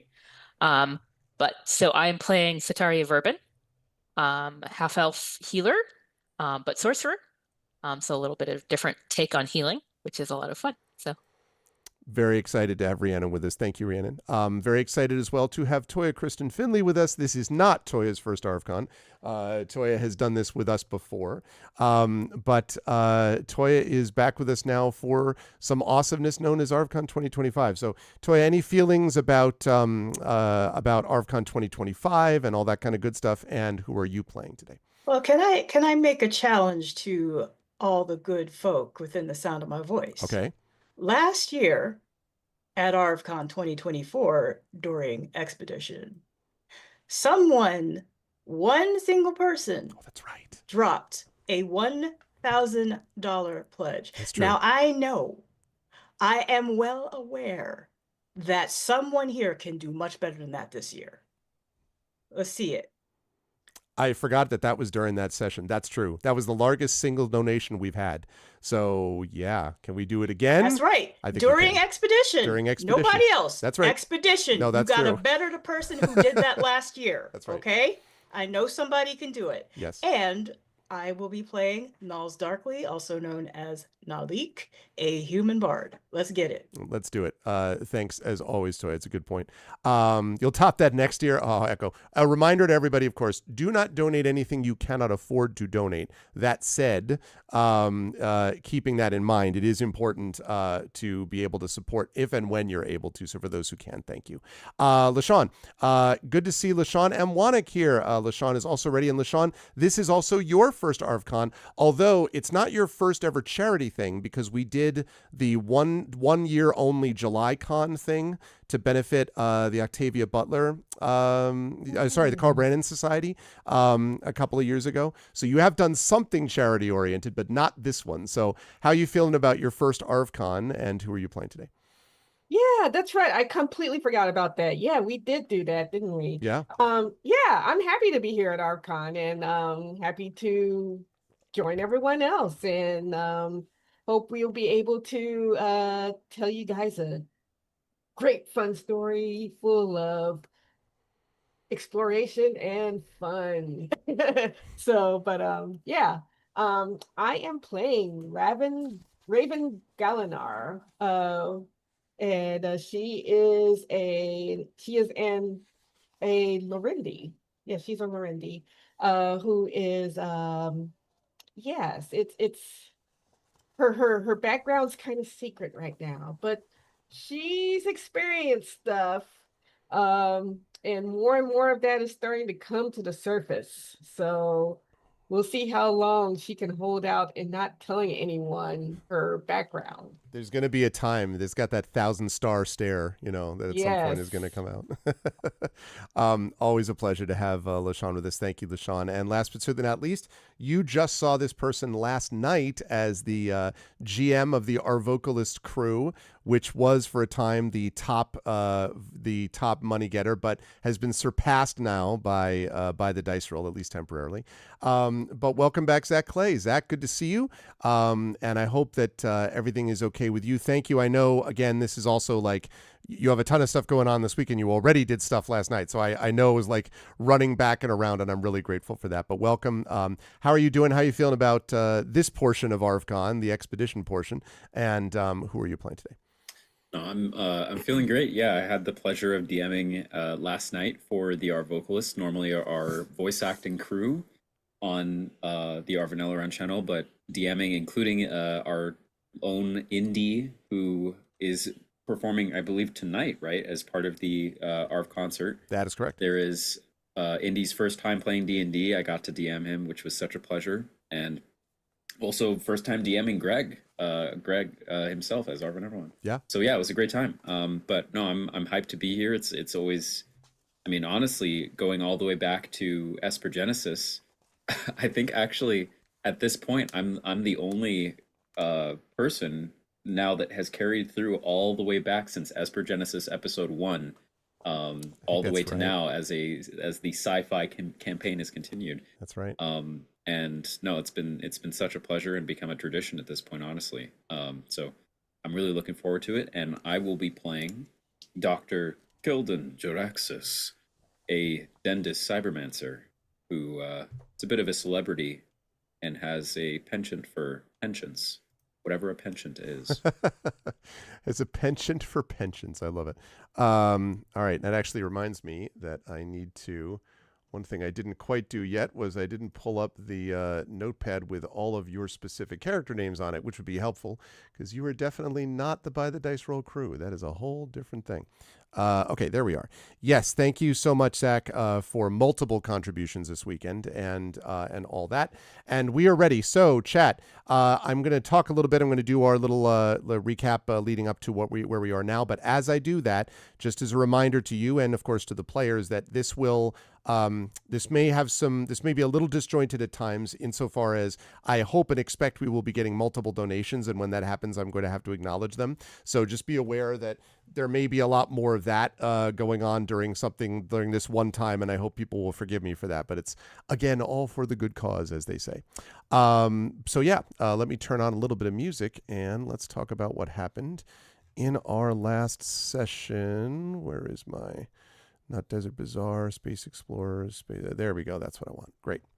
All right. In our last session, the crew has been sent, more or less, to try to find out more information about the imminent danger posed by these creatures, the Carodin, what exactly they represent, who exactly they could be, and whether or not the threat that they posed to the Shadow Realm of Velis or to the realm overhead, more broadly of Thalos, whether or not that's something which the party is going to do something about. It seems connected insofar as there seem to be a lot of these Primarchs that seem to be having mental mind control issues these days, and so the crew has agreed to try to go and find out where it all began. And that is where the crashing of this ship, the Centurion, which crashed into the planet a long time ago, has been. It was not an entirely uneventful journey to get to the ship. As they arrived, they encountered some friendly balls of light, will-o'-the-wisp type creatures,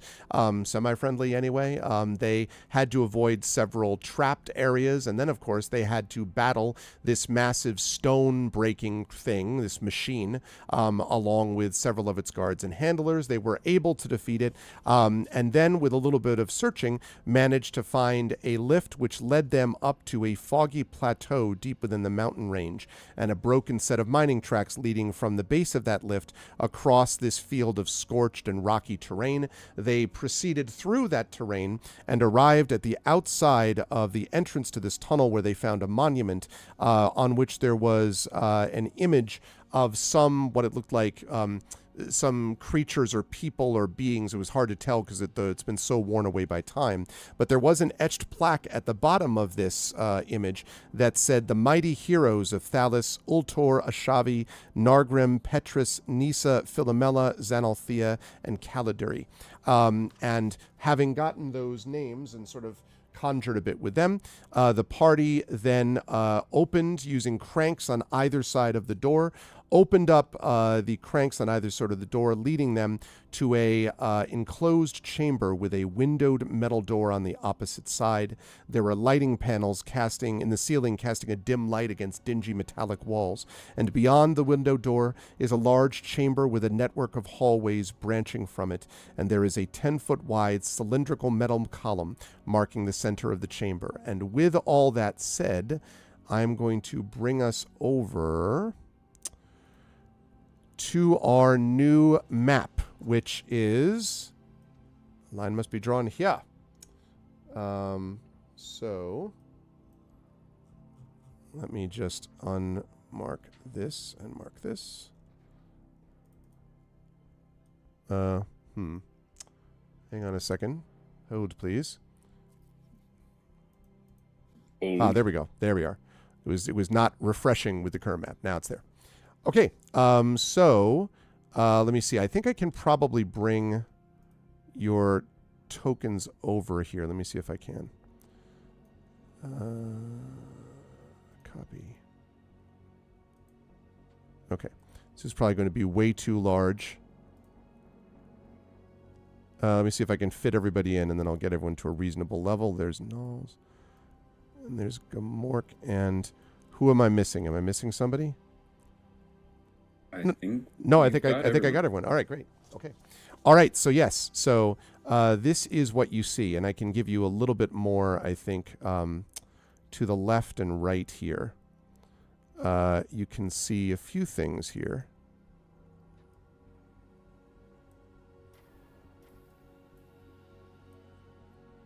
There we are. So yes, a couple of notes about the interior of this ship, because it might be of interest to everybody. First of all, there are these glowing panels along the upper wall and ceiling that provide dim light from what you can tell here. The air inside this ship is very thick and stale and stuffy, and also uncomfortably warm and humid. Presumably, there was actually some climate control at some point in the existence of this ship, but not at the moment. But there's obviously some dim lighting that's still somehow present, despite any kind of energy source not being available that you can tell. And otherwise, the interior of this, I should say, shows signs of age and wear, although being sealed away from these elements seems to have helped keep the structure from deteriorating any further. But you do see some small sign of decay and things of that nature. What would the party like to do? Any sounds? There are almost no sounds that you can hear right now. It's just very silent and very oppressive. Everything seems to close in around you. Okay. Duraxis, as leaderly as he wishes to be, steps forward with his coat, his tentacles as a Addendus. He's sort of an alien-looking guy with a red tentacle beard and red tentacle hair, and he holds a maybe a scanner in his hand, and has a recording unit, video and audio recording unit, that is also linked to his visor. He turns around to everyone. He says, "All right, everyone. So, at least for myself, I am here to learn how to fly this thing. Oh, I can't wait." Better you than me. He says, "But also there are other reasons, and we were sort of directed here by the elves, and etc., etc. But Does anything look familiar to you or to Raven? Well, these are hallways. Hallways are familiar." Raven is looking at the panels. Okay. And would you know anything about them? I guess. Let's see. Trying to think if she would actually recognize them. Yeah, I mean, I would say you probably don't even need to check Raven to know that they're definitely like lighting panels. But as far as you know, lighting panels have to be, there has to be an energy source somewhere to keep them lit. And obviously, there's not really. There might be some solar possibilities here because it did crash into the outside of this area, but it still seems, given that this is supposedly a multiple hundreds of years crash, it's strange that the energy seems to be enough energy, at least for the lighting, to be dim. It is dim, though, and climate control, as I said, does not seem to be operating. Would these panels look anything like the ones underground where the Twilight Elves were? I would say not. No, these look to be of a sort of different design, although it's kind of hard to get a real sense of it. There's not much, like, the thing about the panels down with the Twilight Elves is that those had a lot of, like, intricate, runes and things like that, and there's none of that on this. This is just a straight, like my light panel up here that you can't see, but just a plain panel of light, basically.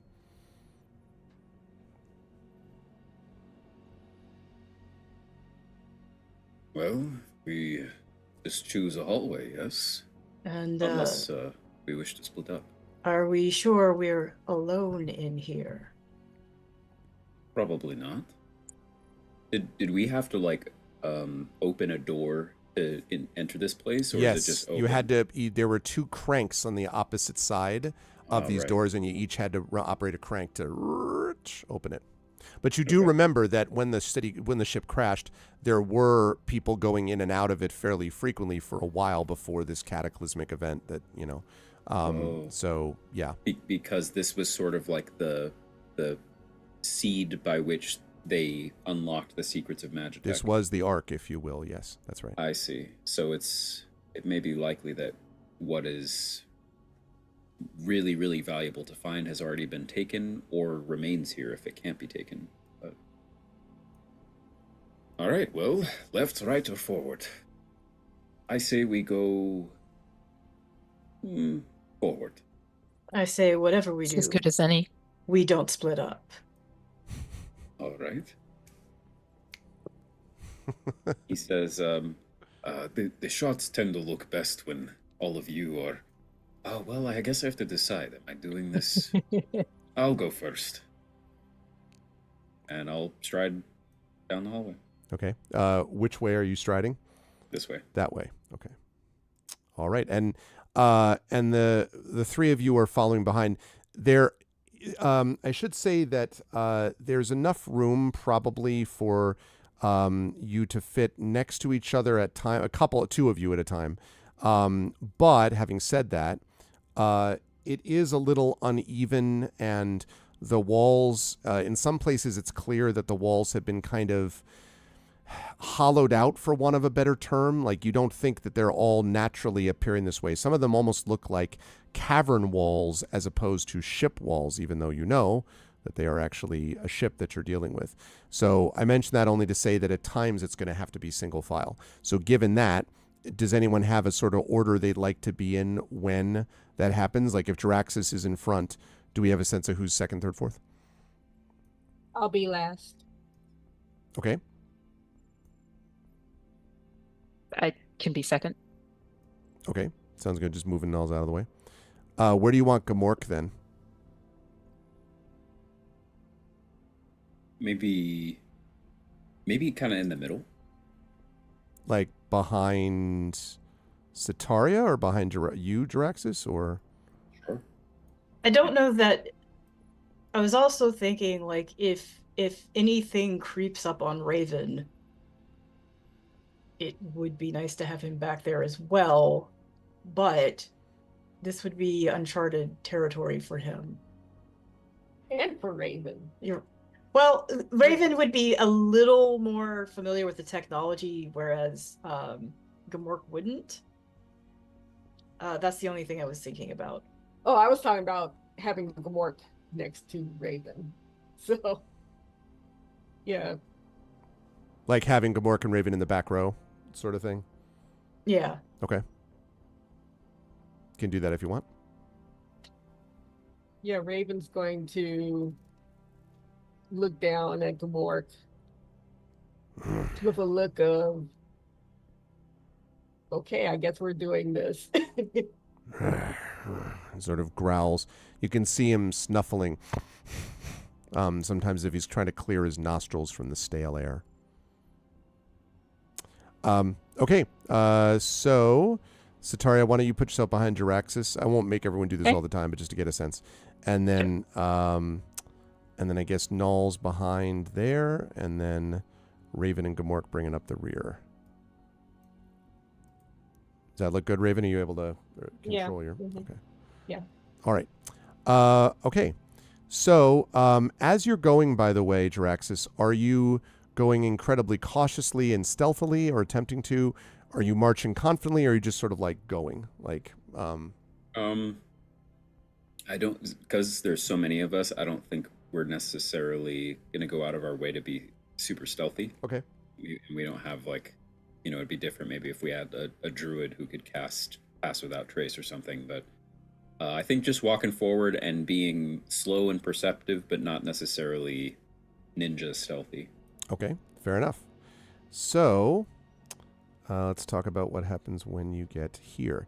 So you come to this T-junction, and there's two things that I want to note about it. The one is that the passageway extends to the west and to the east, but also your attention might be drawn to this, which is that little blue lock symbol that you actually see. The reason that you note that is that there is what looks like there's a door, a kind of metallic door, and I will say that let me just double check about the previous chapter. Okay, for Sataria and for Nulls, the sign markings, there's a small plaque next to the door, and there are markings on that plaque, and the markings on the plaque remind you a little bit of what you might see from scribes. Nulls, you might know about this from having seen some of this stuff, but Sataria, you sort of studied this quite a bit. But it's similar and yet not translatable. That is to say, it looks like the shapes, but they're all, like if you could imagine, a lowercase b in English, right? But instead of being a lowercase b, it was mirrored. So it's like it looks kind of like a B, but it's not obviously a B. So a D. Very sweet. Exactly. It's that, yeah. Or a P or something like that. But it's familiar to the both of you. Raven and Jiraxis, you have not seen this before, but you certainly have seen signs leading to areas before. And so you could try to figure it out if you want. Last thing I'll mention before you go on, though, is that there is also a glowing blue highlighted, what looks almost like a lock around the metal door there, that you see next to which there's this plaque. Okay. Jiraxis will kind of put his hand to his forehead and say, only recently I changed out one of my complex patterns. For the longest time I had one loaded that let me read all writing. Yeah. Always fighting the last war. Yeah. It's basically like a warlock. I changed my invocation from what would be Eyes of the Runekeeper to a different. But anyway. Okay. Well, nothing in these hallways. Not that you see so far. With. Did I hear someone else saying something? Yeah. Well, I mean, so Sataria, I feel like there's a moment when you almost recognize something where you just like stare at it. Mm-hmm. Like your brain is going to engage if you just stare hard enough. Yep. So even though she doesn't say anything, y'all can definitely tell that she's something's yeah. So she's just going to try to, if she looks at it long enough, does it make sense? No, but it's clear, though, that even though you're not a spacefarer yourself, that this sign and this door are connected in some way. And also that the glowing blue lock is literally what looks like a I guess the equivalent of a touchpad, but there's not separate numbers. It's just you just see a pad. So for you, Sataria, it would be like basically just a black rectangle that is glowing blue. But the plaque itself, it's not a lot of writing, but beyond that, yeah, you're not really sure. Would the plaque be written in any of the languages that Knowles knows? No, that's what I'm saying. These are languages that they're familiar to you, but they don't make sense. Like it's a language that's almost like either a mashup or a mix, as if you were reading something in English, but it was all gobbledygook. Can I sound it out? Because I'm thinking if it's a transcription, Mm-hmm. like, can I make the sounds of the characters and see if that means anything to Dr. Jaraxxus and Raven, or is it too different? That's not a bad idea. Try, let me see. I will ask you to make, let's make that an intelligence check, I think is what that would be. Okay. Jaraxxus will walk over to Sataria and say, let's see if this magic thing actually works. And he's going to cast guidance. Oh. Yeah, so you get to roll a d4, or I don't know how you like to do it, Greg. Should I roll it or should? No, she can roll d4. So to add to it. And you see little sprites and virtual drones appear out from my hand and enhance your vision and zoom in at certain spots. Okay. Cool. So that gets it up to 15. 15. Okay. So as you start to sound it out, Raven and Jaraxxus, I'm going to ask you both to make intelligence checks. And actually, let me think about this. No, I take that back. I'm going to ask both of you to make lore checks if you happen to be proficient in that. If not, it's just a straight intelligence check. But just Raven and Jaraxxus, as Sataria is reading this. Nulls, as it's sounding out, you're like, yep, but it's still like, peach window blop or something. Like, it doesn't make any sense. Oh, I see a 20 there from Jaraxxus. And I see a 3 plus something. So 6 total? Is that what we're looking at? Mm-hmm. Yeah, Raven, you're like, I don't, what? But Jaraxxus, yeah, you think so. You think that this is actually it's a plaque basically indicating the area. And it translates roughly as security. Would be past this blue. Apparently. Okay. Yeah, Jaraxxus will say that. He'll say, oh, I think I understand based on what you're saying. That seems like a security. So it doesn't say how to unlock it. It says blue keycard. Security, blue keycard. So there were guards inside here? Perhaps. I'll step down this hallway and look north. Okay. If I go north here. Oops, I almost revealed too much. Let's not do that. Okay. All right, the passageway extends up. And there we go. And over. And you think you see another glowing blue plaque. Right. Over in that area to the north. There's also a passageway that extends to the west. Okay. And this blue key card, that's about as mundane as it sounds. I'm not a hacker myself, but maybe we But can it find may one. be something we may need to find or something. Mm-hmm. A water? What was that? You take an axe and you just keep cleaving. Or like lock picking, but with Like this, a key. I'll make little bits and sprites appear, digital. Yes, of course, sure. I have a theory. Draxus just is going to walk around to confirm that this is a circular path around this thing. He's just going to do a lap. Okay. Let's see. So, like this. And then, whoops. And then down there. Although there is a passageway here, but there is here a red glowing something with a plaque next to it. Do we have to go through the same process to understand this one? I would say you probably, now that you've heard it, can make a lore check without having to have Sataria say it first, or Nulls. But okay.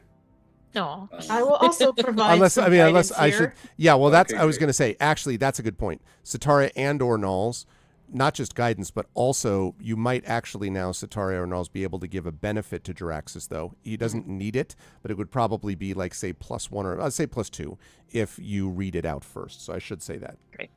Yeah, so I'll guide Jaraxxus here. Okay. So does that mean I'd get a D4 and a +2? That's right. Okay, great. And then I can still cast guidance again, so I'll guide Raven. And then assuming Sataria is helping, we're getting a D4 +2 on top of normal. That's pretty cool. Let me see if this works. It did. I rolled abysmally, but those bonuses... Yes. This one reads operations, and underneath that, red key card. Okay.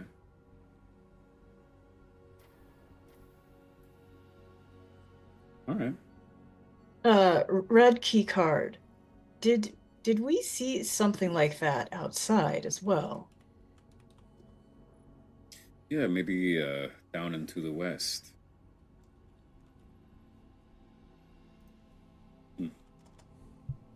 Now, why would there be operations on the outside of the ship? Maybe the color doesn't always lead to the same kind of room, but rather is a level of clearance. Like someone with a red key card can access operations and the kitchen and the janitor's closet, or something of that sort. So who has the power, or the greater power? I'll tell you to what's enter the these power. areas? It's whoever just donated. Who because just donated. We got an anonymous donation of $100. Thank you. Thank you. Oh, Thank you. So we are now up to 1777. Interesting year. 1777 and 41 cents. So thank you, anonymous donator, my favorite person. Jump in, please, and continue to move us up that way. We are closing in now. $222.59, I believe, if I have my math right, before we hit 2,000. So let's get it. Let's get it. Let's make this happen. Chat, please jump on board and support with donations if you can. And that means we have another giveaway, I believe, mods, amazing mods, I believe is what's happening. So thank you to said anonymous donator. My apologies. We were talking about key cards. How big are they? Because a key, but it's a card. How big is the pad, you mean? No, I'm asking Dr. Jaraxxus. Oh, good. Well, I I'm was gonna joined by say. Raven, aren't I? So Raven, she's asking like key card, like how big? Because they're keys, but they're cards. More or less, yeah. So At the least- size of a normal key. And with that, Raven gives a helpless look at Dr. Jaraxxus. I mean, can we see the opening where they would go, or is this a tap? You tap your card. No, sort of this is a tap. It's a rectangle, like a black rectangle, which looks like a touchpad that you would basically put the key card next to. You've seen things of this nature, and the key card would then open it up. And the pad is glowing different colors. This one red. The ones that you found so far up to that point were blue. All right. I say we just keep exploring. you think the key cards are still here somewhere, or are they long gone? And Jaraxus says the idea is that, you know, a mural was made outside this place, and the legend, I suppose, is of this planet is that this place has already been investigated. What I wonder is if they ever entered these rooms, or if we would still be the first to do so. And if they have already been in this place, then that means that they locked the rooms behind them as they left, or the rooms locked themselves, which is not unheard of. But I don't know. Can you think back in your history? What would you try to hide? Well, so far we're seeing security and operations. These seem less like places where you'd hide things and more like where you'd... Well, to be honest, it's here that I need to get into. He points at operations and says, I imagine this is closer to how we would maybe control or access the ship. Security might unlock all the doors, though. That's a possibility. I say we choose another hallway and just keep walking. How about you choose, Nalik? Well, Raven mumbles under her breath. Too bad we can't hotwire it. Would we even know how to do that? Maybe. It's possible Raven that you could give it a try. And Raven, I was going to say that, yeah. Raven might know how to give it a shot. Raven knows that it's also, it could be dangerous if it doesn't work. That is, if you know, like if you try to hotwire something and you hit the wrong wire to the wrong wire, could sort of set something off or alert somebody. But also, it might work. You don't know until you give it a shot. And Raven's not that type of engineer. Yeah, Jaraxus isn't necessarily either. Maybe let's explore and then we can hotwire as a last resort, maybe. Well, where do people keep keys? They keep them in their pockets. And if this was investigated, they would have taken the bodies, so that would leave us at like grave robbing, which is not great. But also you keep your spare key in a drawer? Mm-hmm. Or we should similar? look for quarters, like their bedrooms, essentially. so wherever they were living. Mm-hmm. Where do quarters tend to be on ships like these? Well, my guess is that north of here, if we just continued forward, I have a feeling maybe that would take us to... Eventually we're going to find where this ship was flown from, which it would be strange if it was the operations room. There must be a bridge, is what it's called. Well, my guess is that it would be this way. Well then, lead on, leader. Okay. He heads to go north. Okay. If everyone is following, you can put yourselves in position there. Sorry, just so as not to add to distraction. Okay. So the passageway extends up this way. And as you get towards the end of the hallway, you start to see a glowing red light. Ooh. And what you see is what looks like the same kind of turbolift door that opened when you first entered this facility on the other end. However, a note about the turbolift here is that you can see that it is glowing red, and the outer door that sort of leads to it, which is right here, is glowing red and is closed. Okay. We need the murder puppy with us. Oh, right. Sorry. Gamork has escaped. Oh, no. Yeah, sorry. Gamork is up here with all of you.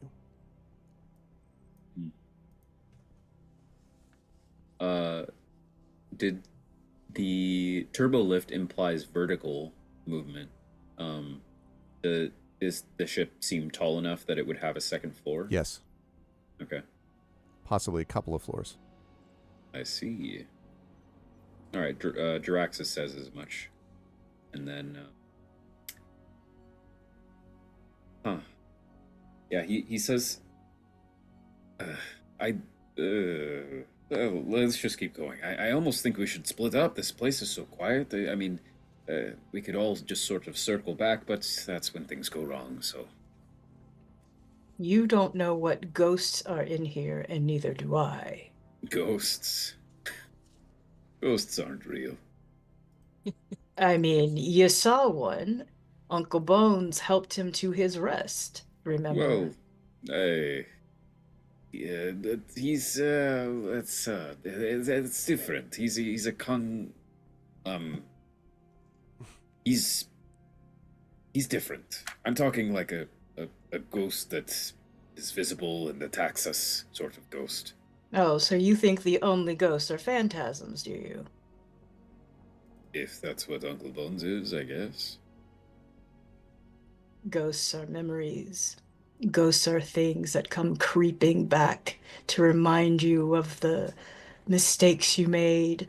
All sorts of ghosts could be here, Jiraxis. I don't need ghosts to remind me of my mistakes. I just need reels and clips of my...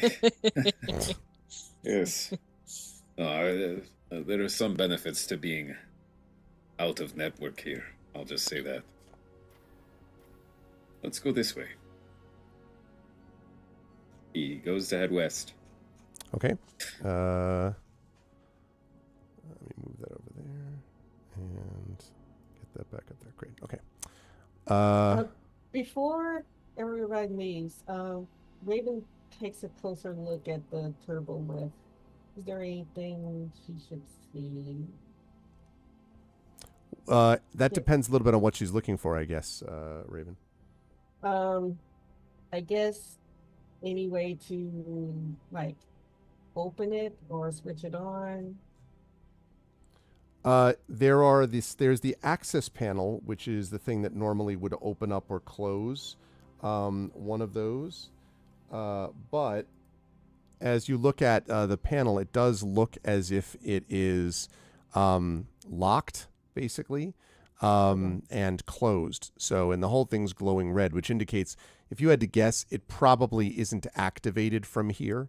You could try to locally hack it, but generally, especially for things like this on other ships you've been on, although this is an enormous ship, most of the time that's controlled from some more central location because of security breach things or whatever.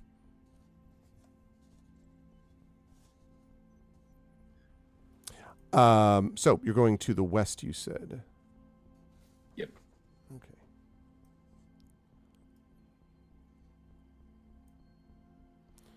All right. At the end of the hallway to the south, you see another operations glowing red door with plaque. Or I should say glowing red door lock, really, pad with plaque.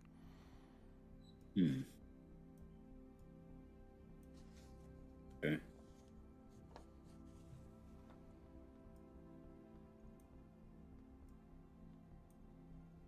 And that is what you see. And this is also operations or something else? It also says operations from what Jiraxis and Raven can read. Seems to be. Is that normal to have multiple operation rooms on a ship? My thought now is that these words are less specific than I originally wagered. Another $100 donation from Anonymous. Thank you. 1877.41. Let's go. We are now only 123 little plus dollars to 2,000. So thank you so much, everybody. Let's keep it up. Keep it going. Keep it going. Don't stop. Continue. Keep it going. And you don't stop. And you don't stop. Boy, Anonymous, good guy Anonymous, good person Anonymous, right? Yeah.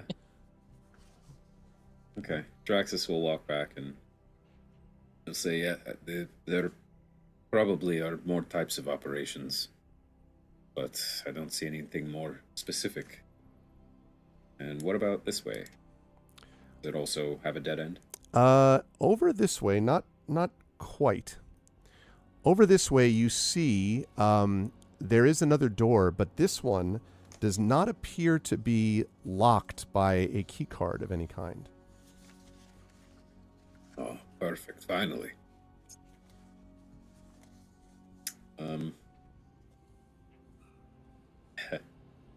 I'll take a note from Rem and her play of Fitzriley yesterday and open the door with no caution. With no hesitation? Yeah, yep. Okay. All right. Well, when you open up this hallway... Oh, that's really thin. It opens up. Yes. Now, I will say the scale on this is important, though. Is a big ship. So, relatively speaking, it's thin, but it's... Like, I have to zoom in or otherwise it's impossible, but this is an enormous ship. So, it's still pretty decent size hallway. Our tokens are larger than... Yeah, I just did that because otherwise I have to zoom in so far that you can't. Yeah. Okay.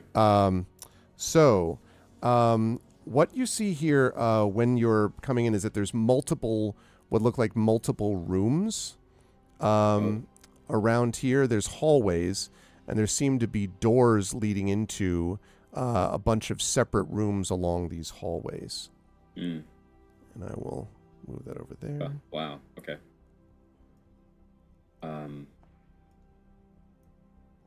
So, I think I see. These like slightly brighter. That's right. Yeah, it's a little dim because of the. Yeah, that's right. Okay. Okay. Draxus turns around and says, "Well, we're all in the same hallway. Let's maybe choose a door, open it." And Draxus will go deep into the hallway and open this one. And if other people want to open other doors. Okay. So when you open that doorway, you can see that there is what looks like the equivalent of, and let me make sure I got that right. Okay. So make sure I was looking at the right place. Yes. There is, as you sort of open this up, you can see that there are what looks like a bunch of like humanoid, well, first of all, metal parts. Cetari and Nalls, they just look like metal to you, pieces of metal. But Raven and Jaraxxus, you're pretty confident that these look like parts of maybe robots. You can see like arms and sort of antenna and things like that scattered on the ground. You all can recognize other parts, though, which do not look to be of the inorganic variety, if you know what I mean. Bones of various kinds can be found down here as well. It looks like there was a pretty, there was something happened in this spot as well. And there's a lot of, these look almost like they might have been like, there's sort of these suites, I guess might be the way to describe it. So there's like several tables and things like that. I thought you meant sweets as in like candy. I was like, yeah, and there's cinnamon rolls on the ground and a bunch of ice cream sundaes. No. I brush past the bones to get to the sweet. Yeah, sweet roll. Yeah, no, not that kind of sweet. But there's a bunch of those in the ground. There does look like a lot of like stuff that's kind of maybe on the ground, but you'd have to sort through things to find it. Are there any remnants of clothing? You'd have to not from your vantage point, but you would need to search a little more to see, Nels. Okay, so this is the room right here. Yeah, the one that's I'm kind of trying not to cover up the art. Yeah, absolutely. I know, because it's right there. Okay. And if I zoom in too far, it starts getting pretty pixelated. So. Yeah. Okay. So Nalls is going to take a look at the corpses, basically. Okay. Okay. I would like you to make an investigation check for me, please. Alrighty. Can Sataria do some kind of medicine to say something from the Sure. bones? Sure, absolutely you can. Sex would be hard, but like age maybe? Right. Absolutely you could. Go ahead and make a medicine check for me. Oh dear. I think you're like, bones? Are these bones? I think that was a criminal. No, they're very hard to tell. Okay. It does look like there were a couple of markings that might have suggested that they did not die of natural causes, but you probably could have figured that out anyway without the medicine check. But yeah, it's hard to tell. Knowles. Actually, can Sorry, go ahead, Raven. Raven's looking much greener than usual. Okay. But she also would like to make a medicine check. Okay. Go ahead and do that.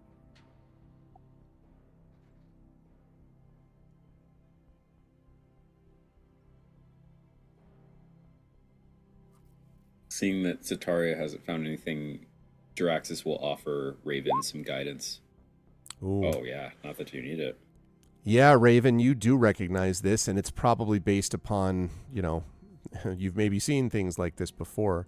Two things to note. First of all, it appears that a lot of these bones sort of were at some point part of constituent bodies that have since sort of been scattered about. That is to say that someone took the bones and kind of like either threw them in here or they were brought from somewhere else, because you find like, multiple fibulas and stuff like, it's not all coming from one body. But there's two other things to note. The first is that the bodies themselves, the bones have in several areas scorch marks. You're pretty sure that this is blaster fire related. Something shot these people or these humanoids. The second thing is, Raven, that as you're looking, you can see that buried below the bones, it's not very pleasant business, but buried below the bones, there is one that is still wearing its like flight jacket. It's kind of rotted away a little bit, but it's still preserved apparently by the rest of the bones there. And there are still like pockets in it and all that kind of stuff. Did Knowles notice anything? Sorry, what? Did Knowles notice anything? Yeah, that you were investigating at the same time, right? Right. When you saw Raven noted, like sort of looking in the medicine thing, you definitely notice when she pulls forth the jacket, the one that has the flight jacket with the pockets. Before that, you don't really notice anything unusual other than a lot of bones, Knowles. And Okay. clearly violence was done to these, but there was nothing that you saw to loot until you saw Raven with the jacket. Okay, so let's go through those pockets then. Raven, do you want to do that? Raven can. Yeah. Okay. She takes a deep breath, but she releases it and then she starts going through. Okay, because I mean, if anybody's squeamish, Sataria's got your back. She doesn't mind cadavers. Sataria's like, it's just a body. Yeah. Yeah. Yeah, at this point it's just a body. So I search the pockets. The pockets are largely empty, Raven, but in one of them there is a green key card. Jaraxxus is colorblind. He's like, we found the red key card. Yeah, and you know it is a key card. Sataria and Knowles would just see it as a card. It's green. So it's green. Dr. Jaraxxus says it's green. But I see.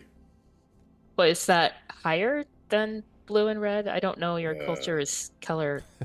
Do we have a yellow lock somewhere, and we can maybe tap a blue and the RGB system yellow of and This yes, I've never seen this kind of locking system exactly, so I wouldn't know. Well, I guess we need to find the green lock. But we don't know what clearance this green lock has. But at the very least, we can now confirm that the panels open through cards, or at the least we should be able to open the doors with cards. Do you recognize the coat this person was wearing? Was this somebody with high standing? Can we tell that? Not likely. I mean, it doesn't correspond with anything that you know or any particular service, but there's really hard to tell, except that it's not an obvious uniform exactly. It's more like a flight jacket, like you might wear to do training missions or whatever, but it's not like a full dress outfit for whatever that means. Well, thank you, Geister. And with the medicine and investigation of the bones that was done and determined that it was blaster wounds and things like that, but also that the bones had been moved in here after the fact? It seems. Okay. So these people were not killed in this room. And in fact, like if we look at the walls, are there blaster marks on the walls? You could do an inspection to be really sure, but just a quick visual inspection does not suggest that, no. All right. And what is this? It's kind of hard to see with the quality, but this sort of red circular thing in the center? Yeah, so that is actually a green circular thing in the center, but it's not. Maybe I'm colorblind. Yeah, I actually am, but not that bad. Not that bad. Yeah, no, it's green here, but it's it looks to be just sort of like the green is really just more like what looks like maybe algae or stuff like that might have grown up around the bottom. I mentioned how musty and humid and everything it is in here. So it's sort of, that's what you notice as far as the green is concerned. Otherwise, it looks like just a set of chairs and a fairly small round table that have been, again, but it looks like thrown here, like they're all scattered. This almost feels like it used to be a suite and then it became a junk room or something. Got it. Okay, is there anything else like lying on the ground? You said there was junk here. Can we go through the junk? Sure, I'm assuming you've done some of that already. The rest of that is like metal parts. You're not familiar with what nulls, but metal pieces. Even Gamork sort of like noses it a little bit and sort of like snuffles as if, not like, oh my God, I found this revelation, but just sort of like, ugh, like I don't like any of this junk. Very, very out of your own experience, Nulls, in terms of like stuff you would have encountered before. You have no idea if any of it's valuable, but you see what looks like a humanoid arm, except it's metal humanoid, and so on. But what's interesting is if this is a junk room, did whoever dispose of the bodies here consider the bodies junk?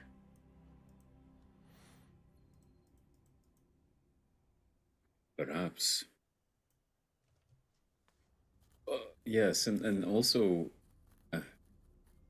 yes, if this place has already been picked through, and a key card has been left behind, then either the people who were here and made these great discoveries had a surplus of key cards, or, again, maybe we are the first people to look into these rooms, or to... Well, I don't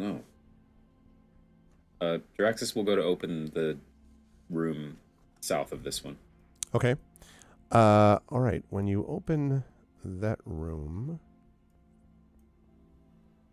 you find actually a hallway. I believe. Yes. Yeah. A hallway. I guess you've partially revealed the room past this door over here, I guess. But... Yes. Which, yeah. We might as well open that one, too. I revealed that. Okay, so you're going to reveal that, too? Yeah. Okay. All right. So, when you open this room, this looks to be a sort of a similar kind of almost like suite, although there's no table in here. You don't see any junk in here. At least, let me rephrase. You don't see any humanoid bones or anything like that, but there are some metal parts and debris. Not nearly as much in the room to the north, though.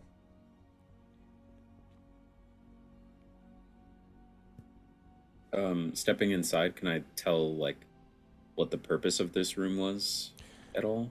It looks like, because you can see several like panels, some dark screens on the wall that might have been like maybe entertainment panels. Like this might have been like a place that, or like maybe video conferencing. You don't know, but like it could have been something like that. But they are clearly dark and unpowered.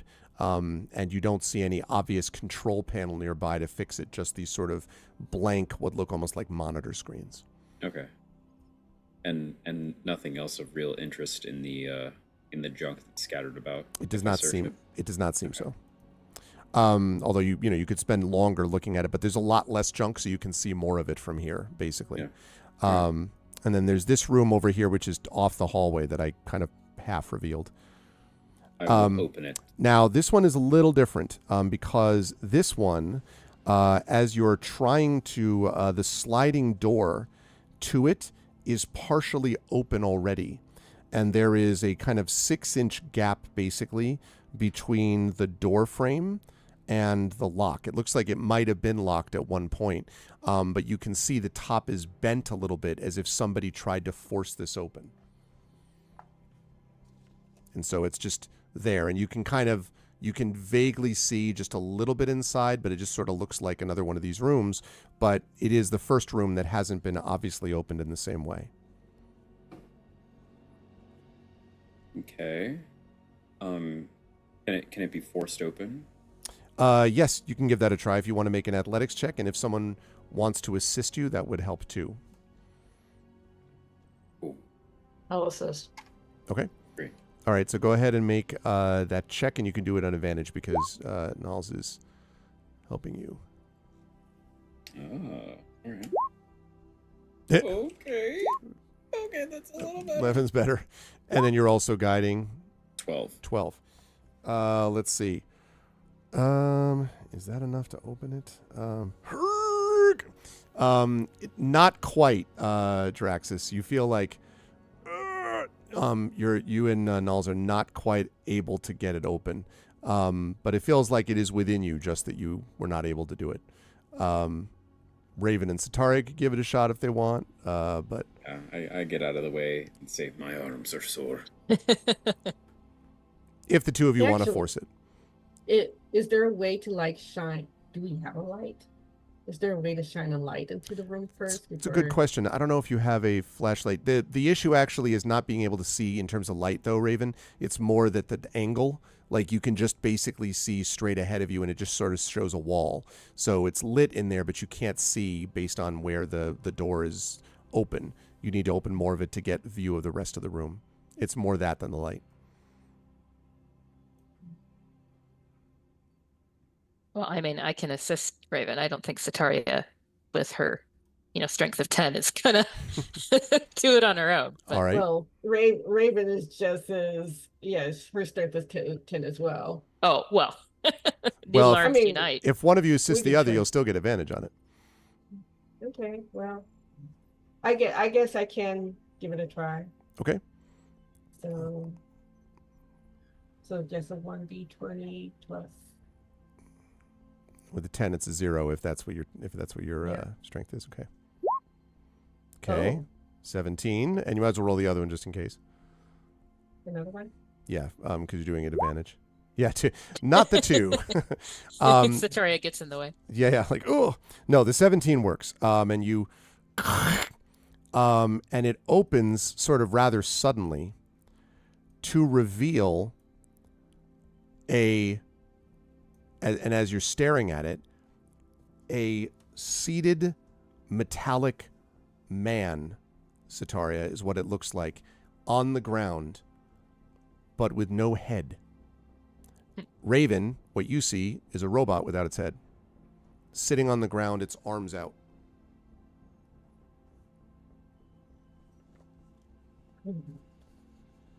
I will let someone else approach it.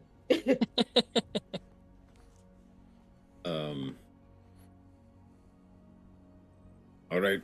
What did you find? I say from the hallway as you guys open the door. Yeah. Raven forces open the door and then looks in and just kind of rolls back against the wall and takes deep breaths. It's like, it's only a robot. Soy robot, not real. Fully robot. A robot. Oh, maybe we can talk to it. It doesn't have a head. Oh. That can be fixed. Is its head among all those bits and parts that we found in the other room? I don't remember seeing a head. Yeah, we'll look for a head in the room that the robot's in. You do not see a head in the room that it's in, nor do you remember seeing a constituent head.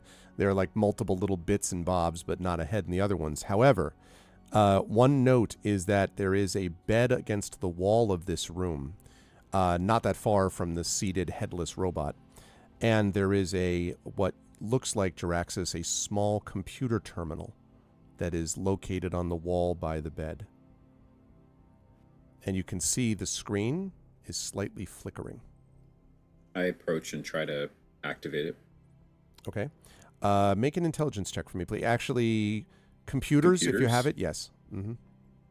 I do. I would hope Jaraxxus would have that. While you're looking, there's something curious I've been thinking about. The writing that we found was seemingly in the language from our world, but we couldn't understand it. Only you and Raven could. How is that possible? I don't know. In fact, Nulls, I would like you to make a wisdom check for me. That's a very good question. Actually, lore, I think. And I'll give you +3 on that check. So I don't see lore in my skills. Sorry, I'm thinking Esper. For you, it'd be history. I beg your pardon. History, okay. Yeah. And there's my computer check. I'll come to that in a minute. Not that good. Nulls, it occurs to you as you're thinking about that and that question.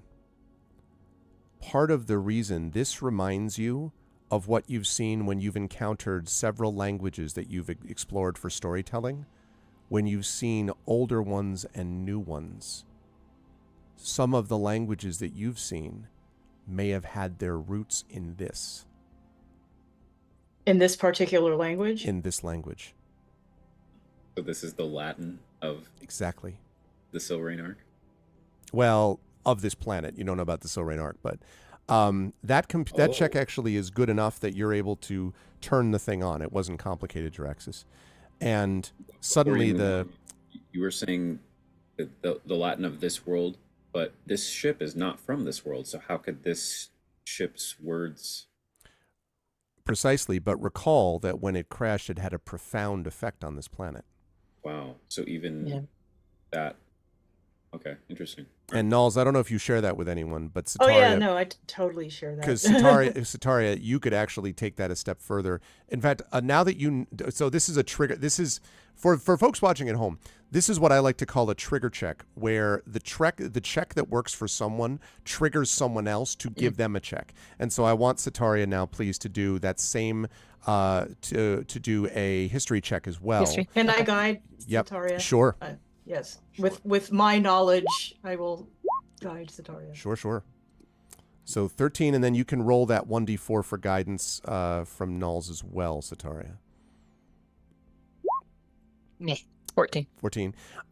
Yeah, I mean, your guess would be that what Nulls is sort of maybe thinking about is probably true. In fact, you think you've studied some older texts from maybe, written 100 years ago or so, that would have reflected words and languages like this. And of course, both you and Nulls know that there's a very clear demarcation in history, like before the Centurion crashed and after the Centurion crashed. And so many things changed after the Centurion crashed. Some of that language may have been lost into the Cataclysm. And in fact, Sataria, this is what Nulls might not know as well.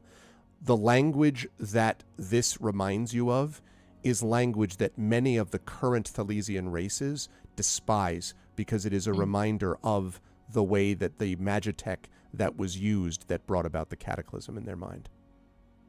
Okay. So, in the meantime, Jaraxxus, when the computer terminal flickers on, the image of a uniformed human woman appears on the screen. And it's not a big screen, but it's big enough that you all could see it. She appears distressed, and she has a bloody wound on her forehead. She speaks into the console in low tones. Officer's log. Commander Belen Gray recording on a private server. And there's a pause and then a flicker, and then she says, the Centurion received a strange transmission passing through the Alder system. Soon after, our systems began failing one by one until we were forced to crash on this remote planet. And then there's a sort of pause and a click, almost like the image glitches. And then you see a kind of list, 1, 2, 3, 4, 5, looks like about 8 different recorded like time captain's log things. And by the way, Jiraxis, this might sound a little familiar to you, this experience. Yes, yeah. Okay. I'm hoping you understood all of that. By the way, she's human. Mm-hmm. Oh, there are humans outside of this planet, yes. All over the place. You all are kind of... yeah, all over the place. So, did we start here or out there? Now that is the debate. Are there elves where you come from as well? There are people that look like elves, but they maybe don't share the same name. I click into the next captain's log. Do they all have such individual text? They do. When you click into the next log, you hear Officer's log. Commander Belen Gray recording on a private server. Before we crashed onto the planet, we separated the ship from the command module. The captain and a handful of the Pridge crew were left in orbit. And then glitch. That seems to be all in that entry. Ship disconnected from the command module. Okay. Next. Please. Officer's log. Commander Belen Gray. And each of these cases, by the way, you think this is a longer message, but you're just getting fragments. Okay. Recording on a private server. Our central computer has been corrupted. Some complex virus has invaded. Soon after, the drones and automatons. It killed 3 of our lieutenants on the lower deck. I am doing what I can to separate, but I'm not sure how much longer we can disconnect from each other. And then glitch. A virus infecting an automaton. How's that possible? Such things exist. A virus... there can be a virus for just about anything. Even things that aren't alive. Yes, and I'm beginning to suspect that was what happened to this robot. Mm-hmm. We should probably not turn it back on. Maybe. Is the virus still here, and can it infect us too? I've never heard of a virus that infects both robots and living people, people of flesh. I think we're fine. And she said herself, this captain, that it was only affecting their drones and automatons. So. Well, viruses do have a way of evolving and getting smarter. I play the next log. Officer's log. Commander Belen Gray recording on a private server. Containment protocols in the bioresearch facility have failed. Multiple organic biohazards have been released. The Centurion has initiated an automatic lockdown. I hope that this is enough, but truthfully, glitch. I am not a fan of the words bio and hazard coming together. But Raven's attention perks when she hears the words bio research.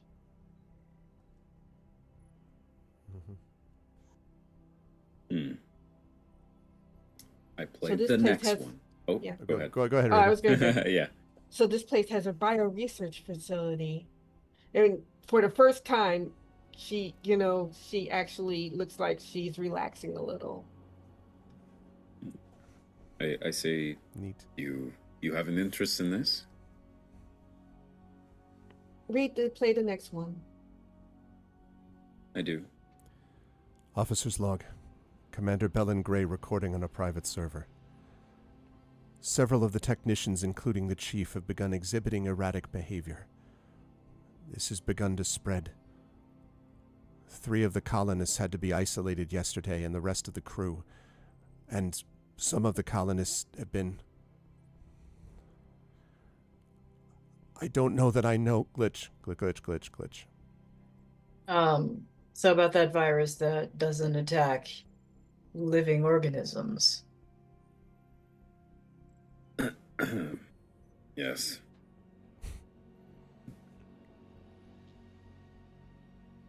I play the next one.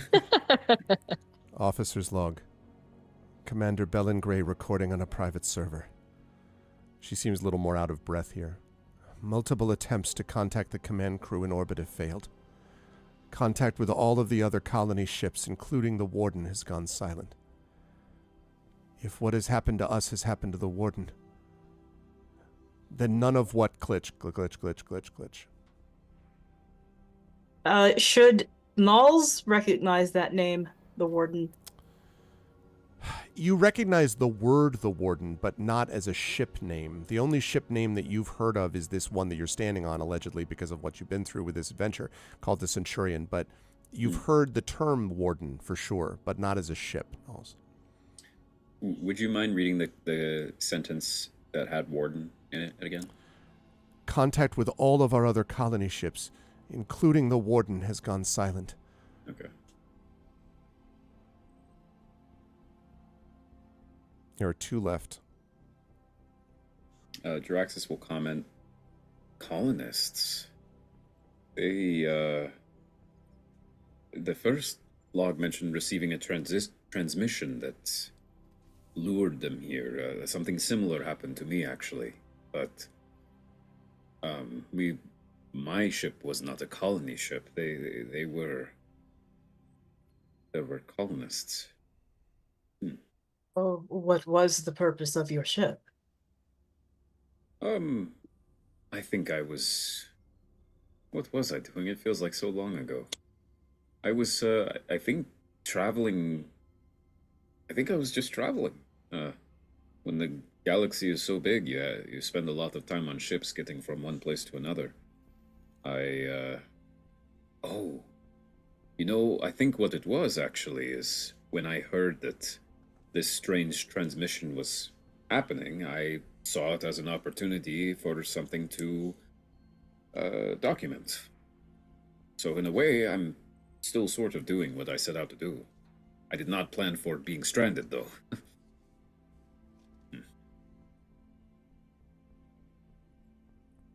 I play the next one. Officer's log. Commander Bellin Gray recording on a private server. Chief of Engineering has discovered an anomaly that has spread throughout the lower decks of the ship. Its origin is unknown, but it seems to have emerged from a hull breach on the port side. If we're lucky, we can isolate glitch.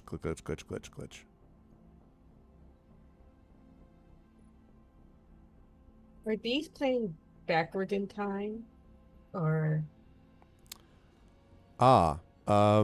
At the end of the next log, you can actually, I can have you make a check to see if you can kind of timestamp it, if you want, Raven. Narrator, they were not lucky enough. Well, I mean, listen. Suddenly dead space. None of you knew you were playing. Oh, no. Took us this long to realize. No kidding.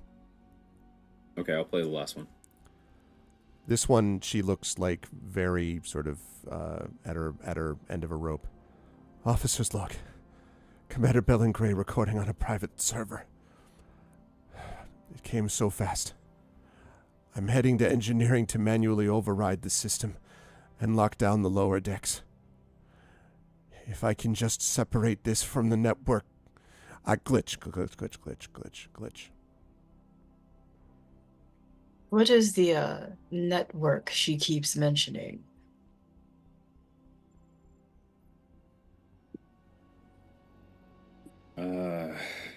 You see Jaraxxus is dutifully recording everything. And he then looks up from his device and says, the way that the ship communicates with other parts of the ship. The same way that if your planet was more like the ones that I'm used to visiting, I would be able to talk to other planets from here. That's a network thing. So the virus spread over the ship's networks. Yeah, it's possible. That's probably how it happened. Could the virus open doors and spread the biohazard too? Something with access to the door controls or the bio research room could certainly do that. So you remember those ghosts I was talking about? Yeah. Which of these doors do we not need to open to let them out? Well, she mentioned some trouble in the lower decks. And But technically, we would be now in the lower decks, would we not? well, that's actually what I was going to ask. As It's we possible saw the this ship, goes down and not up. Yeah. Yes, it's possible. and yeah, Jaraxxus wants to. We have not come across like a blueprint of this place, Correct.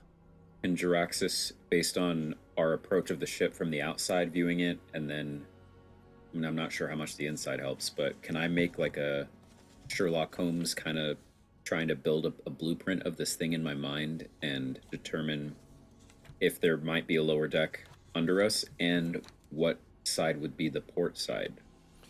You think it's likely that there are probably lower decks below this.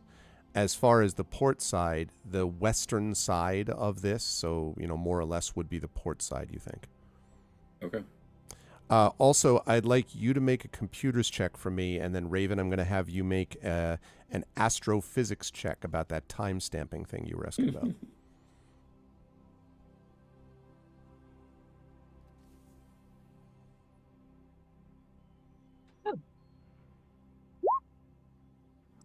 I'll give Raven some guidance as I'm thinking, as I'm on the computers. I'll go over and tap Raven and say, I actually, in case you didn't put it together, I'm not a medical doctor. I see you're trying to do some complex math over there. So you can roll a d4 as well, LaShawn, if you'd like to add. And then I'll take that in order of those checks. Just one? Okay. That's right. Mm-hmm. So 19? Okay.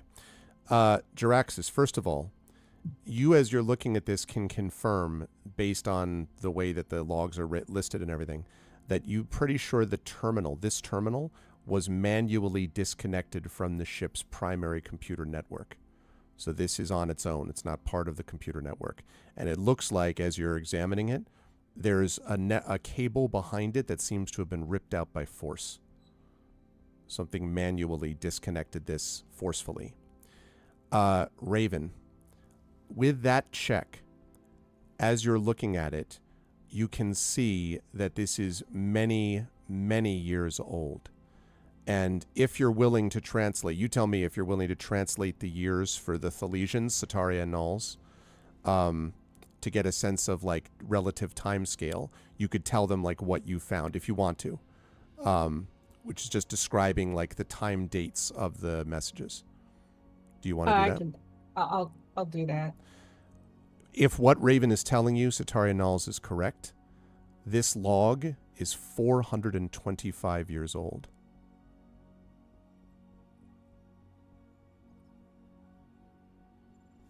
Well, whoever they separated from is long gone. I mean, probably could have guessed that already, but Well, on this planet, the elves live for a long time. I'm 209. Just No. not even that old for a dentist. If the Keratin came from here, then that means they're at least that. Oh. What? Wait. What reason do we have to believe the Keratin came from here? Is that right? Well, down with the Twilight Elves, we found similar technology. Right. Does this remind us of where we rescued the elves? I would say not exactly. There's modern technology, obviously, here in both cases, but this technology is both sort of older and neater, I think is the best way to describe it, than what you saw with the Keratin. There's a kind of organically technological, I know that's a weird way to say it, but like it's more haphazard what we get from the Keratin. Right. It's almost more like the inside of a brain than it is the inside of a machine. And this feels more like the inside of a machine. Okay. I hope I described that reasonably well. Sure. So yeah.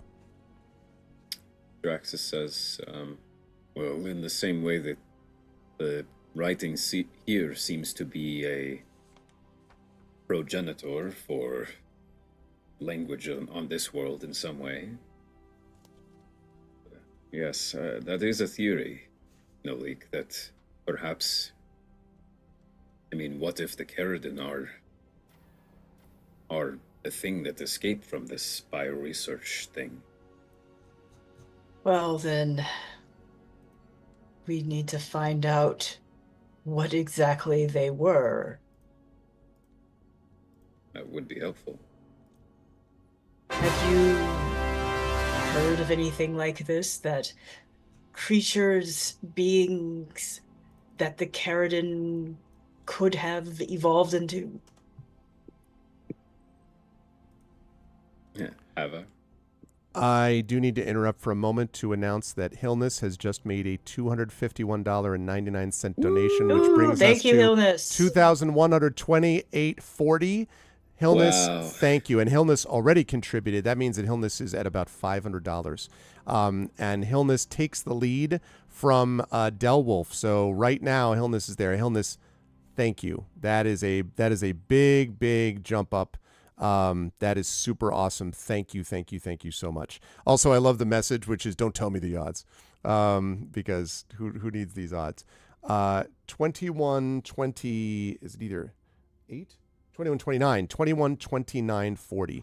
Thank you so much, Hillness. That's amazing.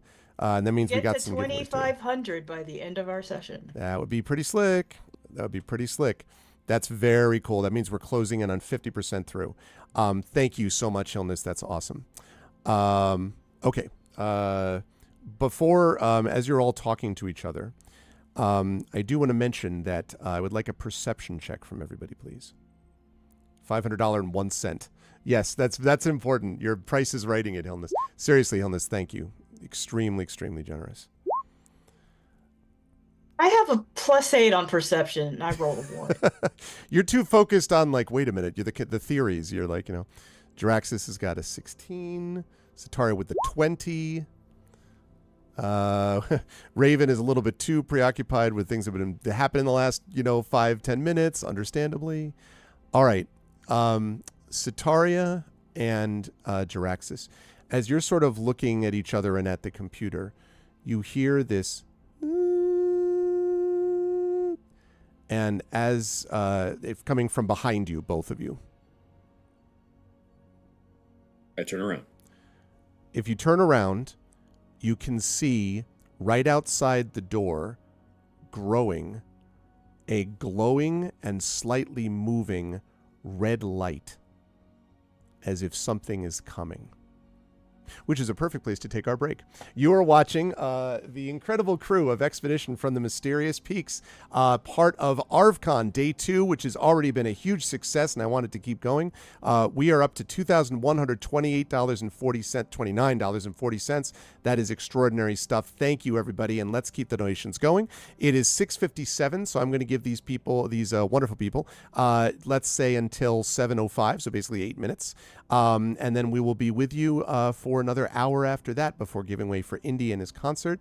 I am joined by the amazing Rhiannon Held, Toya Kristen Finley, LaShawn M. Wanik, and Zach Clay. Please stay with us, everybody, and we will be right back to you folks in a bit. Until then, please hold tight.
All righty. Welcome back, everybody. The time has come for us to return to this world of... Oh, I see what has happened. A camera has been changed, and thus everyone is different. Hold on. I shall address this issue. No, I am not raving Yelena. I would never plan to be... There we go. Look at that. Hey, I fixed it. So we're back, and we are back after a really good donation that we got just at the end there from Hillness. So we are now sitting at 2129.40. We would love it to be able to get to 2300, closing in on 2500 would be great by the time we get to the end of the session tonight. So please do continue to donate with exclamation point donate. Like that, to raise money for the Damon Runyon Cancer Research Foundation. Very excited about how this has gone so far. Day 2 has been great. So also excited about how these players are playing, and a little bit of extra stuff happening here with some drones, maybe, because there's a red light glowing and a sound of a zzz coming. So I'm going to hand things back over to the party to ask. You can see this red light beginning to brighten. What would you all like to do? And I'm assuming, by the way, I should have made this clear before, everybody I think was inside this room, right? Just to be clear. All right. So if everyone would not mind just moving there. I know that it's, your tokens are bigger than the rooms almost, but if you could do that, it would be lovely. So yes, and I'm going to hand things back over to the party. You see this light glowing and brightening through the open door, basically. What would you like to do?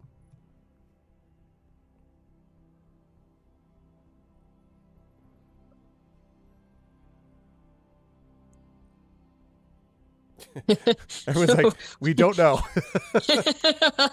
It's just the light so far, right? There's nothing else.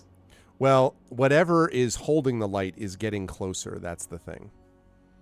Okay, Yeah, so and- this is like a light coming down the hallway? Exactly. Okay. Okay. So now I have a better understanding what's happening. Okay. Because Zataria's reaction is to like look at one of the two people who might have an association with such lights and be like, oh, well, that's obviously. But Raven isn't. Yeah, Raven's deep in thought and not really paying attention. In that case, Draxus will go, oh, well, actually, it is a red light floating down the hallway is very bad. We should prepare for fighting. Okay.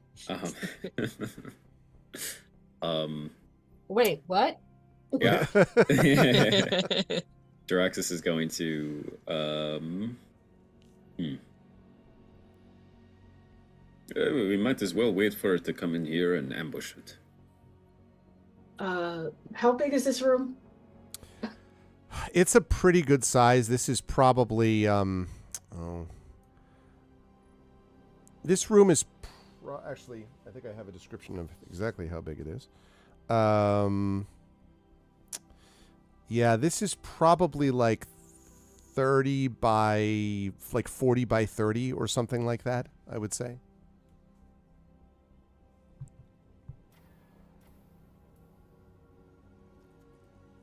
Okay. Yeah, Draxus loads up a sprite beam and prepares to duel. Are there places to kind of take cover in order to ambush it? So if I'm going to move you just for a moment, Raven, with apologies. You see this over here? This is sort of like the hallway, right? That leads down from that door into this room. So if you were all on this side, basically of this partition, then you would not, it wouldn't see you if it comes all the way in this room. You don't know if it will or not. You could also wait around here and peer around the corner if you wanted to, but that's up to you. Okay, so Nulls is going to take cover in that area. Okay. Gamora kind of Draxus growling steps back. Go ahead, Draxus. Says, well, actually, I could try a new trick. And I'll say, this is what I chose instead of being able to understand all writing. And he snaps his finger, and you see a second Draxus appears. As it goes to speak, you see it makes no sound. And he says, yeah, I will, so I'm casting illusory form, but I chose a complex pattern that means I can do this at will. Okay. It is concentration up to 10 minutes. So I will make this soundless image of me. This is basically the spell silent image. Mm-hmm. I'll make it walk out of the room and stand in the hallway. Okay.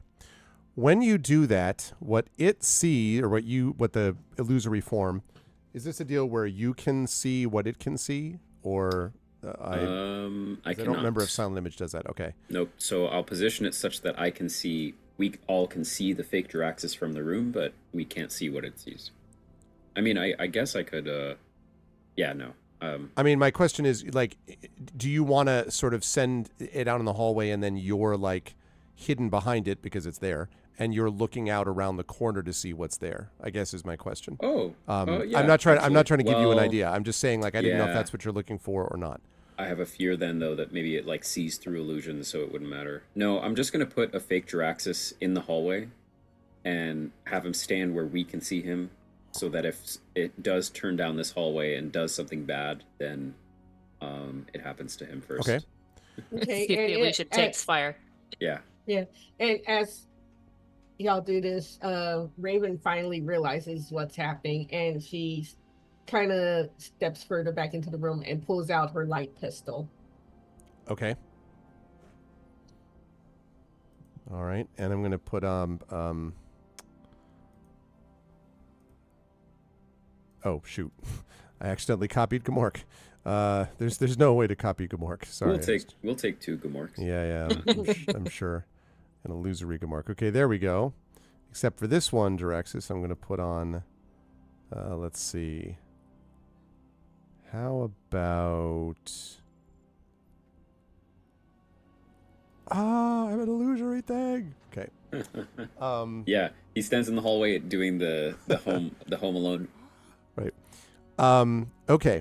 So as you're all standing watching it, watching Jaraxxus's illusory form, you see this red light which gets brighter, and then you see clearly there is a red light shining on the illusory form, and then you hear a bzzz, and you can see the red light circling, like basically like as if it's scanning, might be the way to describe it.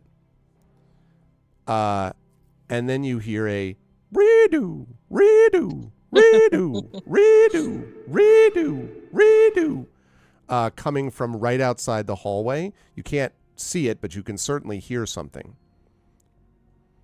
Redo, redo, redo. Ah, yes. Redo. The classic sound of there is our intruders on the ship. Redo, yeah. Exactly. Try again. No, it's just redo. Jaraxxus says, I feel like it's an alarm warning other things to come get us. So, are we happy being in a dead-end room, or should we maybe go out into the hallway? We should maybe go out in the hallway, but we should maybe also take that thing out first. All right. Redo, redo. Especially to hear yourself think. It's very echoey and loud. Okay. Jaraxxus is going to cast. Oh, this only lasts for 1 minute though. Is it just the red light, like what's circling? Can we see what it is? Is it really like a drone or? If you come to the hallway and look out and around, you can. At the moment, you're on the other side of the partition, so it depends if you're willing to kind of look around and see. Just see the duration of this thing.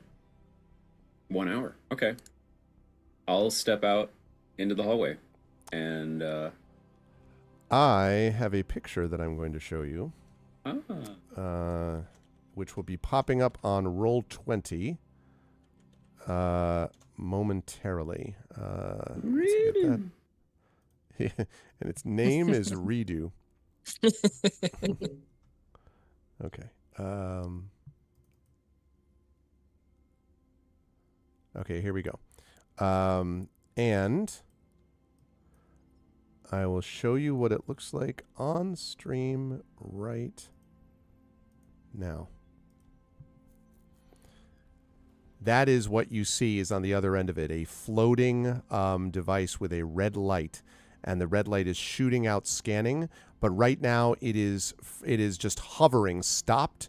The red light is circling, and all of the lights, you can see there's several other circular lights around, other red lights around its circular body. They are all bright red and pulsating. And from it is this incredibly loud, redo, redo, redo, redo. I shoot it. Go ahead and make your shot, and then we're going to talk about what happens then. Roxanne, you don't have to put As Jiraxis is like... shooting, Toya is going to let Keiko out of the room because Okay. it is her dinner time. Sounds good. Keiko doesn't want to be near this drone. Yeah. I will cast Symbiote Mark on it, which is a hex. Okay. And then I will redo it. So here we go. +6 to hit. I believe in myself. I can do this. And I get a 24. Yeah. That's what you get for believing in yourself, chat. Always believe in yourself. It's a miss. What? No, just kidding. Yes, clearly hits. That's 16 damage. All right. So, yeah, absolutely. We're going to be talking combat here in just a moment, but before we do that...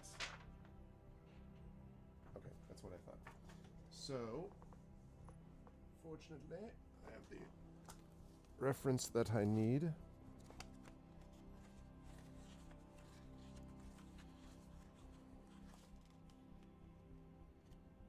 There we are.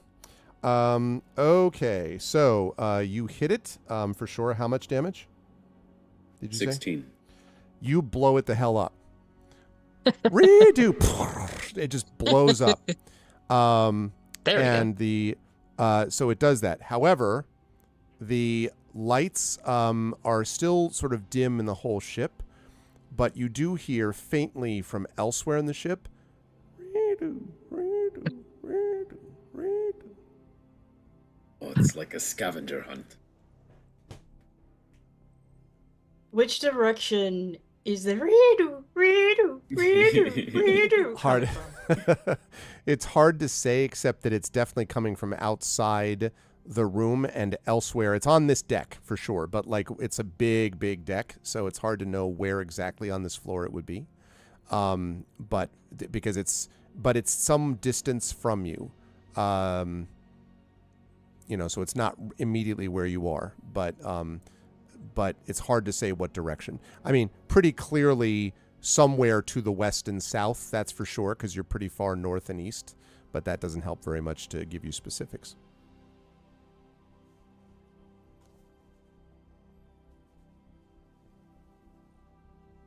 You would have to explain to me because I don't exactly understand your technology. But if security is like guards, if we could actually get into a security room, could we stop this? No, I think so. Probably. We should try the key card we have. I mean, it might not work, but it might. Maybe it's a higher access. Hopefully. I, as a player, will be right back. I have to let a dog out as well. I sense a pattern. Yeah, okay. in the background, I'm just hearing. I'm hearing, and on the other side of the wall, redo, but in dog right now. I'm the only one home, so feed me, feed me, feed me, feed me.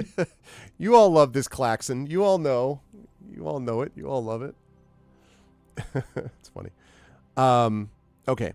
So let's see. Jiraxis is out along with this other and Gamork. Okay. All right. So before Jiraxis returns, your plans are then to GTFO this area, because you haven't explored all of this area. Obviously, I know you're worried about the alarm. Are you going someplace to set up for whatever does come or doesn't come, or running to find some place that you could get access to with the current key card you have, or what do you think is your plans? are your plans? So the security room was back down to the southwest, right? There are two of them? That's correct. Or they lead to the same place, but there were two doors. There were two one doors. here and then one here. Yeah. And the red one is operations. Allegedly, and that's there, and the other red one that you saw, you explored, was this one. Okay. And the blue one was security. And the blue one was, right, the blue one was security, the red one was operations, supposedly.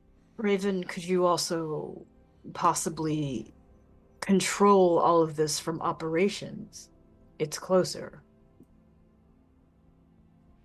I don't know if I can control. I mean, certain keys only open up certain locks, and I'm not a medic, or I'm not security. I used to be a medic, but no, I don't think I'll be able to. I don't think I can just access this operations with this car, because it won't fit.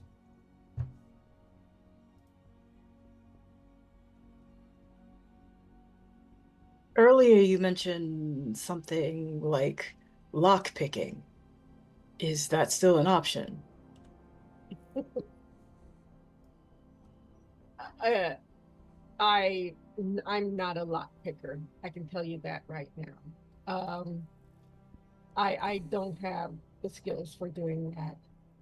And even if I did, there's a good chance that whatever virus or whatever was on this ship that caused them to have all these glitches and whatnot may still be running. So I would not trust that right now. Perception checks from everyone, please.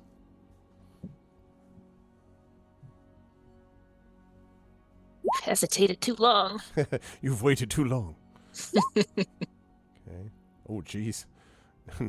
Nulls is like hyper aware of the world now. Wow, Brahms, thank you. Brahms with the $150 donation to Damon Runyon. Thank you, Brahms. Thanks, Brahms. That brings us up to $22.79.40. Thank you, Brahms. Longtime viewer of the channel. I have met Brahms myself when going to CanCon in the past. Thank you so much, Brahms. Wow, $22.79.40. That is great. Appreciate it. We are closing in on that $2,500 halfway through goal. That's awesome. Thank you, Brahms. Okay, so which means another giveaway as well. Thank you, Brahms. Okay, let's see. We had perceptions from, we had Draxus with a 16. Is that right? No, with an 8. Satario with a 16. Nulls with a 24. And Raven with a 10. So that means that for Sataria and Nulls, Sataria, you hear the sound of something impacting the corridor floors outside. Uh-oh. And Nulls, you hear a lot more than that. You hear this, which is also known as roll initiative, roll initiative, roll initiative.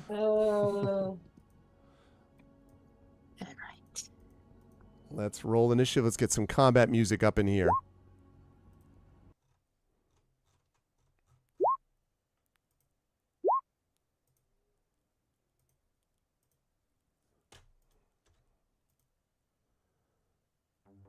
All right, there we go. Okay. Oh, geez. Beautiful. Jiraxis, you're too busy worrying about your guy. You're like, hey, wait a minute. Yeah. Yeah, I deleted it, by the way, so because by casting the hex, I no longer have my illusion. Ah, I see. Okay. So let me get rid of that. Beautiful. 0. Yeah. A 0 initiative. Literally will not, you just won't go. You're just not going at all. I'll wait around, guys. It's not even giving me the option. I'm just going to say 0.1 there. It's like, it's got to be something, right? Like it's okay, let's see. Then we have Raven. Raven, you just a 13 because you would no dex bonus? I think we may have talked about this before, in which case I apologize. No, I have no dex bonus. All right. That's right. We have talked about it before. Apologies. Okay, 13. And Nulls with the 7. Boy, y'all are like, well, I'm sure it's fine. You know? Stop picking Gamork. There we go. All right. Gamork will go on his own sweet time. All right. There we go. 13, 12, 17. All right. Great. Let me add that in. Okay. So. Oh, and I also, speaking of Gamork, it would be helpful if I rolled for him. Okay. Let's see. So, Satari with 12. And Jiraxis with the 0. And let's see. Raven with the 13. Say that again? Sorry, no. Raven utters a swear. That was a radio edit. Yes. Lovely. Okay, let's see. And then that does that. Okay. Right. Okay. The first one to go. Oh, no. I accidentally added a 1. Nulls is not the next one to go. That's silly. Nulls, what's your dexterity, by the way? Just your raw score?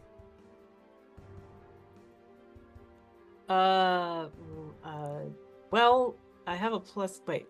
Yeah, 14, just your sorry. 14. It's 14? Yeah. Okay. Got it. Great. Okay, so first to act is Gamork. And Gamork sort of growls fiercely and sort of looks around basically here. And then growling goes charging up the hallway. Now, you don't know exactly at what yet, but it's going at someone or something. So I'm just letting you know. You don't know about what the attacks are or anything else, but it is charging at something up there. Which brings us next to Raven. Raven, what would you like to do? Raven would like to swear even more. I would like to further swear. Raven sees Grimlock charge off, and she's does she also hear the sounds now? Or Yes, she now hears this. It sounds like a smaller version of the engine, the Stonebreaker engine thing that you fought down below. Definitely not that large, of course, but it definitely has that kind of mechanical impacting sound of steps. Okay. All right.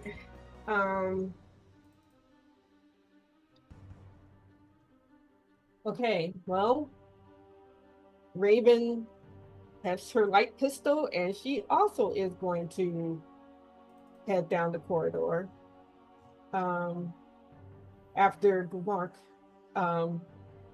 and basically take a look and see what he's charging at. Okay. Okay. Let's see if I can. Right. I use that.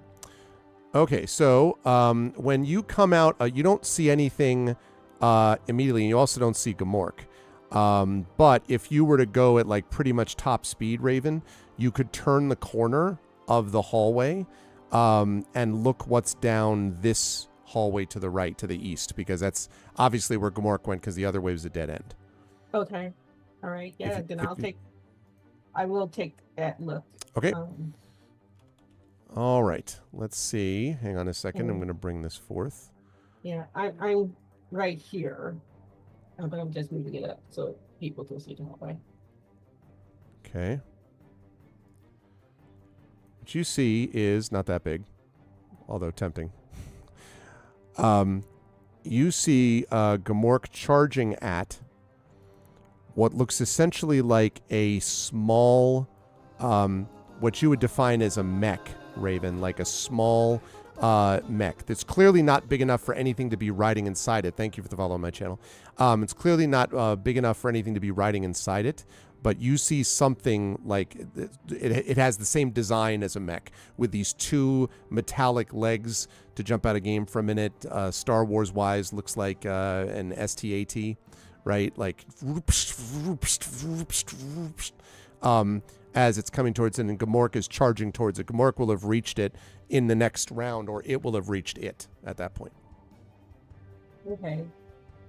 So I'm guessing that there's like no organic being in there. Pretty likely, unless it's a small organic being, which is possible, but. Yeah. So, which, according to her experience, there isn't. So,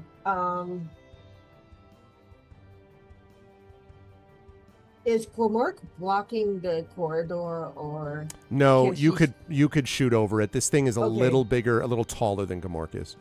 All right, then I am going to shoot at it with All right. Fire away. pistol. As soon as I get to that point on my feet.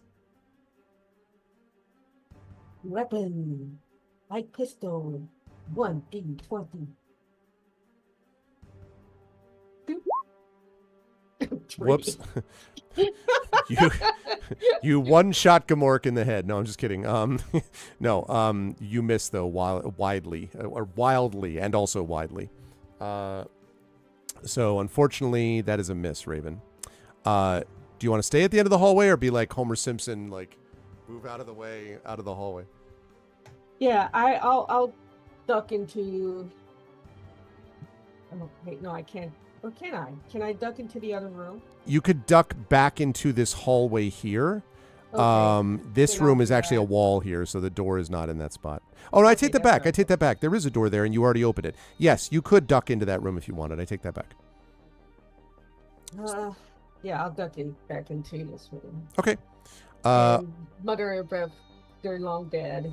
They're just bodies. Yeah. Okay, well, Raven is there waiting. Sataria, you were up next. What would you like to do? Two of your companions have run off now, so to speak. So is it possible for me to get enough out the door to see down, or? Yes, I think so. Okay. If you go sort of top speed, you should be able to just emerge enough to be able to see whatever's going on down there, yeah. Okay, because I'm going to do setting up my spiritual weapon. Okay. And I'd like it to hit this turn or try to hit this turn, but having it for later is sort of the most important thing. Okay. What's the range on spiritual weapon again? 60 feet. Okay. That's what I thought. All right. Yeah, that's fine. So if you get to the other side, if you go up to here, basically the hallway, which would be your full movement. Beyond it, you could see, Gamork is about to, get it on with this freaking mech here. Is about to battle this mech, and behind it there does seem to be room that you could just place your spiritual weapon if you wanted to do that. Yep, correct. All right, so let's do that. Need to have a official thing for. Totally gonna hit. Hopefully, not much damage. Let's see. All right, I don't know if we talked about this before. What was the kind of?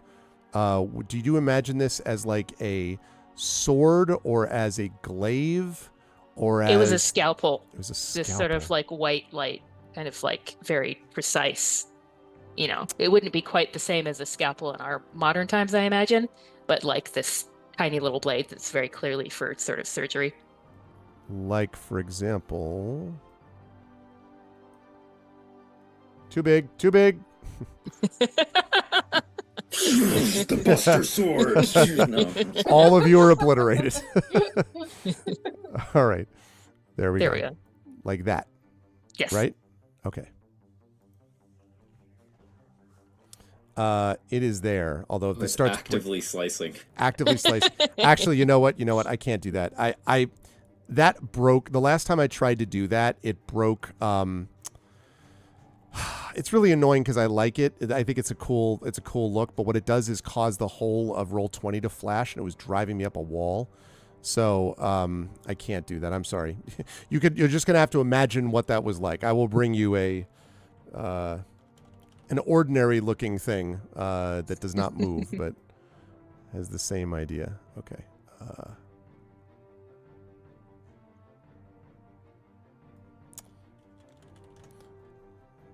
Sorry, I thought that was going to do the job, and then it didn't. Oh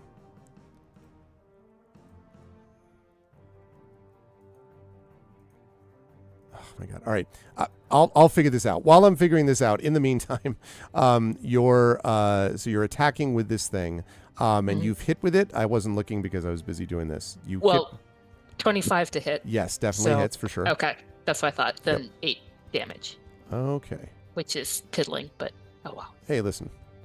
8 damage. Okay. Your healer is sort of attempting to do damage. Yeah. No. Listen. Okay. For the moment, that's what you have. I will try to address getting the spiritual weapon up there a little bit later, but for right now, just we'll know that it's behind it. Okay. Good stuff, Sataria. Next up is Nulls. Nulls, what would you like to do, having seen now 3 of your companions charge out of the room? Okay, so Bardic Inspiration is a bonus action, right? Yes. So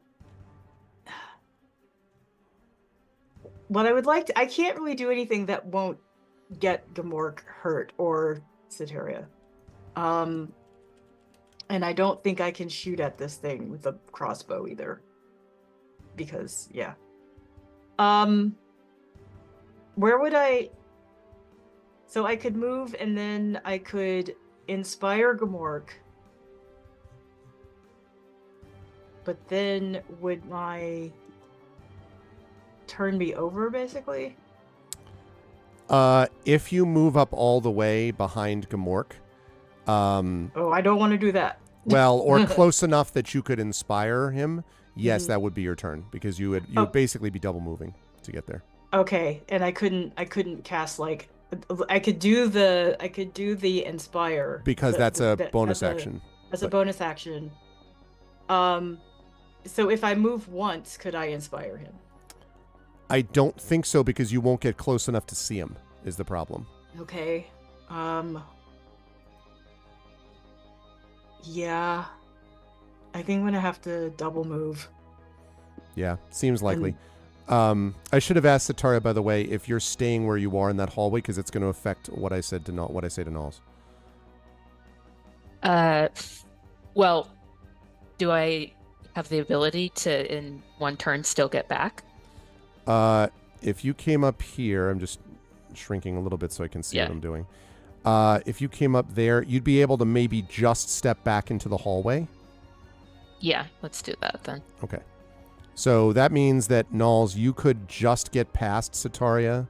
I'd say you probably could get just enough to peek around the corner and inspire Gamork, and then go back into the hallway basically where Sataria is. Okay, let's do that then. And Sataria, is this you here now then, in that hallway? I've lost... I can't really see the doors well enough, so I was just sort of... wherever you want to put me. Yeah, that's the door right there above it. Yeah, I'm sorry that the thing is so small. Yeah, okay. So Nulls, you're going up, inspiring, and then coming back, basically? Yes. Okay, you can do that. So Bardic Inspiration to Gamork. Yep. We'll talk about the impact of that next turn. Okay.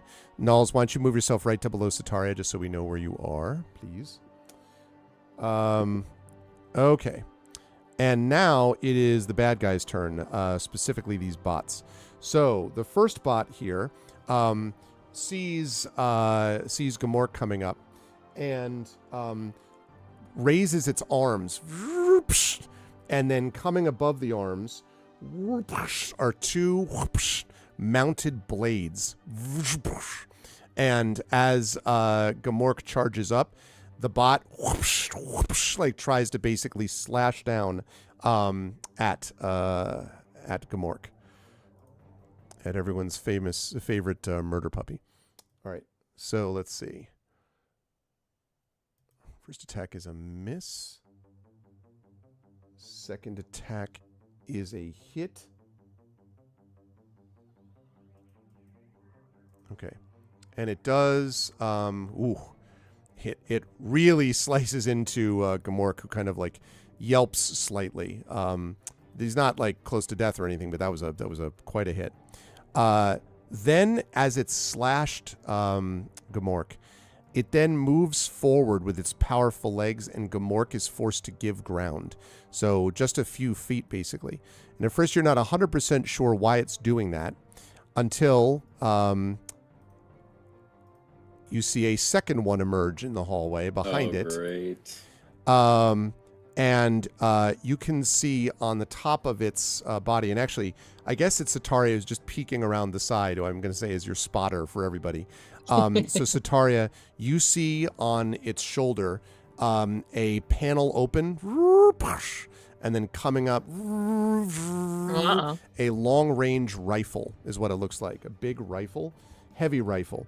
And it trains down at where Gamork would be, but there's another bot in front of it, and so it does not fire. It seems to be ready to fire, however. Jaraxxus, you're up. Okay. Is Jaraxxus able to get in line of sight of one of these things? This turn. Yes, if you double move. Same thing I said to Nulls. Okay. I think I may have to do that.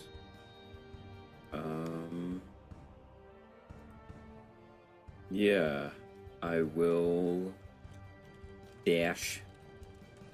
And given that that's the case, I want to be right here next to, I actually don't know whose token this is. Right next to this person. That's me. Next to Sataria.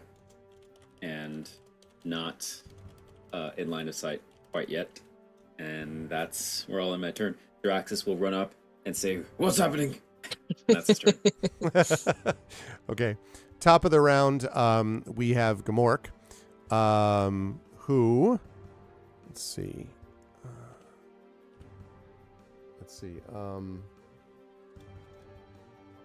There we go. Okay, so we have Gamork, who, growling fiercely at this thing, is going to leap up at him and is going to attack with rage and furious anger, etc., etc. And let's see. He's also inspired. Ah, yes, that's true. How much is Bardic Inspiration? It's 1d6 for you now, or is it? 1d8. It's 1d8, I beg your pardon. Okay. Still misses. Wasn't the fault of the Bardic Inspiration. It was fault of the his attacks. And sort of growling bends low a little bit so that if you wanted, you should be able to fire above or over him if that was of interest to Raven, who is up next. Sataria's on deck. Okay. So...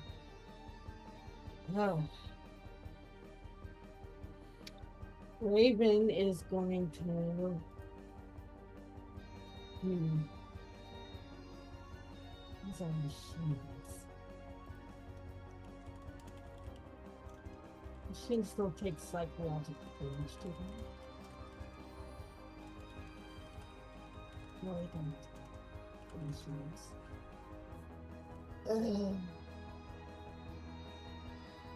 Alright, well, she's going to duck out the room and use her pistol again.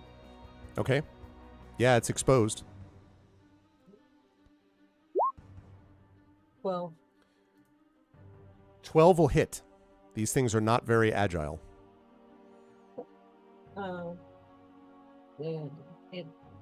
So I roll for damage, right? Now you roll for damage, yes.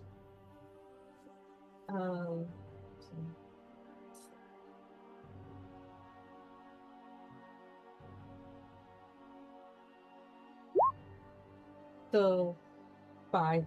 5, and then probably that pistol may add, it might say in the pistol description there if it adds your dexterity bonus to that.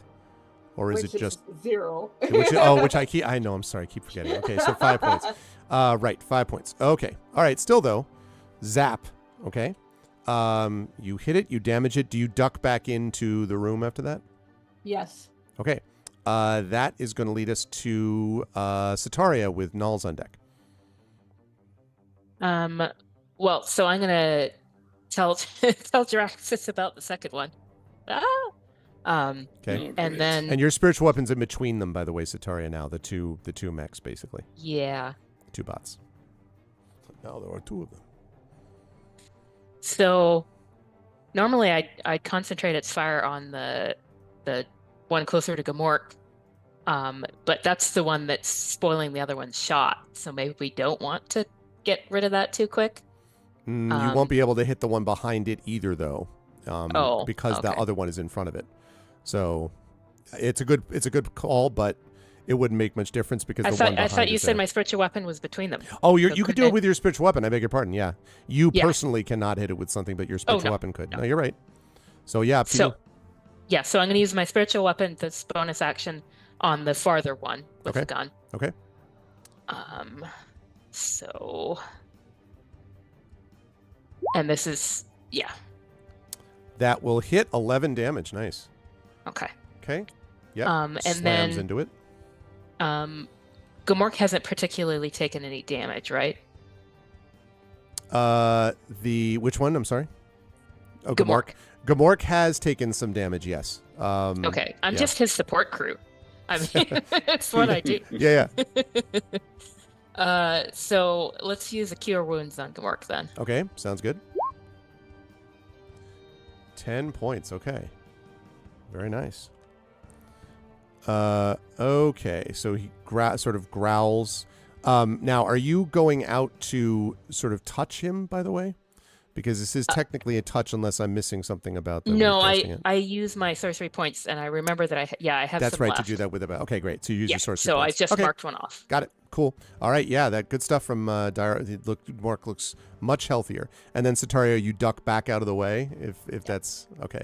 Yeah. All right, well then you duck back, and Nulls is right there. And Nulls, you were up next. The bots are going after you.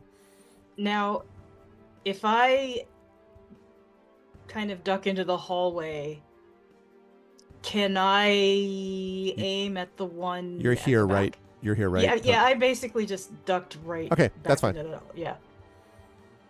Or can I only take aim at the one that's directly in front of Gamork? That's the only one that you have a shot at, yeah, because the other one is behind it. So okay. It's within the range. So I would really, really like to use Thunderclap on that one. But the range is 5 feet. I don't know if I can do that. Too close. You'd basically have to exchange places with Gamork, assuming Gamork even allowed you to, because Gamork is all about like roar, you know. Yeah. So I will say you might theoretically be able to get next to Gamork just. So that's possible, but then you are exposing yourself to attack by this thing. I'm just letting you know. So this is what I'm going to do. I've already given him some bardic inspiration. I am now going to guide him. Okay, sounds good. Cast guidance on Gamork.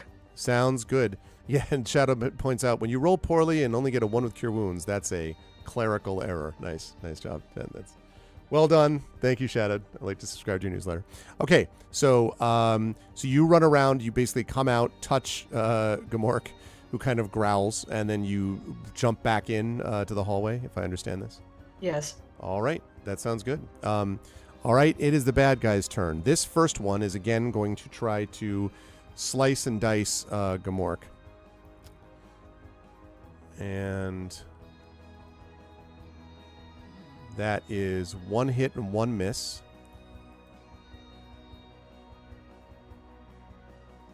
Okay, and that is... okay, it's a good thing you did that stuff. It hits it pretty strongly again, Gamork, so it's a good thing that you healed him up, Sataria. And Gamork growls. Again, this one behind is moving its rifle, but it cannot get a clear shot on anything yet. And so it does not fire, which leads us to Jiraxis. Yeah. Jiraxis is going to move into the hallway. Okay. And take a shot at the nearest automaton. Okay. And this guy in front. Yep. I'm gonna... yeah, just do a good old sprite beam. Okay. And before that happens, I'm gonna use a bonus action to move my mark onto it. Okay. So that I could have the potential of extra damage. Has been marked. And marked for death. Okay. Here we go. That's an 11. 11 is not going to do it. Totally hits. Okay. Gamork, yes. Yeah. Okay. Dang. No, you missed the bot, unfortunately. All right. In that case, Jiraxis looks at Satario before he steps out and is like, "Watch this," and steps out of the hallway, shoots, completely misses, and I say, "Don't. Never mind. Don't watch that." I'll step into here with Raven and say, "Did you see that? You didn't." And that is my turn. Does your mark? Wait. I forgot. Wait, we're level 5. Mm-hmm. I think I can shoot 2 beams. I think you may be right. I keep forgetting that. Yep. So maybe now watch this one. I'm like, okay. I dart into the hallway, shoot, and I'm like, oh, miss. Go back in. I'm like, wait, I can do that again. I see that like on my wrist it says full charge, and I'm like, oh. All right, I'm gonna try again. And let me just make sure though. Sprite, a rather good soft drink. Sprite beam. 2 beams at 5th level. All right. 15. Yes, we'll hit. Oh, great. Okay. That's what I like to see. Plus a d6. 15 points of damage. Wow, slams into it. Nice. It's looking pretty messed up now, actually. That Great. like one of its arms kind of like, almost seems to hang limply. It's still able to attack, but that smacked into it for sure. Does that counting the mark, by the way? That is counting the mark. Okay. And I'll step back next to Satari and say, I told you not to watch, but then that one was great. That one. Watch that one. And that's my turn. Okay, Gamork's not going to get a chance. Does your mark, by the way, in this only affect you, or does it affect anyone who hits it? Symbiont mark. It only affects me, although the creature has disadvantage on ability checks of a ability that I choose, and I will choose strength. So, but yeah, no, it only affects my rolls. Okay. Well, Gamork's turn comes next. Still manages to hit, and because of the advantage that the guidance, that was put on it by Nulls, you can see slams right into the sort of front. I guess I don't know, the kind of front window, I guess, front panel of this, and smashes it, and just, and the whole thing is like, and kind of like lowers down, and its arms drag, and Gamork rips itself free. You can see blood coming down his muzzle, and sort of throws his head back and howls. But as he howls, you hear a beep, beep, beep, beep, beep, beep, beep, beep, coming from the downed bot. Raven, you're up. Oh. Beep, beep, beep, beep. Redo. No, I'm just kidding. Raven recognizes it and yells, "We need to get Grok out of there!" Okay.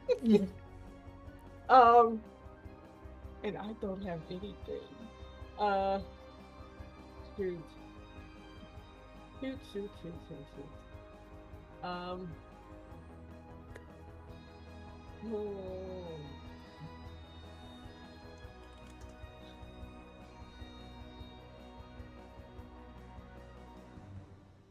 Raven is stuck on what to do. Because she has an idea of what's about to happen. Mm-hmm. And she doesn't know Gamork yeah. Gamork well enough to risk her own life to run out and grab him. She's not that strong. Gonna have Is there a way to get him to run away? I mean, you can run, either stay where you are, or you can run on the hallway and yell at him like, whatever you think is going to happen, get out of there. You know, I mean, you can certainly do that. So the only other option would be to basically like overpower him with strength and rip him away. And he probably wouldn't even know what's going on initially. So.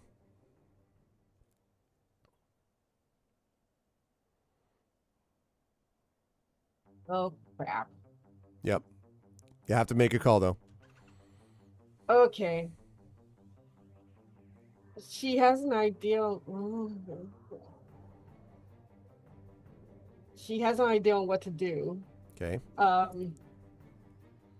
She will run out and yell, Grimok, get away from there. It's about to explode. Okay. Yep. Grimok, get out of there. It's about to explode. Okay. And then where does she run to after that? Like straight across the hallway or back to where she was? Straight across the hallway. Okay. So go ahead and move yourself into that hallway. We'll see what Gamork does on his turn if he has a chance to react to it. Sitaria is up next, and then Nulls. Sitaria, what do you want to do? You've heard what what she just yelled, what Raven just yelled. So I can't do Spare the Dying until he's dying. So, but I got that. So I think I'm just gonna like cast as much healing as I can on Gamork, with the idea that then maybe he can survive something a little bit better. Sounds good. So 3rd level Cure Wounds. Nice. Okay. Woo! All right. Very nice. Okay. You again heal Gamork, again duck out of the way. Nulls, you were up next. Oh, do you want to attack my spiritual weapon? Yeah, I'm sorry. Do you want to go out on the other one? Or what do you want your spiritual weapon to do? Yeah, I want to do it on the other one that's still standing. All right. Is that... so 13 to hit. 13 will hit, yes. Okay, 9 damage. Okay. All right, smacks into it. Now you go to the other side. Or go back into the hallway, I mean. And now it is Nulls who's up. Okay, so I'm going to duck into the hallway, shoot my crossbow, and then come back to where I am. Okay. And I want to specifically target the rifle of the other... That'll make it a tougher shot, be aware. Okay. You can do it, but I'm just saying it's going to be tougher. So there's also like a panel like underneath it's a larger target though, Yeah, right? yeah, well, it's the rifle is out of this. The panel opened and the rifle came out of it. So it's kind of the panel's open right now because that's the hole from which the rifle is extending. So it's not really a panel, it's an open metal, it's an open metal piece now that the rifle has come out of. Well, it's about the same thing then. Yeah, right? yeah. Well, okay. Here's what I'm hoping though. Okay. Whether I hit this or not, if when that other thing explodes, it's going to damage the automaton behind it. That seems pretty likely. I'm also hoping that. Yep. So I'm going to try to shoot the rifle. Okay. All right. Sounds like a plan. I'm going to do -3 on this attack. How's that? Hey, how about a 24? Is that a nat 20? Oh, close to nat still. 21 will absolutely hit. Yes, go ahead and roll your damage. Okay, damage. 9. Very nice. All right, Nulls, and then you're ducking out of the way again after that. Absolutely. Awesome called shot. Okay. This thing basically steps, lowers its rifle at Gamork. And then is going to fire. And you hear from all of your position in the hallway this like this sort of almost a intense bass sound as this thing fires off. and misses Gamork, but you hear this massive impact on the other end of the hallway. You get the impression this is designed to like shoot across much of the ship. So like firing in this hallway has a profound effect, but somehow it managed to avoid, Gamork managed to avoid being hit by it.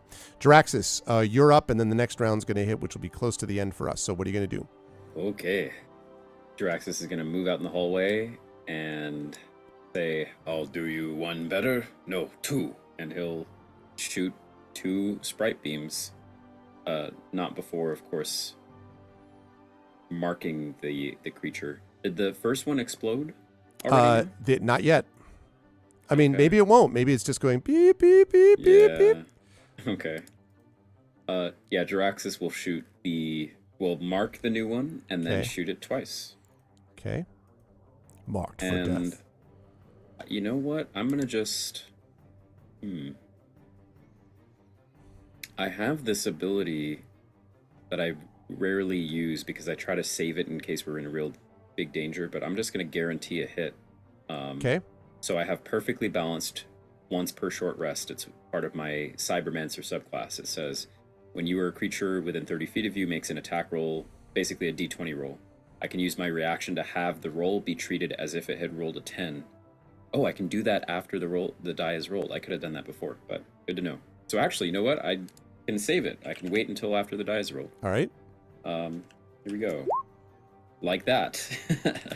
So I'm going to use perfectly balanced, and as I shoot out this beam and see it's about to go wide, I use all of the sort of controlling sprite digital monitors that I have on my wrist and sort of redirect the beam. Okay. So that will now be a 16 to hit instead of a 9. Yep. Okay, and then here's my second beam, which is 20. Yep, So both hit. Can I just give you all my damage for Sure. both hits? Give me all of the damage. Okay. I believe the symbiote mark is only once per turn. We'll just check. I think that's right. Symbiote mark. Until the effect ends, you can deal an extra 1d6 damage to the target whenever you hit it with an attack. Okay. No limit. Wow, that's awesome. All right, so that's 27 total points of damage. Wow. So your thing strikes the middle of it, and there's just a hole through the center plastimetal panel right on the front of it, and just and then boop, boop, boop, boop, boop, I say, Gamork, over here, and I back up into this room. Okay. So Gamork, who, as you'll remember, goes first, is able to turn and, growling fiercely, leaps into the hallway a second before both of these explode. There is a massive explosion. I need dexterity saving throws from everybody, please. Oh no. Oh no. You get no advantages for being behind cover? No. You Okay. this is the benefit of you not being hit directly by damage and then having to do this. Dexterity save. Oh yeah. Okay. Jaraxxus is dodging back. Okay. Basically keeps you from being thrown against the bulkhead, more or less, Jaraxxus. Okay. Wow. Null's like parkours out of the way, like just like spins around a pole and like, this is all my Sataria also made. Jeez. Okay, so all of you are just like, woo! Like, yeah, it's just Cirque du Soleil for about 15 seconds. Everyone is just like... I'm kind of normal. Oh, wait, sorry. Hold on.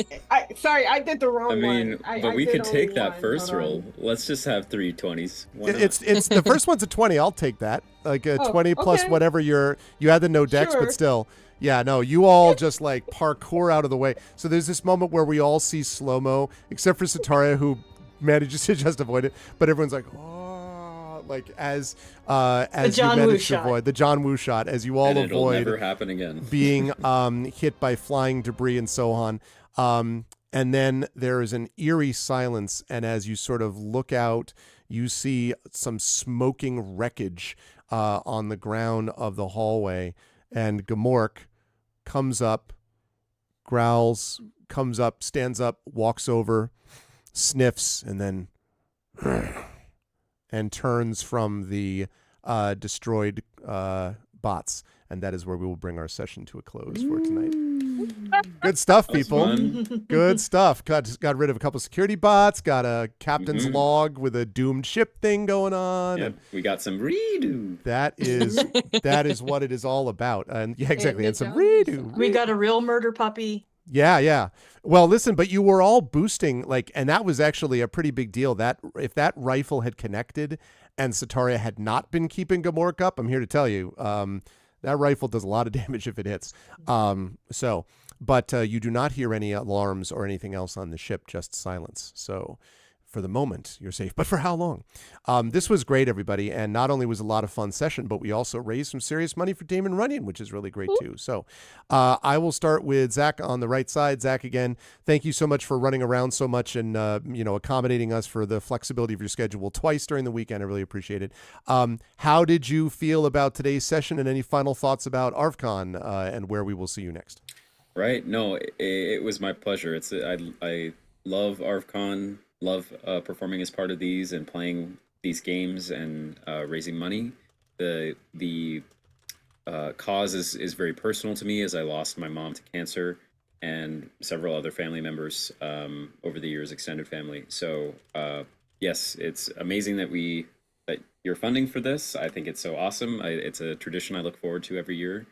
And the session today was really, really fun. Love some exploration. And the unexpected role play too, of seeing all the computer logs of the captain and kind of piecing together the puzzles. I really like that. Yeah. And a bit of combat and realizing that I can shoot 2 beams. It's fun. That was huge. Yeah, it was huge. This is a good point, by the way. Before you go on, you have about 2-3 minutes while we're finishing up, chat. If you want Expedition to get a little more money here thrown their way as the people who raise money, now's the time. Now's the time to do that donation if you want to show them your support, and most of all, Damon Runyon. Sorry, Zach. Go ahead. On you go. No, as I challenged, over 1,000. Over 1,000. It's over 1,000. Over 1,000. Yeah. So no, it was a great time today. People will find me again for we did not quite finish our D&D session with the Our Vocalists the other night, which just means we have to play D&D Our Vocalists again. What a shame. That'll be what a shame.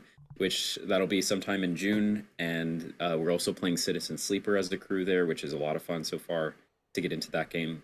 You'll find me on social media in most places as Midday Clay, where I've been posting about my middle school D&D club students' reaction to tabletop games. That's been going pretty well. Critical Role reposted me, which always feels nice. And other than that, on my own Twitch channel, twitch.tv/ZachClay, anyone who watches this channel regularly kind of knows where to find me. So that's it. But a great pleasure, so fun, and very happy to take part. And good Memorial Day weekend to everyone. Thanks, Zach. Good Memorial Day to you. And don't forget to check out Zach and myself on our Gen GM show, because if you'd like to know about DMing and GMing, we are only 6 subscribers away from 100 subscribers on YouTube. It's free for you to do that. So go join us over there. We've got a new long form video we're going to be recording soon, TM. So make sure you check us out. And thank you, Zach, again, for all of that. Moving right along, LaShawn, great stuff from Raven today. I liked a lot of the subtle role play moments that we got in here, including that moment which everyone picked up on, which was the whole, there's this biotech research facility, and everyone is like, oh, that's interesting to you, right? Like the whole mystery of Raven being slightly unearthed one step at a time. I think you've done a lovely job at sort of gradually revealing aspects of Raven, which I think is neat. And and now we get to see, as you said, you don't know how long it'll take before more gets revealed, but certainly this is a place that provides a bit of pressure, it seems, to get people confessing things about, based on what they find. So there were some really lovely role-play moments with there. And you got a couple of hits in with your light pistol, too. So there was that also. How'd you feel about today? How was it to participate in your first ArvCon? And where will the folks see you next? Yeah, this was fun. And yeah, it was really neat to discover the log, but also discover things that are actually familiar to Raven, but but it's not something that it's not something she's sharing, but you can still see it's making her come a little bit more alive and more I love teasing out those little moments. And she has hold of the green key card. So so that's something. Yeah, I'm interested to see what doors open with that card. Yeah, literally. And yeah, this was a fun game. And yeah, she was able to get in a couple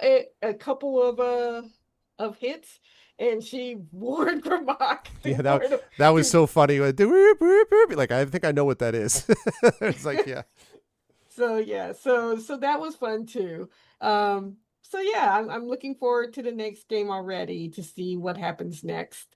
But people can find me. They can find me on Blue Sky under T-Bone Jenkins. I have a blog called Cafe in the Woods.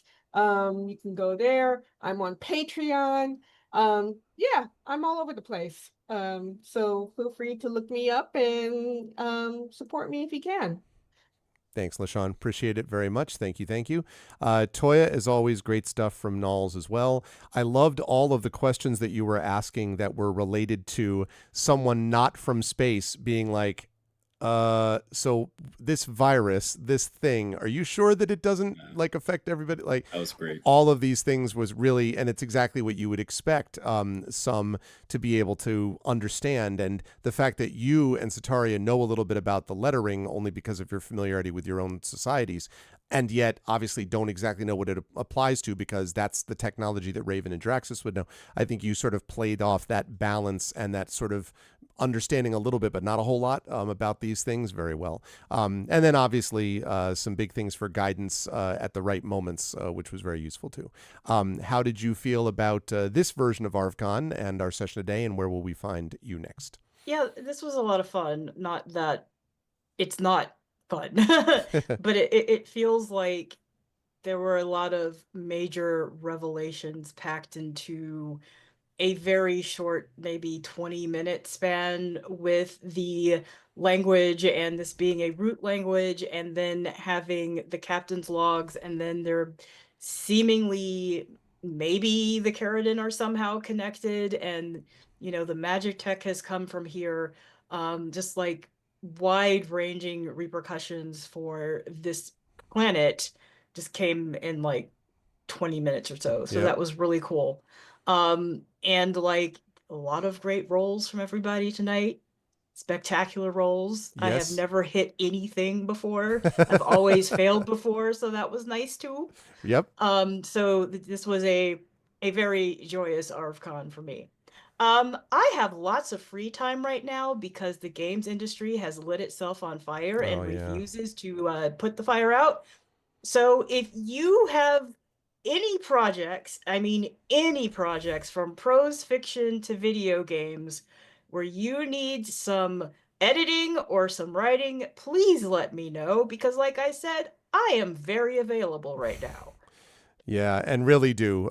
As I've said many times, Toya is awesome, but is also awesome as editor, writer, etc. So you should definitely take her up on that and get Toya the paid work she deserves. And let your friends and family know. Yeah, exactly. They Spread the word widely. I agree. Thank you, Toya. And last but certainly not least, Rhiannon, very clutch heals on the part of Sataria. Also some clutch work with the spiritual weapon. A lot of stuff that Sataria was doing in that last combat that was very significant. And then also, as I say, being someone who understands a little bit of the language and also understands some of the impact of what that might mean regarding we rejected this language, because a little bit about the study of that, means that there's a different kind of spin on how Sataria might view it, even as compared to Knowles. And then again, as I said, pretty clutch work in that last combat. So how did you feel about your first ArvCon and this session, and where will the fine folks find you next? I mean, it's so much fun, a great cause. I'm really happy to be able to support that. And I'm loving just like settling into like wolf support. It's what I do. It's what I do well. Wolf support. This is my only stream right now, but people can find me on the Dungeon Scrawlers Discord. I'm always hanging out, talking about writing and such. And check out my books, especially the space opera. I have a line of novellas under RZ Held, the Amsterdam Institute series. So you can just try the first novella, get a little bite-sized tastes. Hopefully you like it. Got all kinds of cool stuff in those. Great stuff. Thank you, Rhiannon. Thank you so much. In chat, can we get some love for the awesome expedition from the Mysterious Peaks crew? Thank you so much to Rhiannon Held, Toy, Kristen Finley, LaShawn M. Wanick, and Zach Clay. Great work, crew. I will see you folks next month, and thank you again for the support of ArvCon. Bye. Thanks, everybody, and thanks for your donations. Bye. All right. And that is going to do it for that. But we are still not done. We have still got more to do in case you were like, oh, we're finished now. No, no. We are not finished. We have, I won't say we're just getting warmed up. We're a little more than warmed up, but we have more stuff that we have to do. And that begins with our concert, which is a little running over. It's supposed to start at 8:15. It's starting a little bit later because this ran over because of, various scheduling things, but that's fine. We will be caught up on this right now, although I will send out a note to Shadowed. I think we'll be fine just for, I think we're still going to be, it'll be like a 45-minute set, I think, for Indy, so I think it should still be okay, and we'll still have you go on at 9:30, but I'm just letting you know that. Right now, what we're going to do is I am going to go and get prepped for Indy's concert. This, again, is the concert from the awesome Indy Full Stop, who you saw last night doing his first tabletop stuff. Indy is a good friend, a streamer, and a wonderful musician who's done this concert quite a bit, and he's going to get a chance to do it here. We're going to hear this full concert. And look, chat, we are sitting at 2279.40 out of 5,000. Man, if we could get this to 2,500 and then have the community D&D crew bring in another 300-400, if we were closing in on 3,000, I was hoping that we were going to pass 2,500 by the end of today. If we could get close to or past that, and we were in a better spot so that we're going in with about 2,000 to get as of tomorrow, that would be really, really great. That would give us our Eberron Marathon session to raise good maybe $1,000 during the day or a little more, and then the rest of it we bring it home on Monday with the scientists. So I'm hoping we can do that, but now's the time to get those donations in. If you love music, now is the time to do it. We have only $220.60 left before we reach 2,500 and the 50% mark. So now's the time to get in on that. Thank you so much to the Expedition from the Mysterious Peaks crew. Now I am going to leave you for about 7 to 8 minutes or so while I get stuff set up with Indy, and then when I come back, it is our musical concert followed by community D&D. Don't go anywhere. Spread the word. Let people know. Bring more people in here. Tell them that we got music and concerts coming up, and tell them that we are getting set for a big concert and then more Dungeons and Dragons after that. So I will be back in just a few minutes. Until then, stick around and hang tight. Donate to Damon Runyon. Be right back.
All right, chat. We are back, and the time has come. That's right. The time has come for our concert as we are ready to go.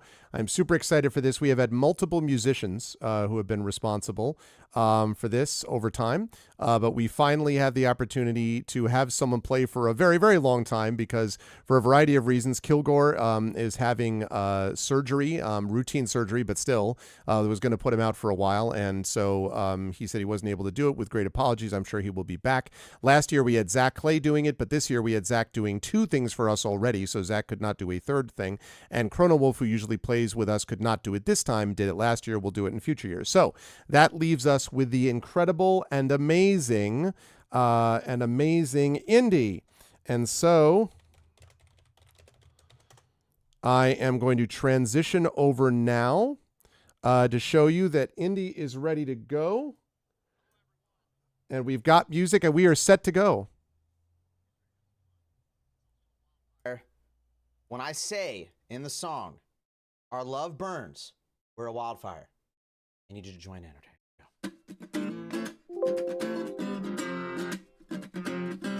Spam your favorite fire emo, whatever it is you want.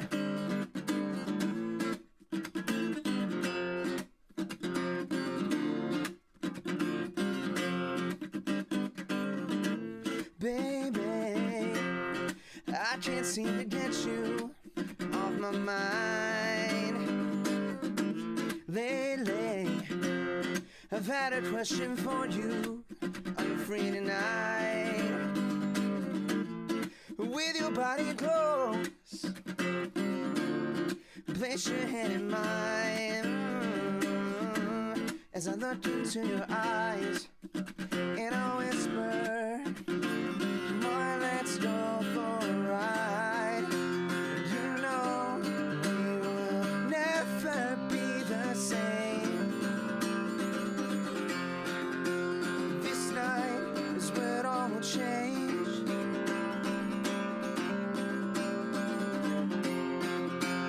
No matter what this life may throw our way, our love burns, we're a wildfire. Now's the time! Spam the chat, baby! Just like Fairy Firefox right there. The night cannot contain the heat of this passion that we have inside of us. It's burning wild, it fuels the fire and it drives our hearts further into each other's arms. You know we will never be the same. This night is when it all will change.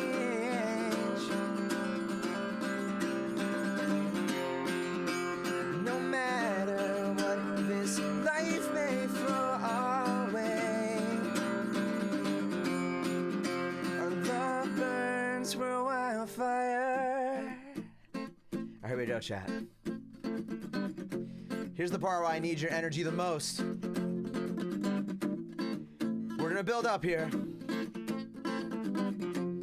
I want you to spam harder than you've ever spammed in your entire life.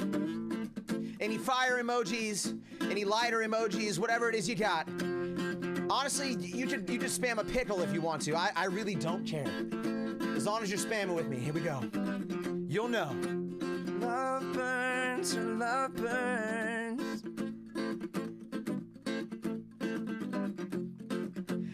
Love burns, we're a wildfire. Love burns, love burns. Love burns, love burns. Here we go, chat. Love burns, love burns. Love burns, we're a wildfire.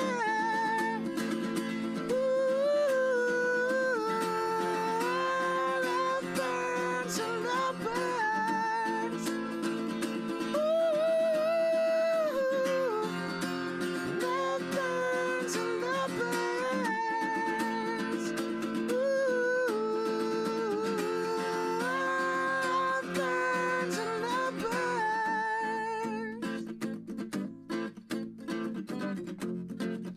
Love burns and love burns. Love burns and love burns. Love burns through wildfire.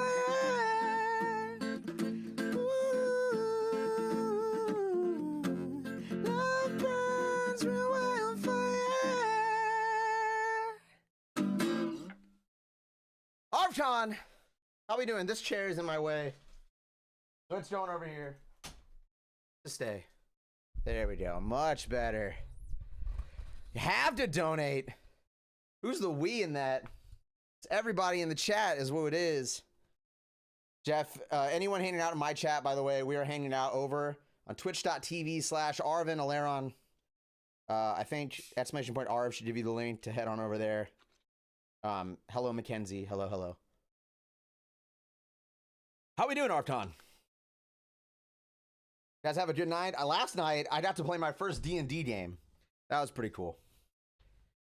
I got character development. We had a good time. It was quite fun. Quite fun. I was awesome. You were awesome. What do you mean? It was fantastic. It was a great time. But of course, we're here right now for music. And a lot of my friends have joked with me over the years. I've written a lot of different songs, and somehow eyes always end up involved in the song somehow. Eyes are something that I've always been very a big fan of. I like seeing people's eyes, different colors, all that different kind of stuff. And so I figured, why not write a song called Eyes? It goes like this.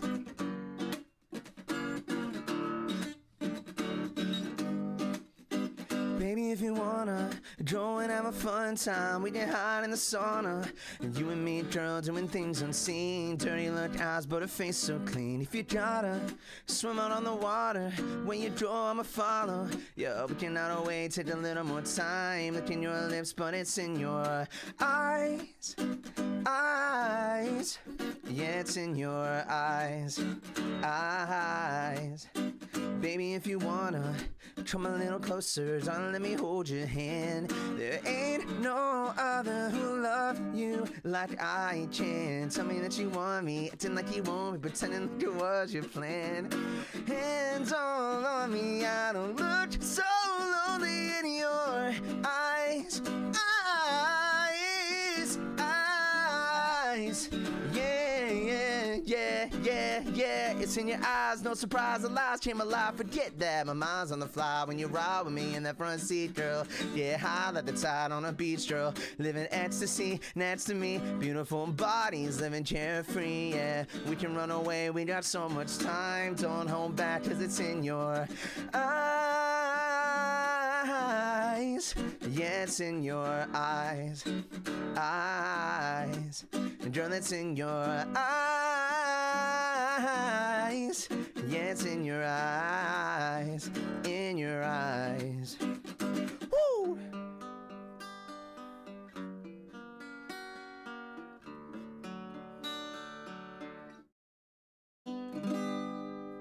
I hope he writes a song called I Care Now. That's funny. That's funny. Maybe I will have to write a song called I Care Now. Maybe that song might go something a little bit like this.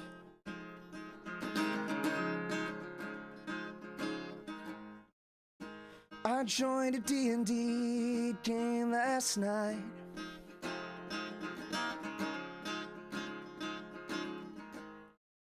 All the sights and the sounds explained by Zach were so right. Got to play a little character called Indisinheritor. You can see the whole game, I really just didn't care at all. There was a big rock golem, didn't care. There was a big old barrier, I didn't care. had a whole group of friends but didn't care. Even had a skeleton named Bob. Guess what? I didn't care. No, I didn't care.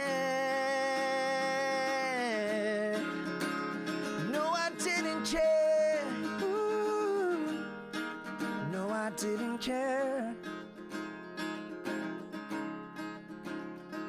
But as we continued on into the crypt, my heartstrings were pulled a little bit more. And after Riley just swam for a really long time, digging up a bunch of things at the bottom of a pit, slowly started to realize the stakes just kept getting higher and higher. And then the ghost said, "You gotta put an end to the bad guy." That's when I realized. You know what I realized? Chat, do you know? Do you know? Do you know? Do you know what I realized? Chat, do you know what I realized? I chair now. Oh, I chair. Yeah, I chair just a little bit, not too much, just a tiny little bit. Yeah, I chair. Oh, that's right, yeah, I chair just a little bit. Oh, yeah, I chair just a little bit. Oh, yeah, I chair just a little bit. Oh, yeah, I chair just a little bit. Yeah, that's right. Oh, that's right. I care just a little bit now.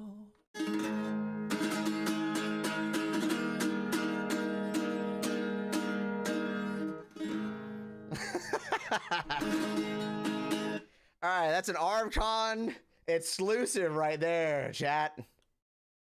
That is an ArvCon exclusive. Never before. I wrote that just for you guys, if you can believe it. If you can believe it. That song has never been heard before, just for you. That's how special ArvCon is to me. On a genuine note, not that any of that was ungenuine, disingenuous. One of those words. Greg, is this the 6th ArvCon that I've been a part of? Is it more than that? That I've been a part of. I think it's the 6th. Maybe it's something like that. I've been a part of a few of these, and every year, I guess I had to miss one year, but regardless, it is a joy and a privilege and honor to be playing for you guys here. A wonderful cause. If you guys have not, I believe, yeah, the donate is there in the chat. I see it. Benefiting the Damon Runyon Cancer Research Foundation. The link is there. Definitely let us know. Give some love to ArvCon, and of course to all those in need. This is a wonderful opportunity. So even if you're not and you're here just supporting, regardless, thank you for being here. I love you guys. That's really it. That's it. That's all I got. I was a PowerPoint for 5 seconds. I think I'm a PowerPoint all the time. Let's do this, actually. I'm gonna do it here.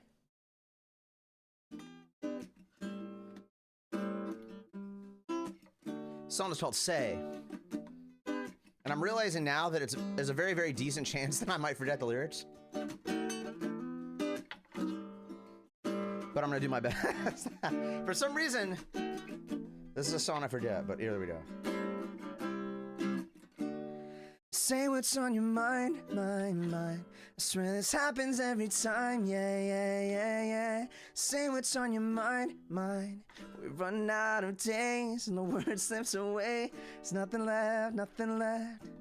I wake up, mess up, we make out makeup. She breaks downstairs at me, beg me not to go. We should just go slow. I should drive you home. You should, maybe you should know.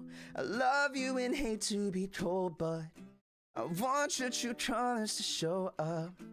I wish that we both could just grow up, yeah. We can be together if you say what's on your mind, mine. I swear this happens every time, yeah.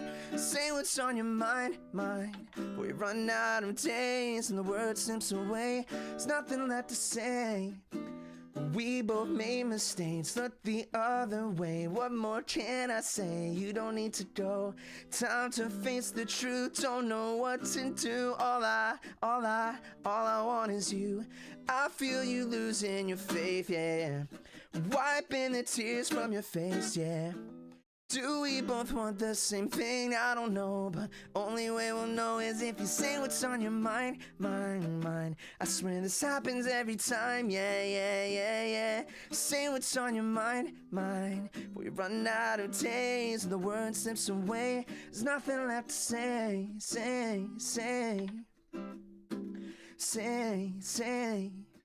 Nothing left to say, yeah.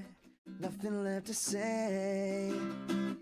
Say what's on your mind. I swear this happens every time, yeah. Say what's on your mind.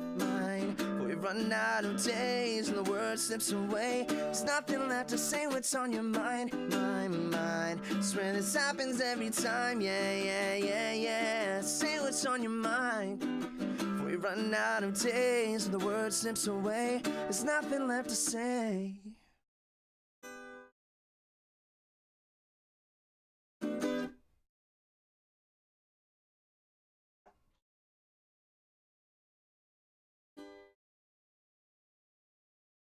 This is my 8th ArvCon, okay.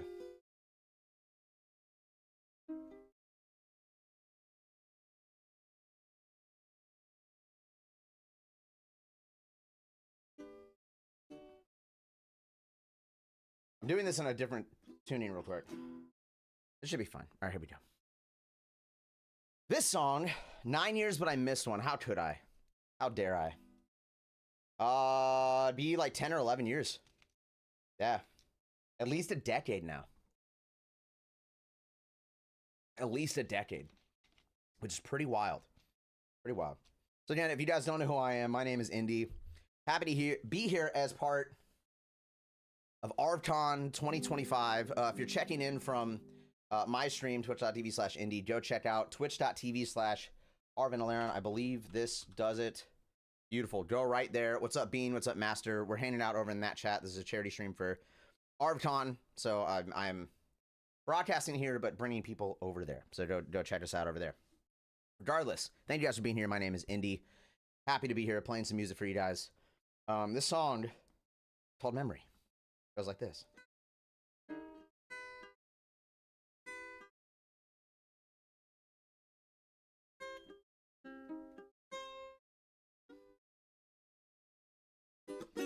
What do you know? Life never goes according to plan. You give it your best, never knowing what's next, and you do just what you can. And when I'm alone, nothing is as it seems. And when I'm with you, it's like I'm in a perfect dream. And if I should wait before our lives fall into place, don't let the memory of me fade away. Since I met you, I know what to do. I just need to figure out how to make you the one I give all my love. Oh darling, I'm ready now. When I'm alone, nothing is as it seems. And when I'm with you, it's like I'm in a perfect dream. And And if I should wake before our lives fall into place, don't let the memory of me fade away.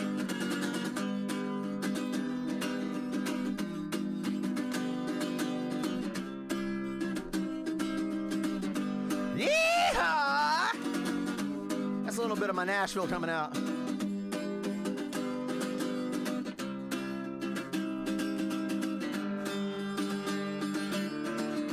When I'm alone, nothing is as it seems. When I'm in view, it's like I'm in a perfect dream. And if I should wait before our lives fall into place, don't let the memory of me fade away. When I'm alone, nothing is as it seems. When I'm in view, it's like I'm in a perfect dream. Oh, and if I should wait before our lives fall into place, don't let the memory of me fade away. Don't let the memory of me fade away. Don't let the memory of me fade away.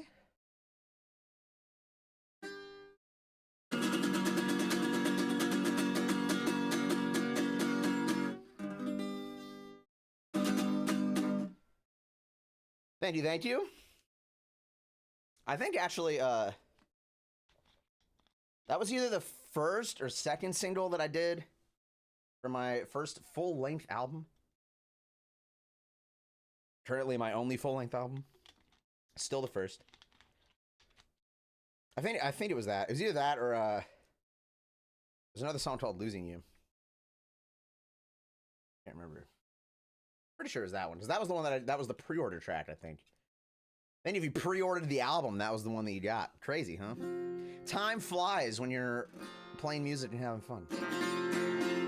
Also, this is great. I want to say thank you again to Arv, just not only for allowing me to do this, but also for getting me to do this, because I have not been playing a lot of music recently. Been pursuing, or I guess, doing other things, not necessarily intentionally going away from music, but I have not been playing as much music as I'd like.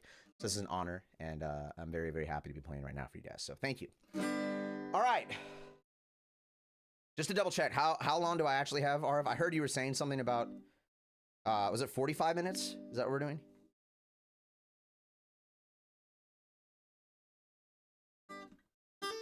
Not 45 minutes from now, but total 45 minutes. I thought I heard you say something about that.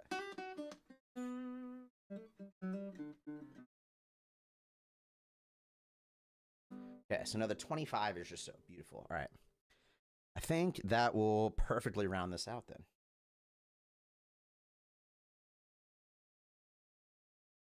Yeah, let's do this. Okay. This song right here, we all say in unison, that's what that sounded like. You want him to play more. Make me play.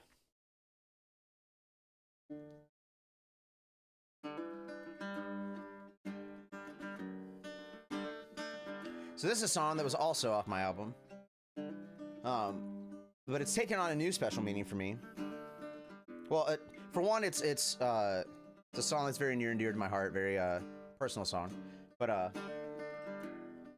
also was honored to be featured in a video game called Manny's, which was made by my good friend Bonesaw577. And if you get the good ending of the video game, the final montage is played to this song. It's called Today's a New Day. It goes like this. I feel like I've been in a slump. I've been waiting too long for things to just fall in place. But today is a new day. If I could write it all down and explain these feelings somehow, maybe I wouldn't be lost in space. But today is a new day. I wanna give it all and fight the good fight, but I feel so small, and no, it don't just mean my height. Wanna give my all and fight the good fight. Though I may feel small, I know this path for me is right.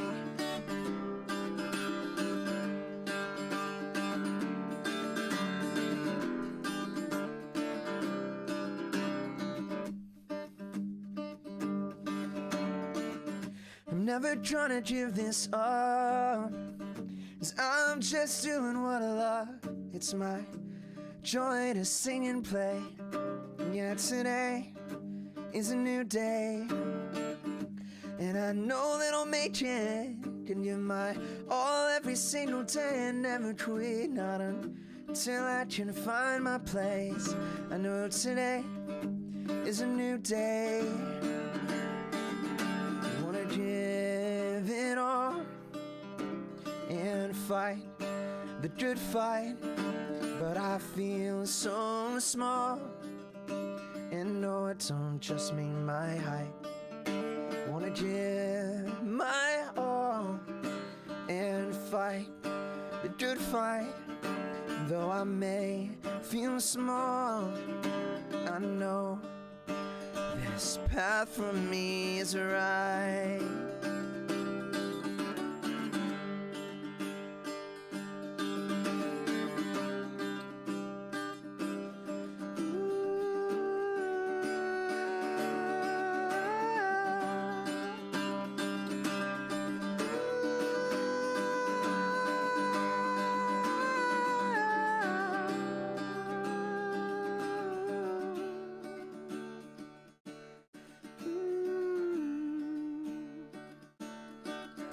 Wanna give it all and fight the good fight, but I feel so small.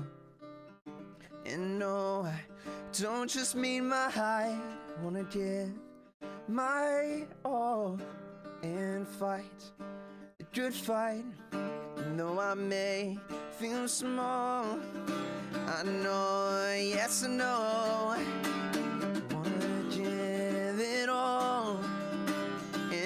fight the good fight, but I feel so small. And no, I don't just mean my height. Wanna give my all and fight the good fight. Though I may feel small, I know this path for me is right.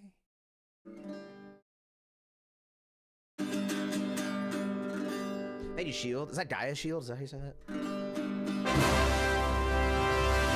Thank you, guys. Thank you, thank you. Yeah, that one, every time I sing it, I'm like, man, that song holds me accountable to myself. I should say that. I should say that. Thank you, guys. Thank you, thank you.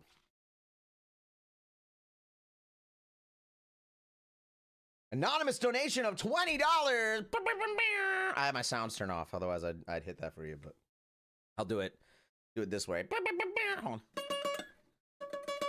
Something like that. I don't know. Thank you, Anonymous. You're awesome. Thank you for giving to the Damon Runyon Research Foundation. Cancer Research Foundation. Excuse me. Excuse me. All right. This is a music set. Would you like another song? Chat room, would you like another song? Maybe even two. Would you potentially like two songs? I all in favor of at least one song, say aye. Duh. Okay. I'll take that. I'll take that as well. I'll take that as well. Question. We just played a more laid back one. Would you like a more upbeat one or another laid back one? What do you think? What you feeling?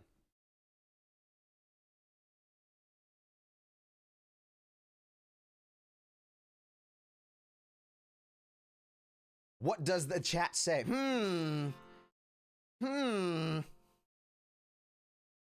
Upbeat. Let's see what I do that has pep, huh? Well, I have a number of options. That's so weird. I mean, I guess that's pretty upbeat, right? I haven't played that song in a long time. We'll give it a shot.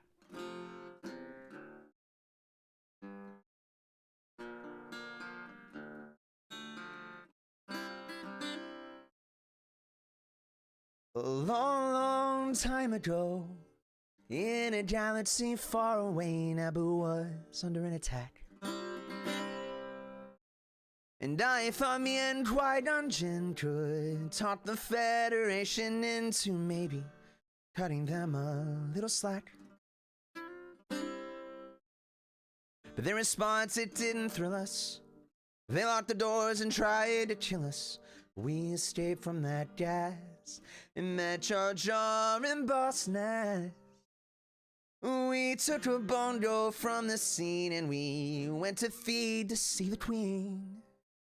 We all wound up on Tatooine, and that's where we found this boy. Oh my, this here Anakin guy. Maybe Vader someday later, now he's just a small fry. He left his home and kissed his mommy goodbye, saying soon I'm gonna be a Jedi. Soon I'm gonna be a Jedi. Did you know this junkyard slave isn't even old enough to shave? But he can use the Force, they say. Do you see him hitting on the Queen, though? He's just 9 and she's 14, yeah, he's probably gonna marry her someday. Well, I know we built C-3PO, and I've heard how fast his pod can go, and we were broke, it's true. So we made a wager or two. Was a prepubescent flying ace, and the minute Jabba started off that race, well, I knew who would win first place. So yes, it was our boy. We were singing my, this here Anakin guy. Maybe Vader someday later, now he's just a small fry. He left his home and kissed his mommy goodbye, saying soon I'm gonna be a Jedi. Soon I'm gonna be a Jedi. Now we finally got to Coruscant, the Jedi Council we knew would want to see how good the boy could be. So we took him there and we told the tale how his midi-chlorians were off the scale, and he might fulfill that prophecy.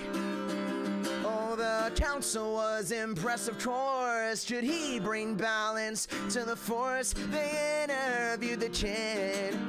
Whoa, training they forbid, because Yoda sensed in him much fear. And Qui-Gon said, now listen here, just stick it in your pointy ear. I still will teach this boy.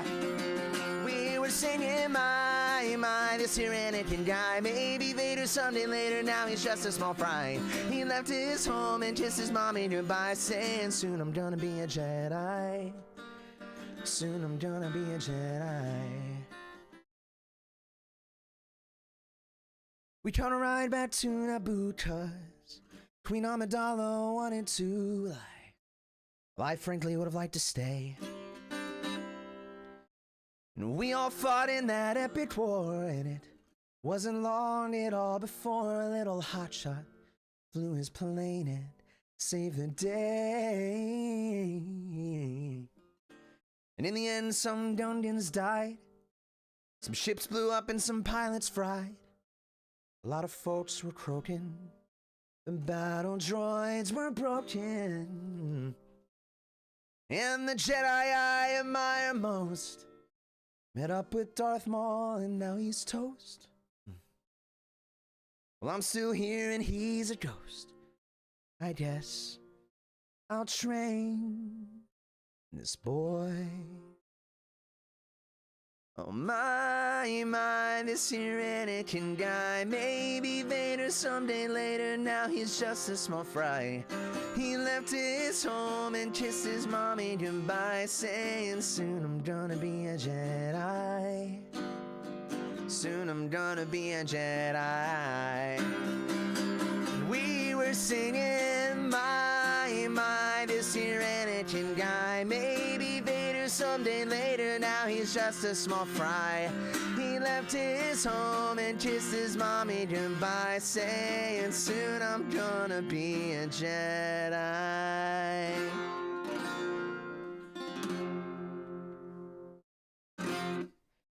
All right, good call. Good call. It's funny. I had thought about it.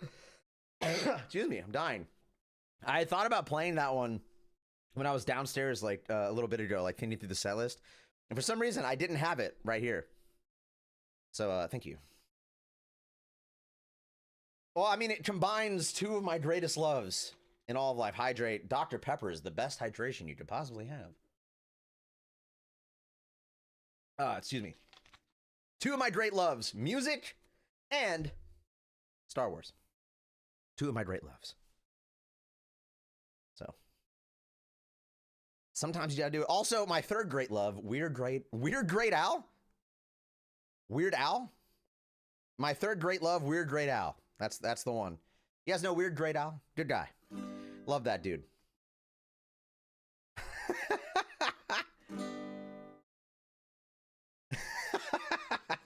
Weird Al the Great. I've also heard good things about Weird Great Al. Alrighty. This one we're gonna get a little sexy with. You ready for this? It's called Burning Heart.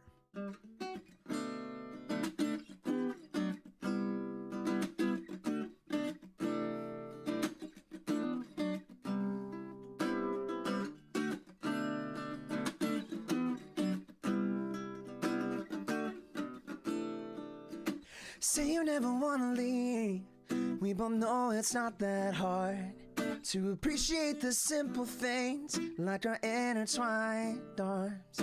Your lips bring the taste of spring. I'm desperate for every raindrop. Suddenly inviting me in and I can't stop. So how can I resist when your hands are running through my hair? And how can I resist? I give in before you start. How can I resist? I'm captivated and I don't care.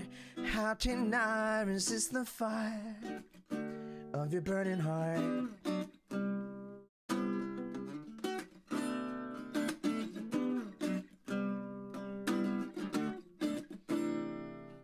Said I'm never gonna leave. We both know you're the only one that keeps me doing things that I never would have done. Your lips bring the taste of spring. I'm desperate for every raindrop. Suddenly inviting me in and I can't stop.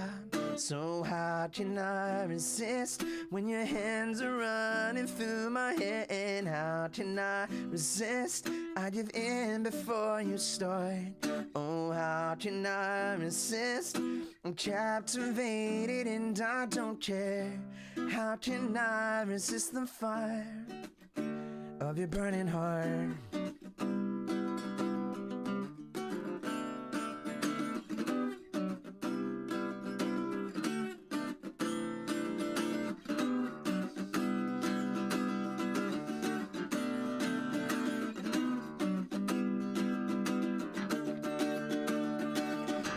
How can I resist when your hands are running through my hair? And how can I resist?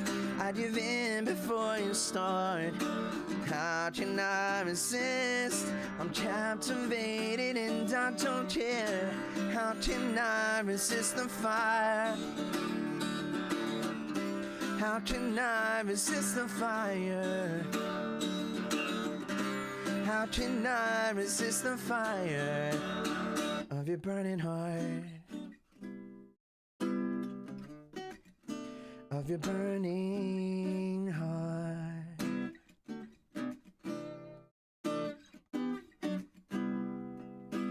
Ooh,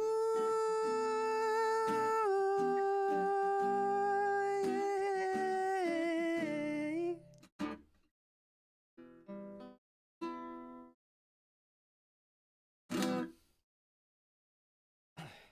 Thank you.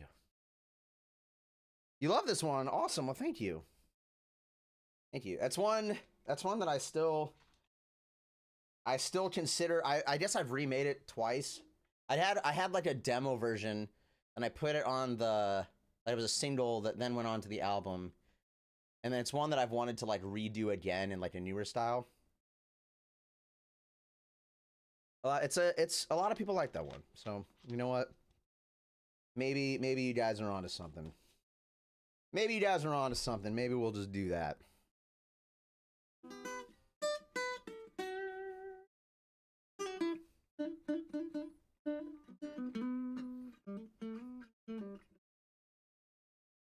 I was trying to, Arv, I'm so sorry. I tried to remember,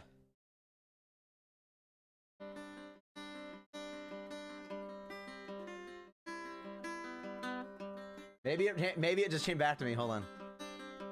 It's one of Arv's favorite songs of mine. 10 minutes, got it, okay. All right, we're gonna do this one and then like one or two more.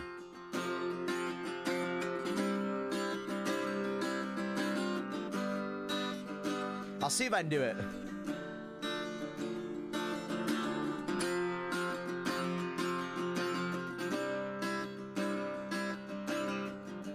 Yesterday the land went dry. I saw the figure beneath the waves. Too proud, stuck in his ways. Leviathan, no force can break.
And there are the eyes.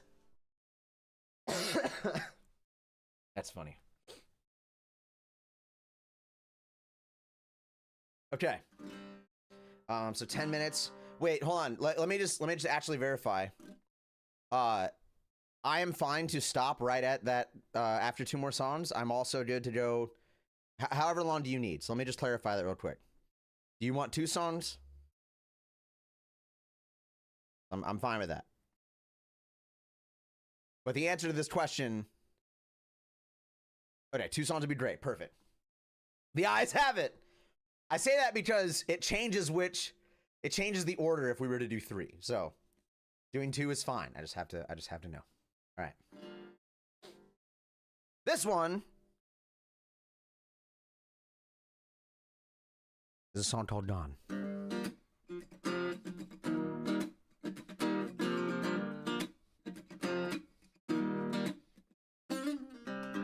I can't believe this happened to me. 'Cause things were going so well.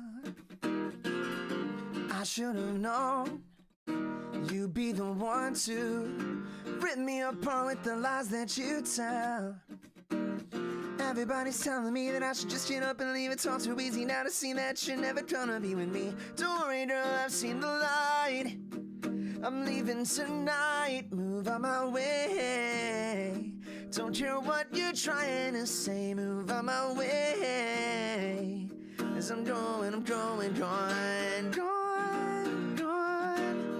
I'm going, As I'm growing, I used to think you'd be the one I'd give all my love and time, but soon I'll be gone, yeah. There's nothing you could say or do to keep me from moving on.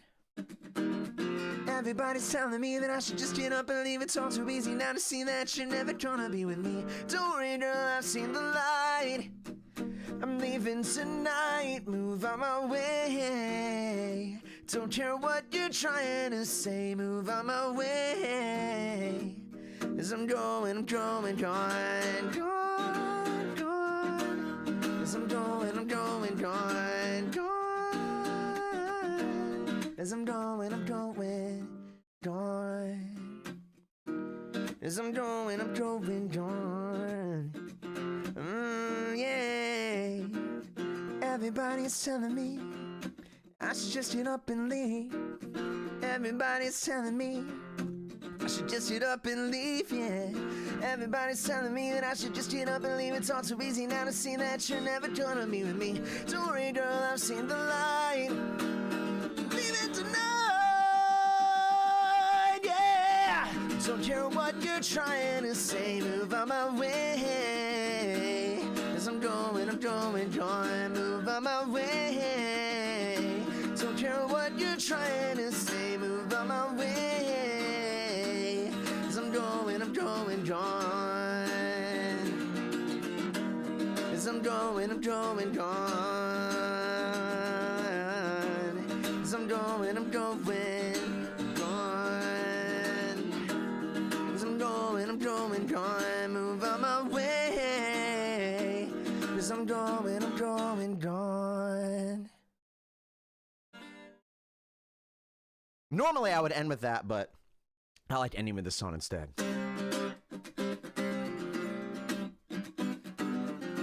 This is the song that I used to end all my my live serenades on Twitch. It's called Everything. And it goes like this. Well, hello, my pretty baby.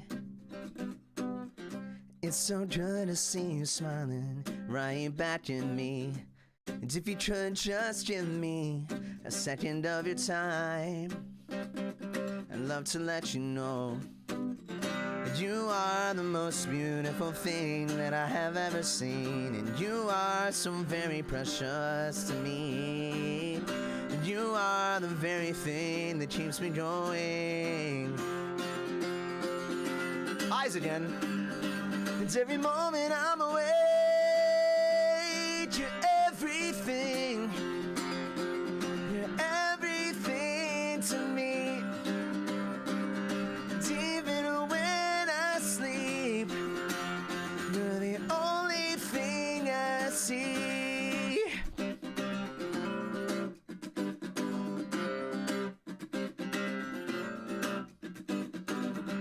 Well, hello, my pretty baby.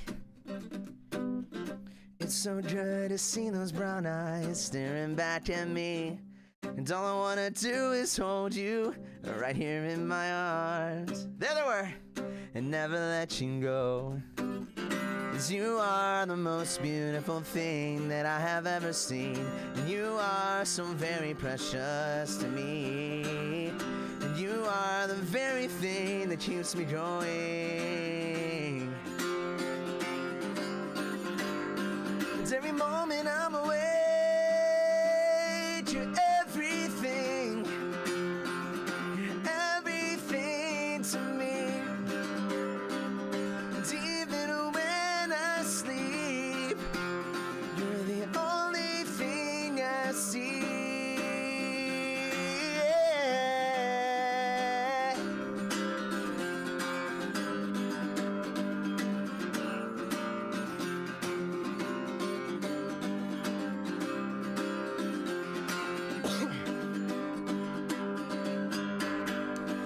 Every moment I'm awake,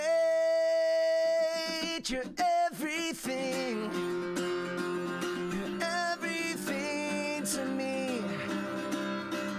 And even when I sleep, you're the only thing I see.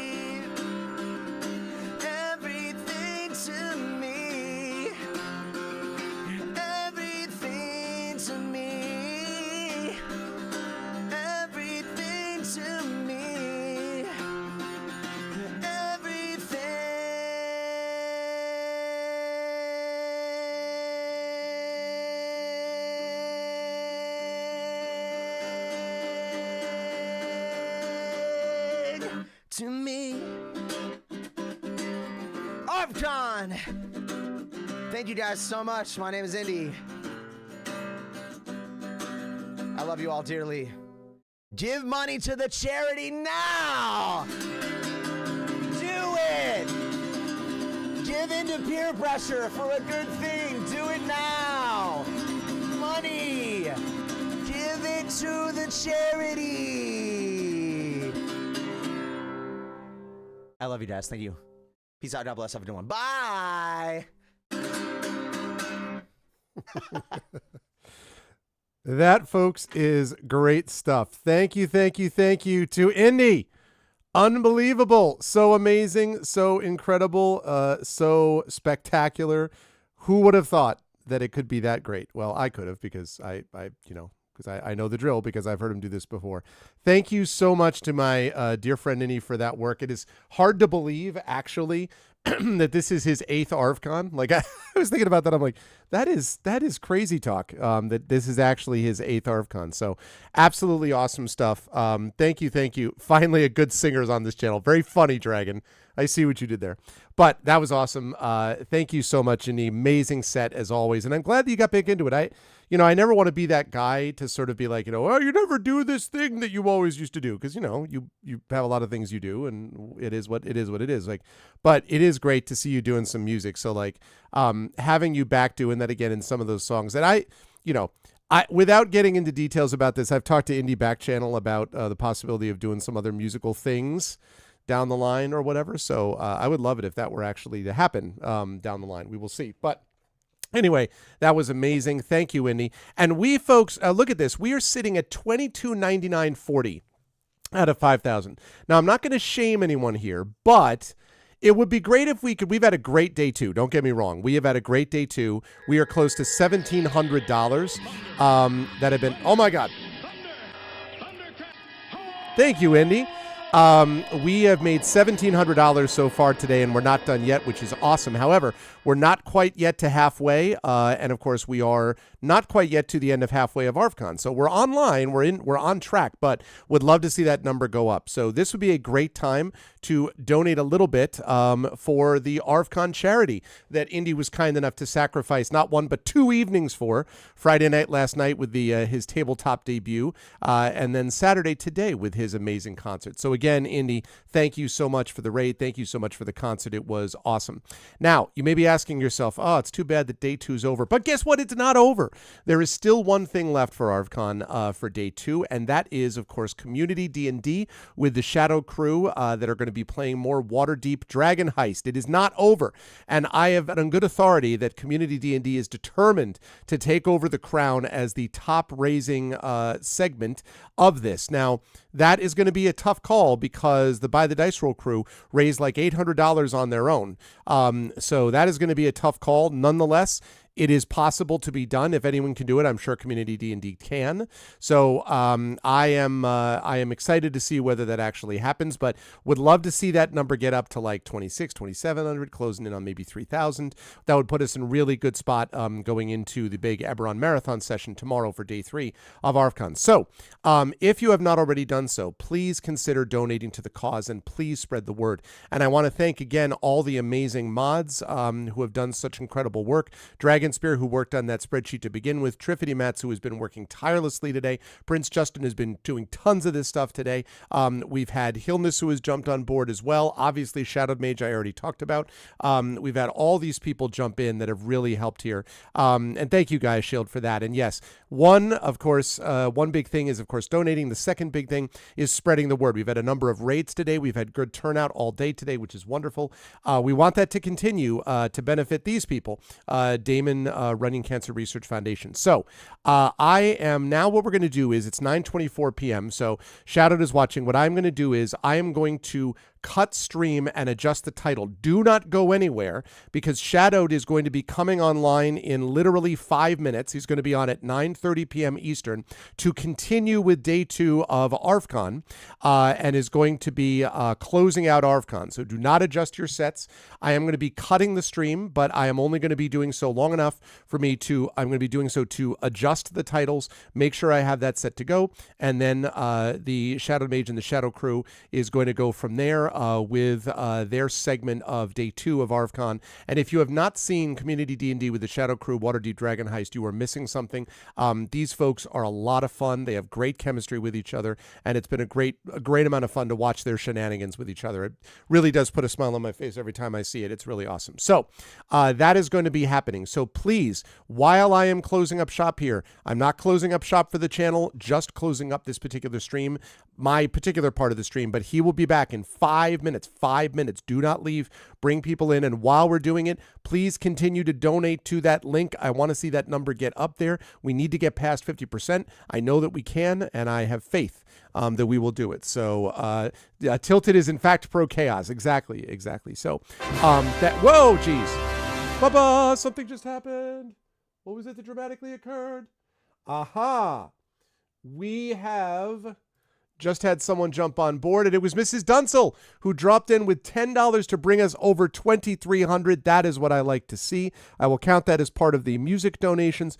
Thank you, Mrs. Dunsel, so much for that and for the earlier donation. Thank you to you and Commander Dunsel. Thank you, Mrs. Dunsel. There we go. 2309.40 out of 5,000. I love it. That is a good start for getting us up to where we want to be today. Thank you so much, Mrs. Dunsel, for that. And thanks to everyone who donated today. There were a lot of people.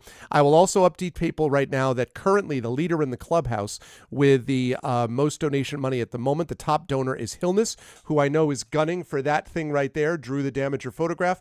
That second one right there, I believe, is Delwolf. Prince Justin's photo would go right now to Delwolf, and I'd have to double check and see who is the third donor right now. So you can, this counts over the lifetime of the event, so all the way through the end of our streaming on Monday. So, but I'm going to rise up on out of here. Please do not leave.